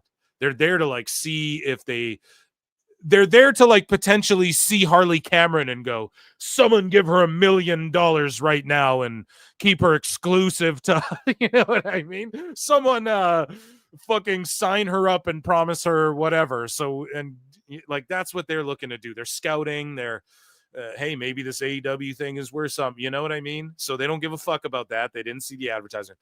Now here's Dave to write a paragraph that Piccolo follows up and is like, you wrote a novel about nothing, you dumb fuck. Like, even what you're saying in response, what I'm about to read in Meltzer voice, none of this shit matters. None of this matters to any of these people. But Dave doesn't know that because he doesn't study the business. He doesn't study the Wagyu beef or McDonald's business. Okay? And he doesn't know any of these people. Several execs. No, they're like, who is this weird fucking gnat? Get him away from me. This weird wrestling guy. So anyways, Meltzer goes, sorry, you're having a meltdown over AEW not dying. So Dave is such a restart that he, like, applies this. He's doing what sickos do. He's doing what mentally ill people on social media do, and we see it in every fucking genre. We see it everywhere on social media, where people come in and just say shit that you're not saying. Like, they just say shit you're not even saying. This is stuff like Meltzer's had this argument and argued with other sickos, and we've chronicled it here on the show, where he's like, oh, you just wanted AEW to die, or like Eric Bischoff and these old podcasters said it would die and it didn't, so blah, blah, blah. LoPiccolo isn't one of those guys, dude. So it doesn't matter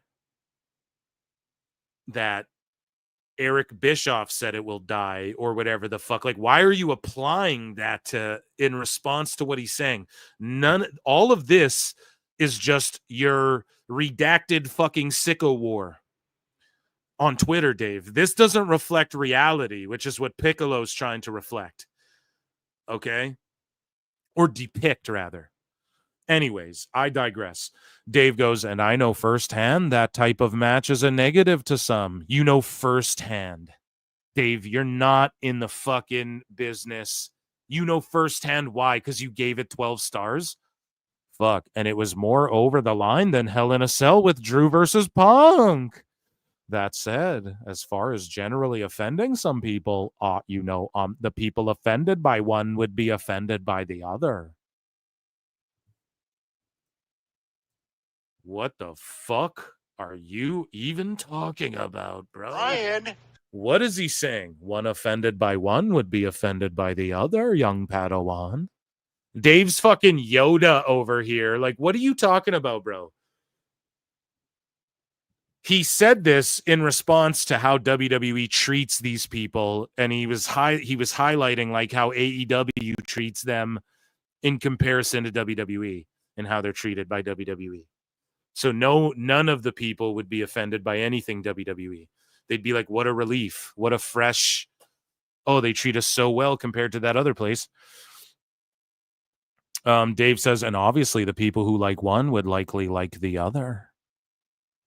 So you're trying to say that right, Dave. So this is the problem. People point this out about you and you go, no, I'm objective. I'm the observer.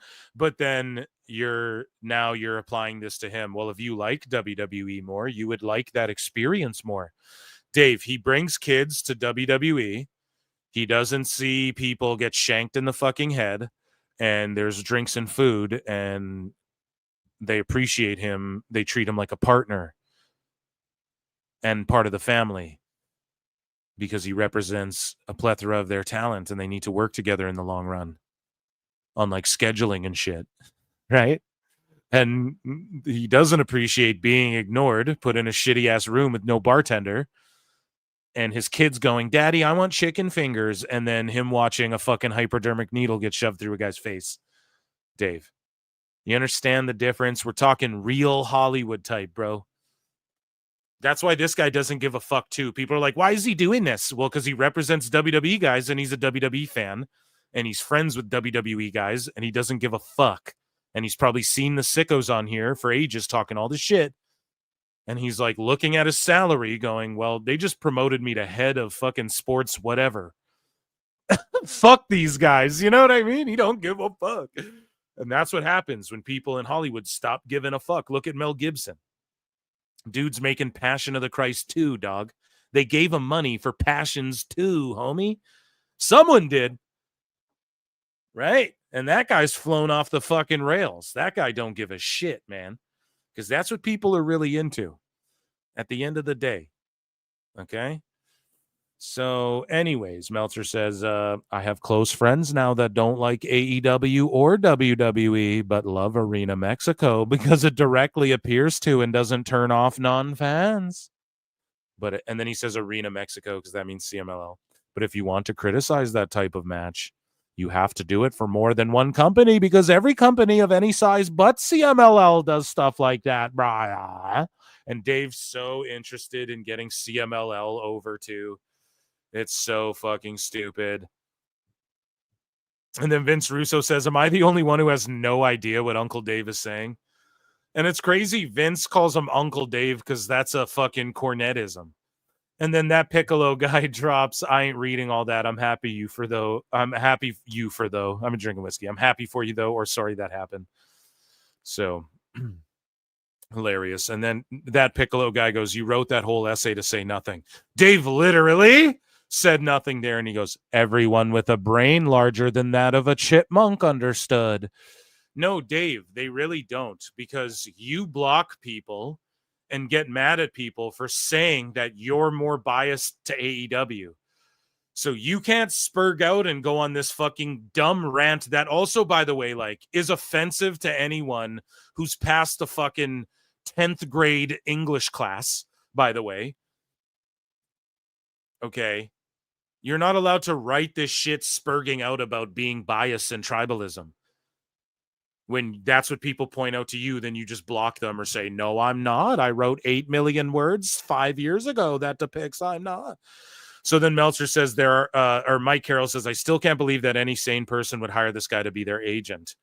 Oh, man, yeah. Why would any sane person hire a guy who will go fucking bat for you tooth and nail and doesn't give a fuck? Oh, you mean like Ari Gold, the greatest manager of all time? Where's my Entourage fans out there, dude? Where's my Entourage fans out there, dude? Ari fucking Gold, man. You mean like him? Come on now. Dave goes, there are established MMA agents who are going to testify for UFC and theoretically against their clients had the Kung Lee case gone to trial.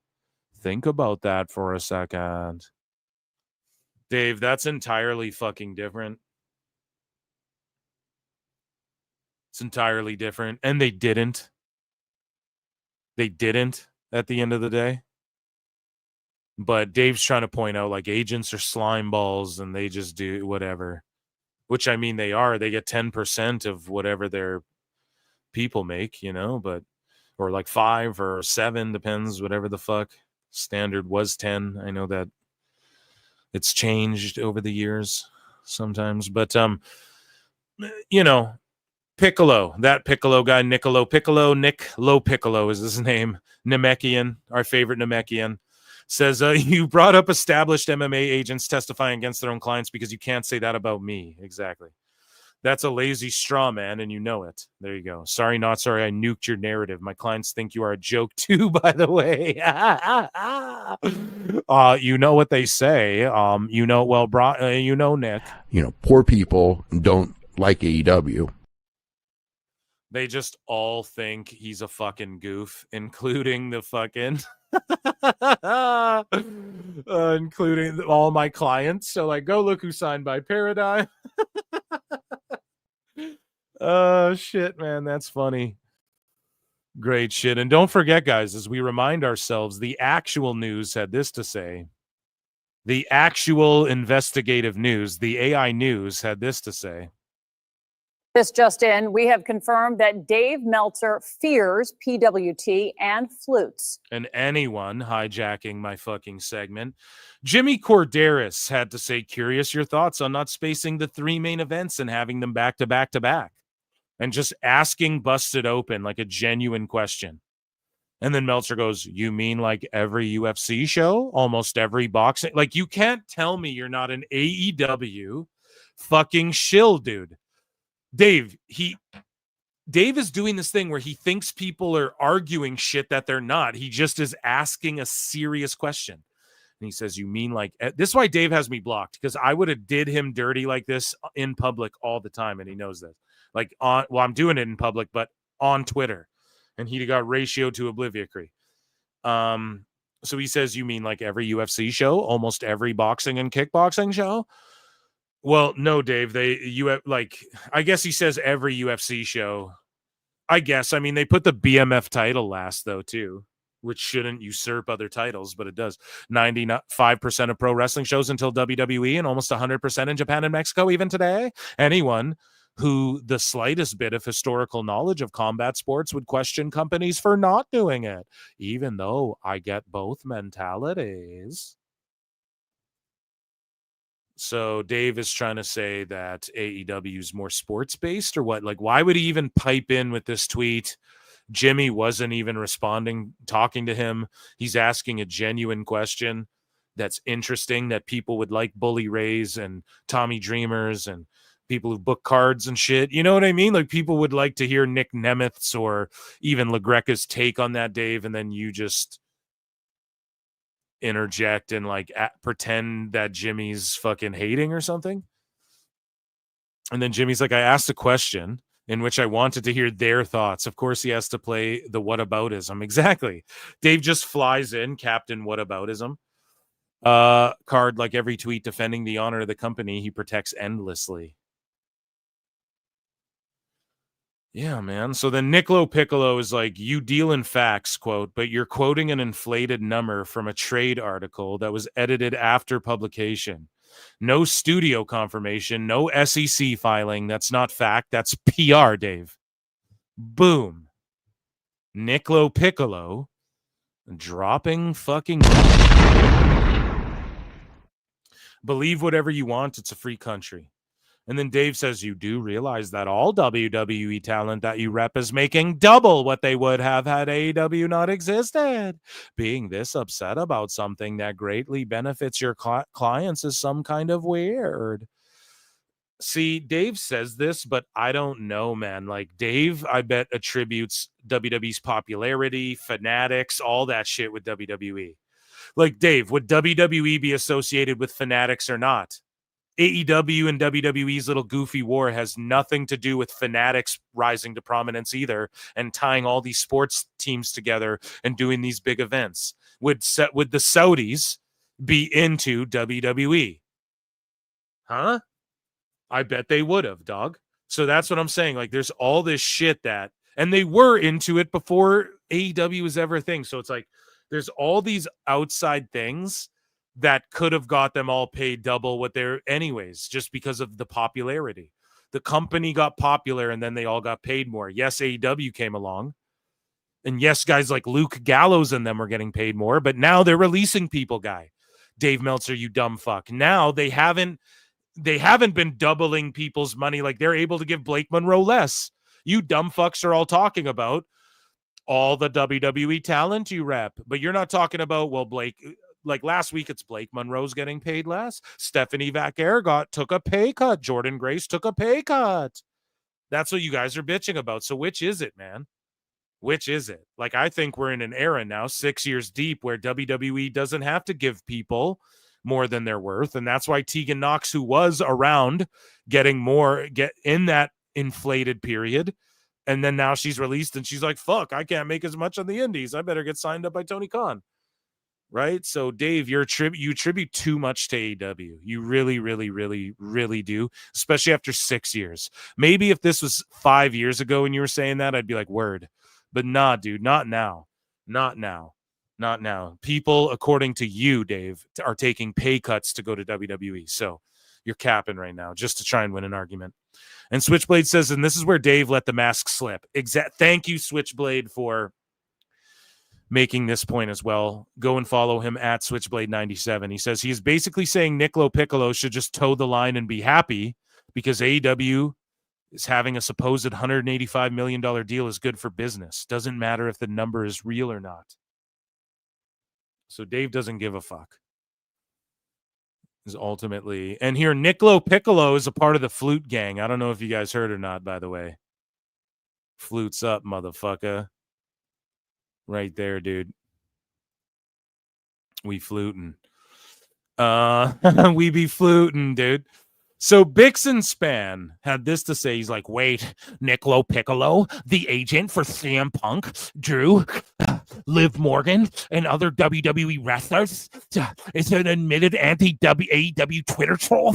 And he's been arguing in Dave Meltzer's replies for hours about nobody Hollywood believes that WBD is paying AEW $185 million a year. What in the world? Right?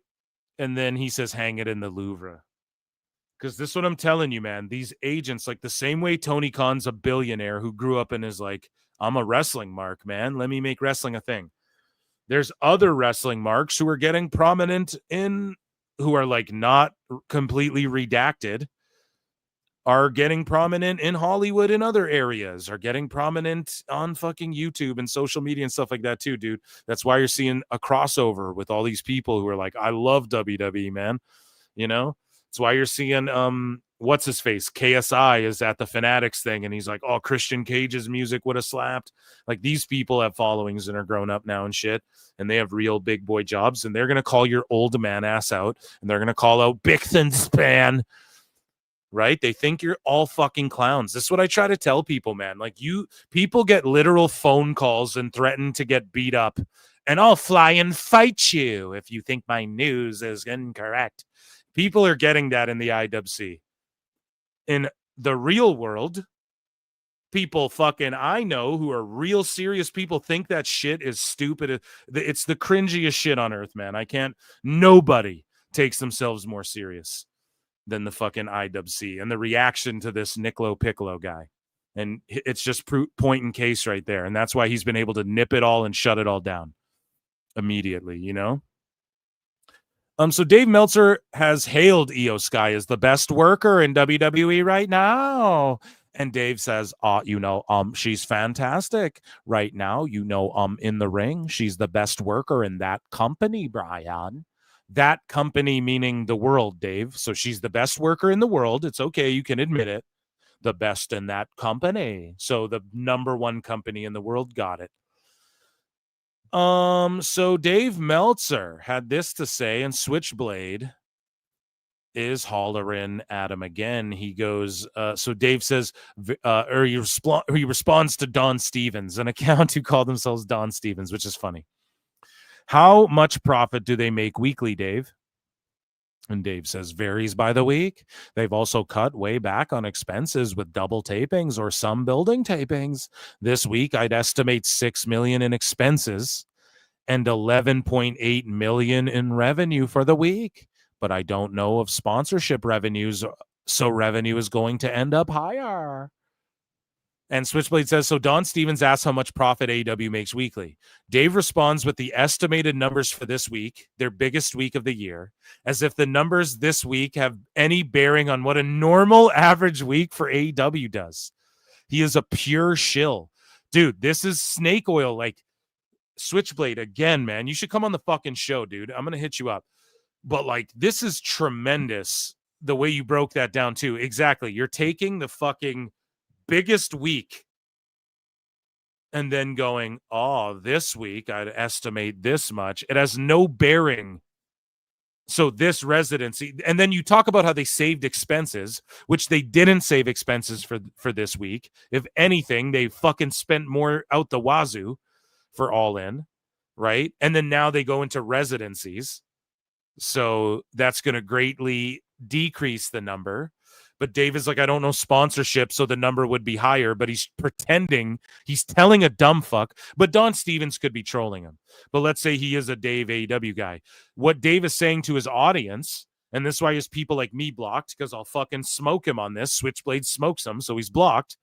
And this is the fucking problem, Dave, is that this week you'd estimate that much, and then you say they're cutting costs on all their regular weeks, but your estimate here and the sponsorship money isn't for the regular weeks. You're not doing an average, which is the question this guy asked you. He said, do they make weekly? So the correct answer would be an average, not what you estimate for the all-in fucking week, dude. He's such a shill. It's not even funny. And then dumb fucks will go parrot that, thinking it's every week because they don't know how to fucking read.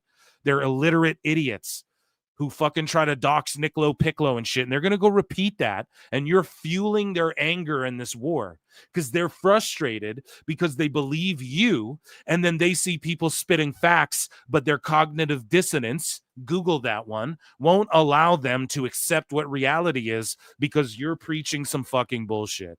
And it's a never ending cycle that'll never end. And Dave is the fucking galvanizer here, bro. And so he puts this out. Is WWE or is AEW the bully? Now, we watched Dave melt down here a little bit because Dave can't admit, like what he's trying to do is say that AEW and WWE are on even footing, but WWE's still the bully, which really that doesn't make sense. Like you can't really pick on someone like above you in the pecking order. You know what I mean? It's punching up. So Dave can't admit it's punching up, but he's still trying to explain why WWE was the big bad bullies. And like we all know AEW can't be the bullies. That isn't possible. And we know they're not the bullies because they cry like whiny bitches when they get it back. All they can, well, no, that actually is in the IWC, they're bullies. They can dish it, but can't take it. So maybe AEW is the bully in that context and like a psychological, like what a fucking therapist, how they'd break down a bully. But as far as like, you know, they're even footing, which is what Dave is trying to fucking explain here, but he can't explain. He just says like 10,000 times. Both sides probably think that we're being bullied. Okay. I mean, I know it sounds ridiculous, but they both do because WWE, you know, and I've heard it from them, believe me. Okay. No, you never heard it from WWE that you think you're being bullied. Stop lying. WWE believes that it is unfair that this guy has so much money that he doesn't have to make money, even though he doesn't make money. They don't believe that at all. They don't think it's unfair that he has all this money and doesn't have to make any money. They just think it's goofy. And then what you do is you project, Dave, and then you fucking make it up in your mind and then spit it out. That's the Dave Meltzer spin. Right? And then you spit it out to the universe as if it's fact when it's not fact. This is why you're looking down at the ground with your shark-eyed fucking brain, lifeless, brainless behind the eyes. Shark eyes, dude. Monster-brained fucking goblin this guy's become. Because he's so full of lies. And they don't think it's fair, Dave. And if you've heard anyone express that, they're not sitting there going, it's not fair that he can. They just try to explain to you logistically, well, yeah, but he fucking has all this money. So it's what I say. He's artificially placing himself in the history books. And Dave, you're making it out to be like, they think it's not fair. Everyone agrees that nepotism, guys who can just fucking buy and whatever, that shit is, everyone agrees like that's not fair because it's just not. But it's not like, it's not fair. Tony couldn't make a star if his life depended on it, dude. Okay? So Dave is making that part up and adding it in there. Doesn't have to make money, even though he does make money.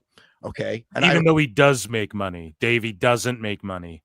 No one serious other than you thinks he makes money. Nobody's serious, and you're not serious.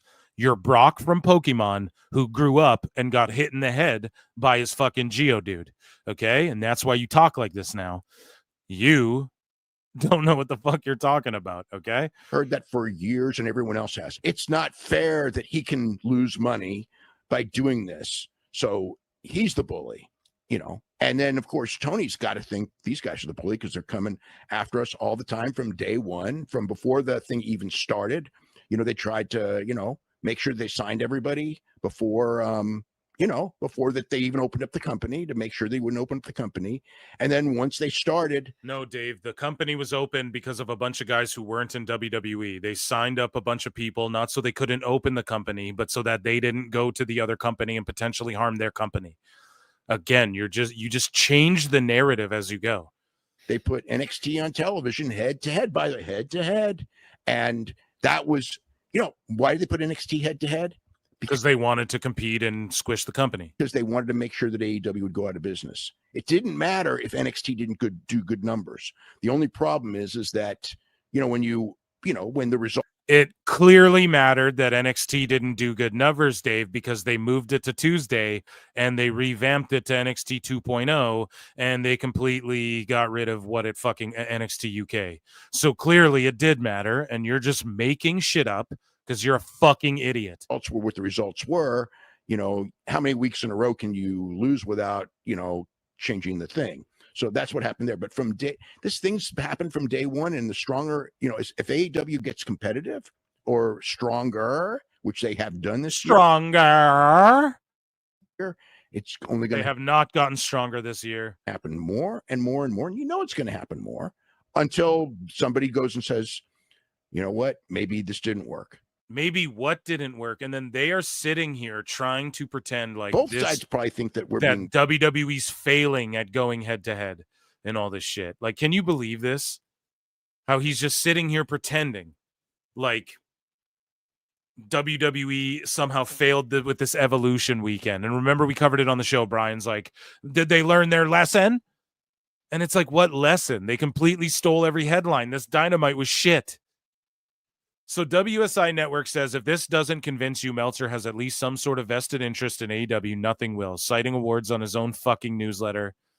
And then Meltzer says, 0 lies, 0 subjectivity. And the Observer, see? So again, Dave wants to pretend like he's not acting like what he says goes, and it's the objective Observer and all this shit. Observer is far from the only publication to give awards. This is a really bad week for you guys. We covered that. Switchblade said, does anyone know what trend Dave is referring to here?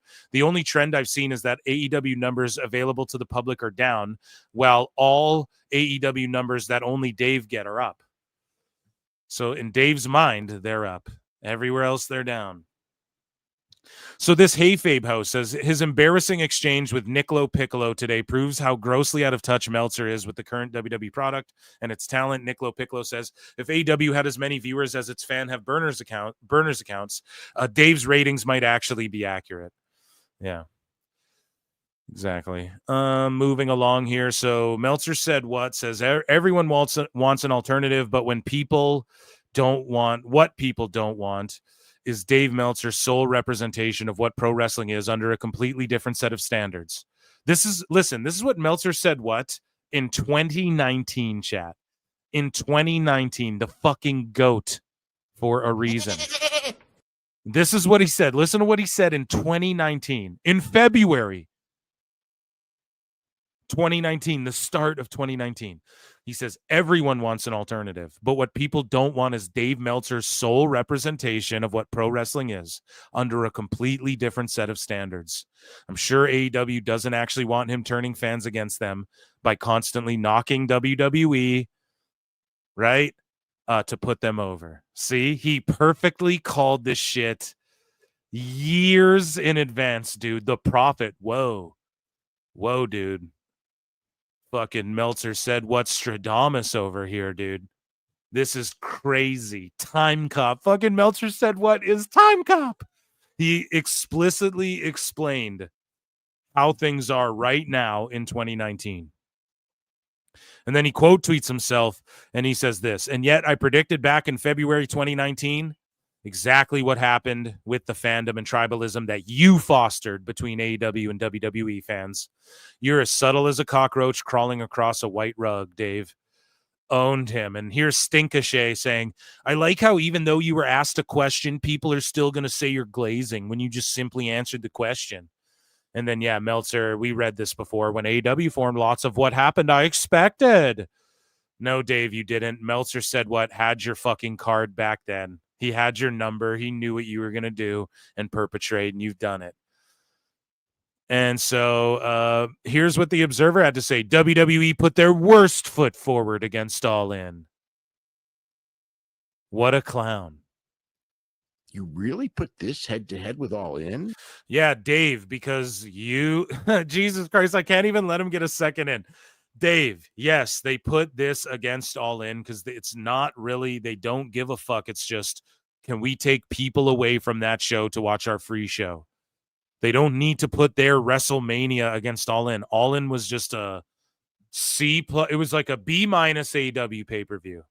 It was kind of cool because it was in a big building and you had fireworks and shit, and they didn't do blood the whole card for once, you know? So it was like kind of sweet, you know?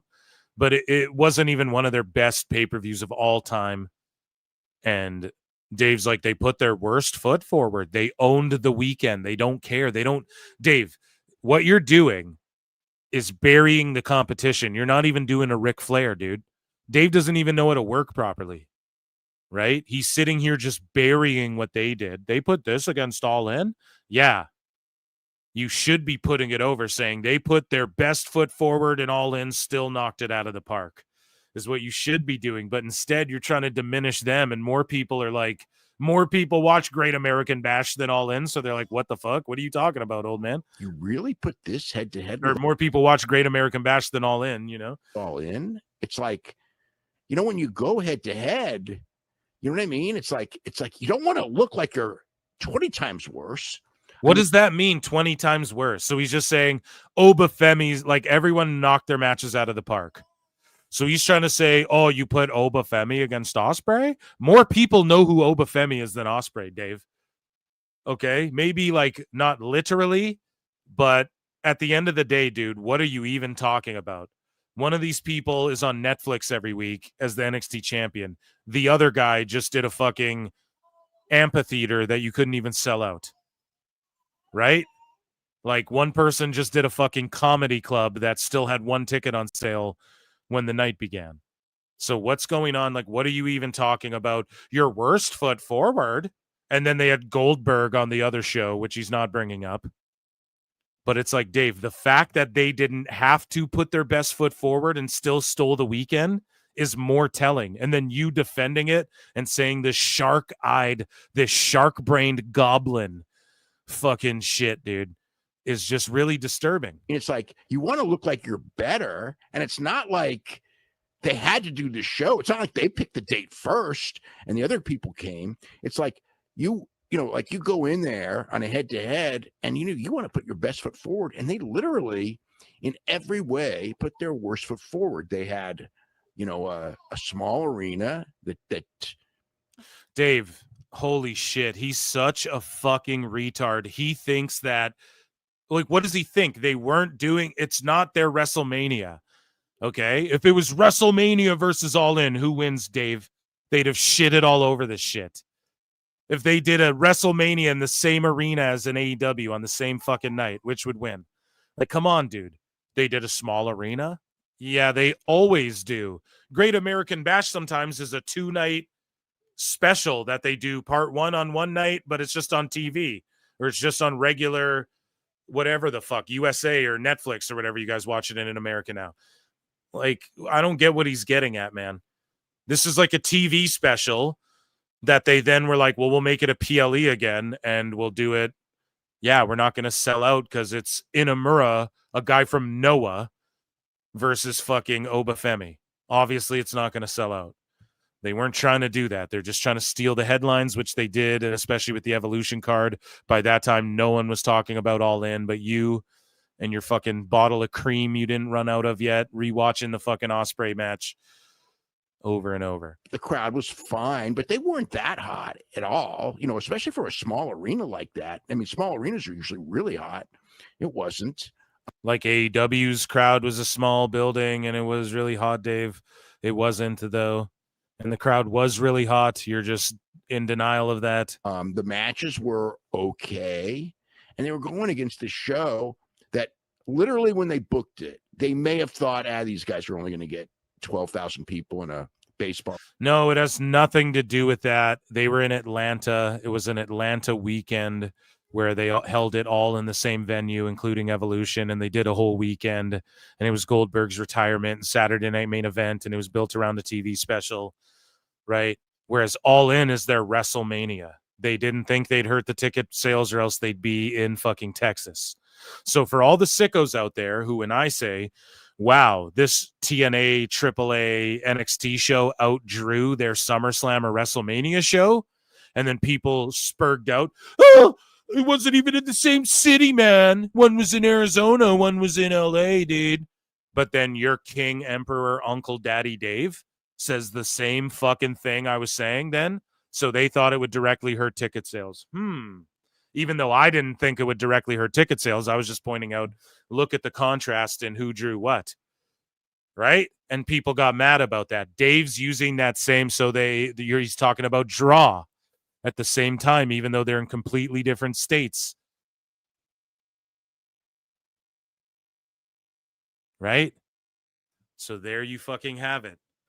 All the time, bro. We own these sickos, dude. Stadium, and they're going to look really bad, and we're going to... No, but WWE doesn't care if they draw 12,000 or 18,000 or 9,000 or whatever the fuck. It was them saying we need to take eyeballs, people who would normally watch All In or buy it or whatever. Let's give them wrestling all day so they watch our shit instead, and fuck them. Packed little building. But it didn't work out that way.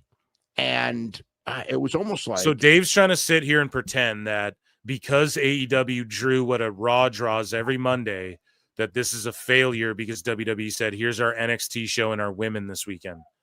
And Bill Goldberg's retirement. He's sitting here taking a victory lap. This is why everyone hates Dave. This is why everyone hates AEW. This is why no one takes this shit seriously. You're taking a victory lap over them drawing a Raw number for their WrestleMania show. Where's your victory lap today, Dave? So when Raw does literally 16 times what this Dynamite just did, when they do a 16,000 ticket sale again, what are you going to say then? Well, it wasn't on the same day, Brian. So why didn't you say what Phil Marks said when AAA and them outdrew Double or Nothing or one of these other events? Like, it's just such gross. He's clearly owns 3% of AEW. Put this head down. The rumors are true. Ed? Yeah, Dave is just, man, his credibility has entirely fallen off over time recently. So Dave behind the curve again and finally admitting in the Observer that the key demo for WBD is 25 to 54. What did your boy tell you guys? PWT Universe, AEW skewing older. Now Dave's picking that demo because it's gone up. That's the one he can prove that's gone up year over year with the one that he said is more important than the overall rating, the 18 to 49. Now he's claiming that doesn't matter. Or he didn't say that, or he doesn't claim that doesn't matter, but before he said the overall rating matters. And then people said, what matters more, overall rating or key demo? He then said key demo. Now he's saying, look at the 25 to 54. Why? Now what's the key demo? We know what WBD is their key demo, and it skews older. So Dave tried to lie and say all the cord cutting. Now he's saying the 25 to 54. What did I tell you guys? The people who watched New Japan 7 to 10 years ago are growing up now, and it's older, and it's going to be like WWE, where older people watch that shit and try and show it to their kids, but it doesn't really resonate. And WWE gets more and more over with women and families and shit again, and thus making it more popular. Women are fucking accountable for like all the debt and all the fucking money and shit. Look it up, man. I don't make it up. Right? Like during the fucking pandemic, makeup was like still a multi-billion-dollar fucking industry.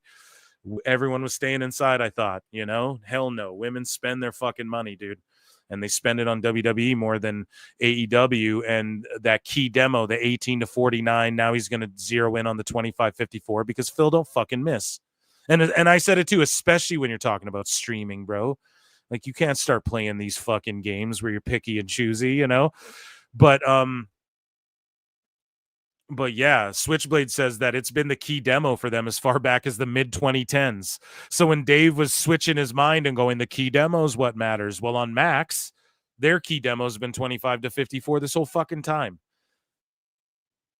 which is funny. And so this guy says LoPiccolo versus Dave Meltzer all in 2026. And Nicolo says, I would be down for this match, although there are probably a lot of people reading this right now who don't believe this match would draw ratings. But you are going to mislead yourself. Just like someone comparing Q2 Raw 2024 to Q4 SmackDown 2025. If you do not factor that in, then you do not understand ratings to begin with. If there is an NCIS lead-in, that is not going to be a throwaway stat. It is a meaningful variable. This would draw 7% increase if it's NCIS New Orleans and 32.6% with NCIS Sydney. NCIS Origins is effectively a wash. This is not conjecture. You will learn if you actually look at the data and understand what you are seeing. Now, when you factor in Max, even if you use the most pessimistic number available, meaning you are assuming minimum traction, minimum push, minimum uptake, it is still at a floor going to draw 26% more, and that is just the floor. If you go based on the actual numbers we have gotten for Max, it is probably closer to 83% in terms of incremental viewership or compounded engagement, depending on how you slice it. These are not excuses. These are determining factors. Reading is your friend. And if you are not building those into your analysis, then what you are doing is not analysis at all. If the numbers are lower than this, it's because LoPiccolo could not work his way out of a paper bag, let alone a match with any measurable work rate. Man, he is a straight up fucking sicko. Wacko like the rest of us. He's been watching Dave. Hey, I think he plays flutes. I'm just going to say it, man. And that is like a legendary breakdown of Dave right there. Like just, I don't know. I love that. What a tweet. Hang that one in the Louvre. And yeah, I also tweeted out, I was like, Meltzer used to say the overall viewership is what matters, then switched to key demos. Then everyone left is outdated, ass behind, and as he still touted 18 to 49. And he didn't understand streaming. Myself and others hollered about how Netflix and Max and other streamers don't care about 18 to 49 the way they care about other metrics. Tony Khan drops a graph featuring no 18 to 49 as AEW's 18 to 49 is shrinking. Dave says the reason is because all the young folks are watching on Max. We laughed at that. Now he finally admits that the Keys demo is 25 to 54 and cites loss of younger viewership to streaming. Another huge W for the good guys. And it's not about whether Dave's right or not, because now it's just funny to like predict what he's gonna say, and then when he says it, you're like, boom. Like as far as being right about, like, we know he's not gonna be, so it doesn't matter if, like, you guys know what it doesn't matter if it's a positive or negative for AEW, I guess is what I'm trying to say here, because we know him just positive for AEW means right, and then negative for WWE means wrong or right, you know. So like whether he's it doesn't matter if like it's a good thing for AEW or not. It's just tracking what he says and having it because he's such a goof, you know. But Dave, WWE booked SNME head-to-head with AEW's WrestleMania, aka All In. AEW then changed the start time of their stadium show pay-per-view to the afternoon, as reported by you in Friday, April 4th, 2025 Observer.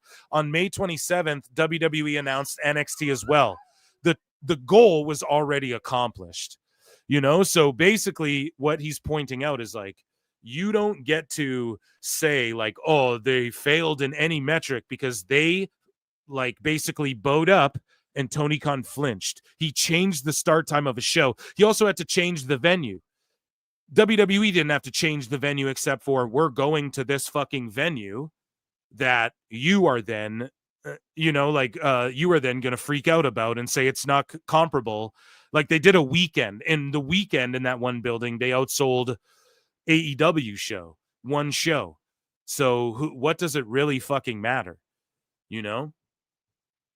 And the goal was already accomplished exactly because Meltzer and all you guys were like, they're doing this show this day. And then they ended up having to move the time to compete with the NXT show that they announced after the fucking fact. So that's the L right there. automatically, or that for Dave and AEW, but that's the W right there. And yeah, we saw Wild Cuervo again appear on like this at Evolution. Well, he does his entire entrance, and then of course, this is a throwback clip, but he gets on the announce table. He had a Cuervo with him the whole time too. So Dynamite beats NXT a lot and may beat Raw. Are you sure about that, Dave? So yeah, Dave is absolutely lost his mind. Jimmy Cross USA, he says, and it still can't, or this guy says it still can't fill seats like WCW in the 90s. So like, what do these ratings and shit matter if they can't fill seats? Dave says if you include US viewership, it beats NXT by a lot. If you include US viewership, but what Dave isn't including is global viewership for NXT, which is regularly number 1 through 10. And he does not, like, I looked the other day on X, and someone said like Raw was still number 2 in India or whatever or not the other day, today on Wednesday. You know what I mean? So Dave doesn't factor any of that shit in. On NXT on Netflix is where all Canadians have to watch NXT now. That alone, Dave. Like, come on, man. So he says it beats NXT by a lot. It may beat Raw, but we won't know until next Tuesday because Netflix is delayed a week. Pretending nobody watches on Max is so sad at this point, but it can't beat SmackDown. Oh, my God, dude. Zaslav already stated during a media call that HBO Max viewership accounts for 25% of programs from WBD networks. Dave, nobody. When we say nobody, we mean insignificant, inconsequential. Just like when we show that fucking chart where WBD accounts for 1.4% of the streaming in its entirety, that means everything. That means the fucking Batman shit that they upload there and all the DC stuff that means everything, Dave. That means Bugs Bunny and all that shit. And AEW and all of it. They have 1.4% market share, and it accounts for 25% of that. Like, do you understand what I'm saying? When you extrapolate the numbers, it doesn't even make fucking sense whatsoever. He's just lying through his fucking teeth. So Dave says Rollins was reportedly originally planned to face Roman Reigns at SummerSlam before he suffered the knee injury. So now he's saying it's legit. And he was supposed to planned to fight Roman Reigns. So again, I could say anyone. Oh, Travis Scott was supposed to face Roman Reigns before his. Like, you could say that about anyone. If Kevin Owens at SummerSlam was supposed to do this, Brian, but he got injured. Like, anyone can do that about anything. So I just think he's fucked up for doing that. Media Snob says there is zero data supporting the 500K number, and no one is willing to stand by that number to support that report. Exactly. Only Dave and Bethel. The burden of proof falls on BJ, and that's what Dave doesn't understand either. He just goes, I studied. Trust me, I know. No, the burden of proof falls on you to prove this shit, Dave, because you guys are the ones claiming it. So prove it. Like, they don't understand how debate or like how any of this shit works. And BJ to source it, and he hasn't provided one source. Switchblade says, show this to Dave since he asked for evidence. Bethel claimed NBA does 1.7 to 2 million, yet the All-Star game did between 52 and 152 on Max. So again, we can just extrapolate Bethel's lies. Let's leave the wrestling bubble. He's claimed that the NBA does 1.7 to 2 million on Max, but we know for a fact the All-Star game did 52 to 152. So when they sit there and try and say Dynamite more likely does 200 to 3,000 every week on Max, bro, the All-Star game did 152 being generous, which Switchblade proved. So no, you're fucking lying. Again, Meltzer said, what says, you'll be shocked to learn that Dave is either lying, moving the goalposts, or didn't previously know what he was arrogantly talking about with WBD's key demo. So again, he goes wrong. They mention viewers 18 to 49 and 25 to 54. They tout viewers 18 to 49 and 25 to 54. I've seen WBD charts, and they are ranked by 18 to 49. So you got work, Dave, because no, they're not. Okay? Meltzer said, what? Pulled your card. Advertising rates are based on 18 to 49, except for news where it's 25 to 54. Well, WBD since the mid-2010s, look at 25 to 54, Dave. You're wrong. The number most sponsors look at is 18 to 49. Viewers same day, or with news, 25 to 54. Those aren't the numbers shows are ranked by or ads are. This is as far back as 2021, him being wrong. 25 to 54 for news. Look how many of these we got, chat. Canadian ads are 25 to 54. Oh, buddy. Some advisors look at 25 to 54, advertisers rather, but they aren't determined by that age. We're going way back in time. 25 to 54, Canadian key demo. 25 to 54, he's bringing up Canada and shit, buddy. News channels are based on this. We have so many more where he fucked up. 25 to 54, blah, blah, blah. Him arguing people for years, 2022 here, 2023, on behalf and using this fucking thing that's wrong. And now he's going, Max uses 25 to 54. Meanwhile, he wasn't educating anyone on that when it fucking mattered back then. Because he's a goddamn idiot. So Meltzer says Mystico is likely to get much bigger money offers from WWE. Mystico, Sin Cara, fucking Botch Cara, dude. And also from AEW, as will. So Dave, this is Dave's favorite wrestler. So now he's doing this to affect how people get paid in the business. And this is why he's a scumbag, because WWE doesn't give a fuck about Botch Cara again. Okay. And also from AEW, as will somebody with great potential like Mascara Dorada, Titan, as Tony calls it, that is his name, and Templario. One of the realities of WWE buying AAA is that as great as CMLL is doing, it's going to be very difficult for them to keep top talent. I just don't know if they want Mystico, bro. Like, especially with you glazing him all the time, saying he's a bigger deal than Roman Reigns. I ain't buying it.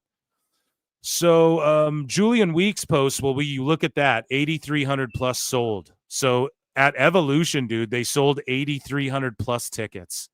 Like, that's such a W. Double or Nothing in Glendale sold 8,100 tickets. So an all-women show outdrew their SummerSlam WrestleMania show. Where the fuck is my poor people? Poor people don't like AEW. Right there, Dave. You're a dumbass. You got fucking owned, and now he's using that same logic. Well, All In compared to Great American Bash. So, again, Lance Levine is like, scorecard for the weekend. Texas was the easy winner, but gotta say, WWE GAB was very good effort. The no-brainer distant third was the lousy SNME.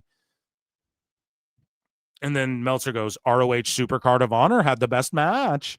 So Takeshita Bandito, because there was 800 false finishes, had the best match. Think of the standard that entails with Moxley, Bucks, Omega, and Mercedes. The Bucks did the same old shit. No one gave a fuck. Omega match was a WWE style match.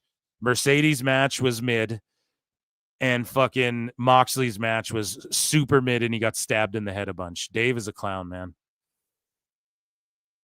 So again, fucking Ricochet responding to LoPiccolo defending Meltzer. Stinkashay's cooked. Like, I just can't even be a fan of this guy anymore, right? But Nick LoPiccolo says you can speak all you want, but nobody respects your voice. And then Ricochet says he's got 307K followers, so I'm pretty sure you're wrong about that. But at least he gave you a bit of attention, and I'm sure that made you feel good about yourself. Now, it's funny because Ricochet's one of these dumb fucks who he said this to me too. He's like, loser, you follow more people than you have followers. So by that logic, then, you're shitty and AEW shitty because WWE has more followers than you. Cooked you, Stinkashay. Cooked you, dog. With your own fucking logic, because you're a dumbass ball kiss. So, Piccolo again responds. You wrote a whole essay to say nothing. We covered that. Tony Khan on All In, through the roof pay-per-view buys, Adam Cole and Michael Oku updates. And then, of course, Observer, through the roof pay-per-view buys. No, Dave, you're lying. You're making it up. You're adding 30%. This is what Dave does. The source is going to be you. They're not up in pay-per-view buys. That's a fucking lie. I'm sorry. And if they're up from like the last one or the one before because it's fucking All In. But they're not year over year. And then LoPiccolo owns Ricochet and goes, I'm not going to sign you, bro. Fucking cooked him, dude. I'm not going to fucking sign you. So, Meltzer said had this to say in our last bit here. He says, people often, we'll cover the Raj Giri, Jimmy Corderas battle. We'll do that one Saturday, Sicko Saturday.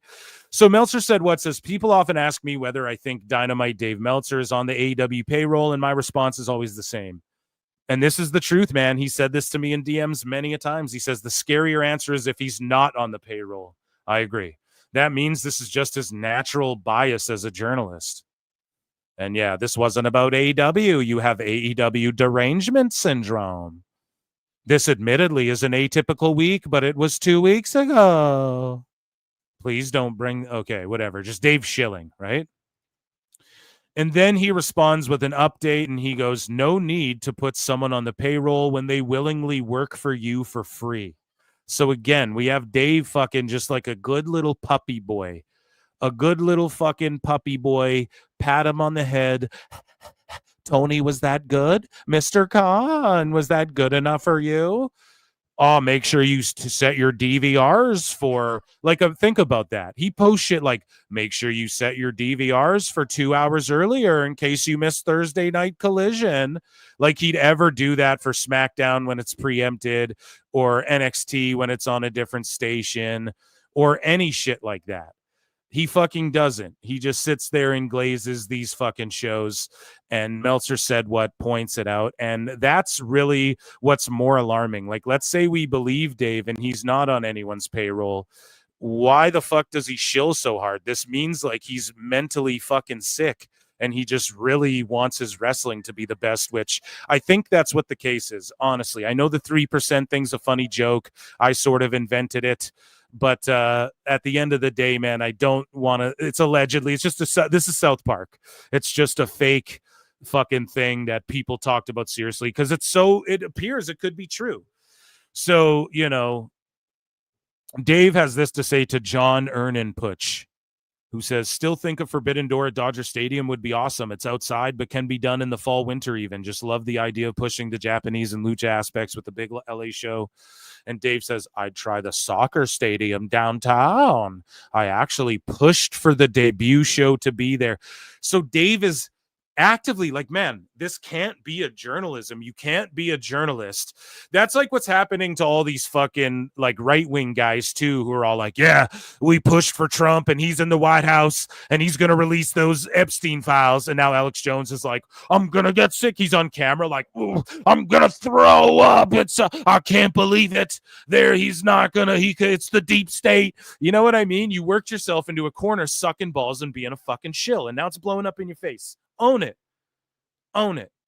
Own it. We know who's on every politician, every fucking celebrity's on that list. You know what I mean? We know it. Own it. But no, you're not gonna. You're gonna fucking beat around the bush, dabble around.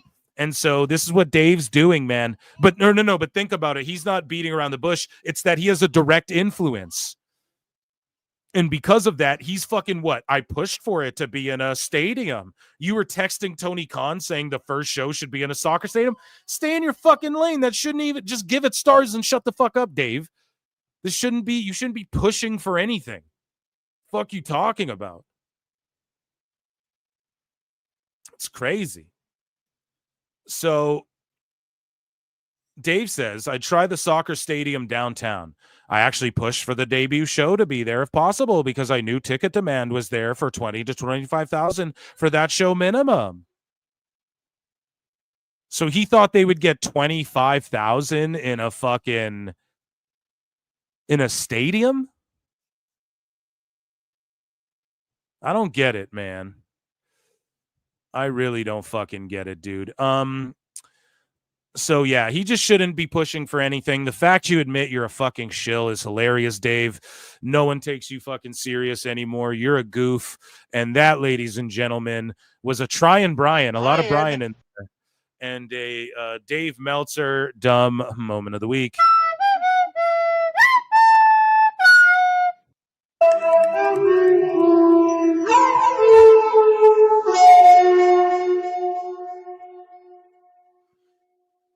So, ladies and gentlemen, we almost went 5 hours today. Round of applause for me, again, the GOAT. Absolutely. Oh, dude, I didn't see this here. So F1WGP7 for 5 says, thanks for over 20 hours of content since Saturday, Phil. A monster effort. Dude, thank you. I appreciate it, guys. Get my channel to 7K subs, and then I'll stream Evolution 2. Okay? It's my wife's birthday coming up. I know she's gonna get mad at me for that. No, she's the chillest person on earth, truthfully. But yeah, I'll stream if you guys want Slamversary, but we got to get to 7K subs before then. Okay, fuck the 200 likes on this video. That's just like that was just whatever. I was talking shit about that part. How about that? Okay. So ladies and gentlemen, thank you so much. I really appreciate you all for being here. Make sure you tune into the Saturday live show. It'll be a sicko Saturday. There's just UFC, no WWE or AEW, so I can fucking kind of chill. I might start a little earlier, maybe get some fun guests on, right? Maybe a little Hughley, who we haven't heard from in a while. Hopefully, maybe if that works out, I'll do the damn thing. And then Sunday stream if we get to 7K subs. So please run those likes and subs up. I appreciate you all for supporting the show. Richard, because he was smart enough to get out of here. What's chat saying? Good night, everyone. Phil is the man. Thank you, guys. I really appreciate it.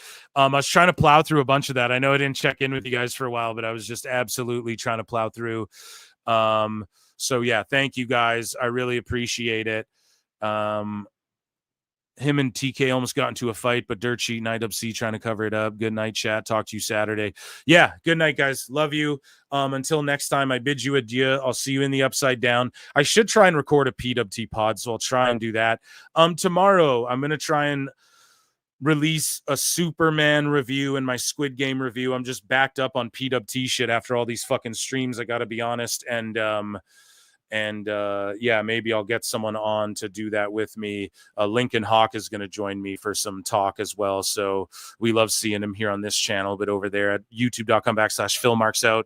And yeah, become a member or you will miss out on Monday shows. And that's really what it is at the end of the day. Okay. So I appreciate you all. Until next time, I bid you adieu. I'll see you in the Upside Down. Peace. I look and see it's not just me. Jeff, why do you insist on doing this dumb internet shit on TV? I look and see it's not just me. This place is a fucking joke, man. You're a clown. I quit. So many of us have stood where I stand. We are the young, so raise your hand. So many of us have stood where I stand. We are the young, so raise your hand. They call us problem child. We spend our lives on trial. We walk an endless mile. We are the youth gone wild. We stand and we won't fall. We're one and one for all. The writing's on the wall. We are the youth gone wild. No. It doesn't make logical sense, but it makes. Well, yes, of course. But it makes wrestling booking sense. Of course, this makes no sense. Of course, okay, it makes no sense. However, in pro wrestling booking, which often makes no sense, it would do that. It's about making money. It's not about anything else. Wrestling's always been about making money first and foremost. That's it. I look and see it's not just me. Last weekend was the greatest weekend in AEW history. This is the greatest week. I look and see it's not just me. Security, my safety, my life was in danger at a wrestling show. So many of us have stood where I stand. We are the young, so raise your hand. So many of us have stood where I stand. We are the young, so raise your hand. They call us problem child. We spend our lives on trial. We walk an endless mile. We are the youth gone wild. We stand, we won't fall. We're one and one for all. Nobody's on the wall. We are the youth gone wild. They call us problem child. We spend a night so trial. We walk an endless mile. We are the youth gone wild. We stand, we won't fall. We're 1-1 for all. Nobody's on the wall. We are the youth gone wild. Let me get wild.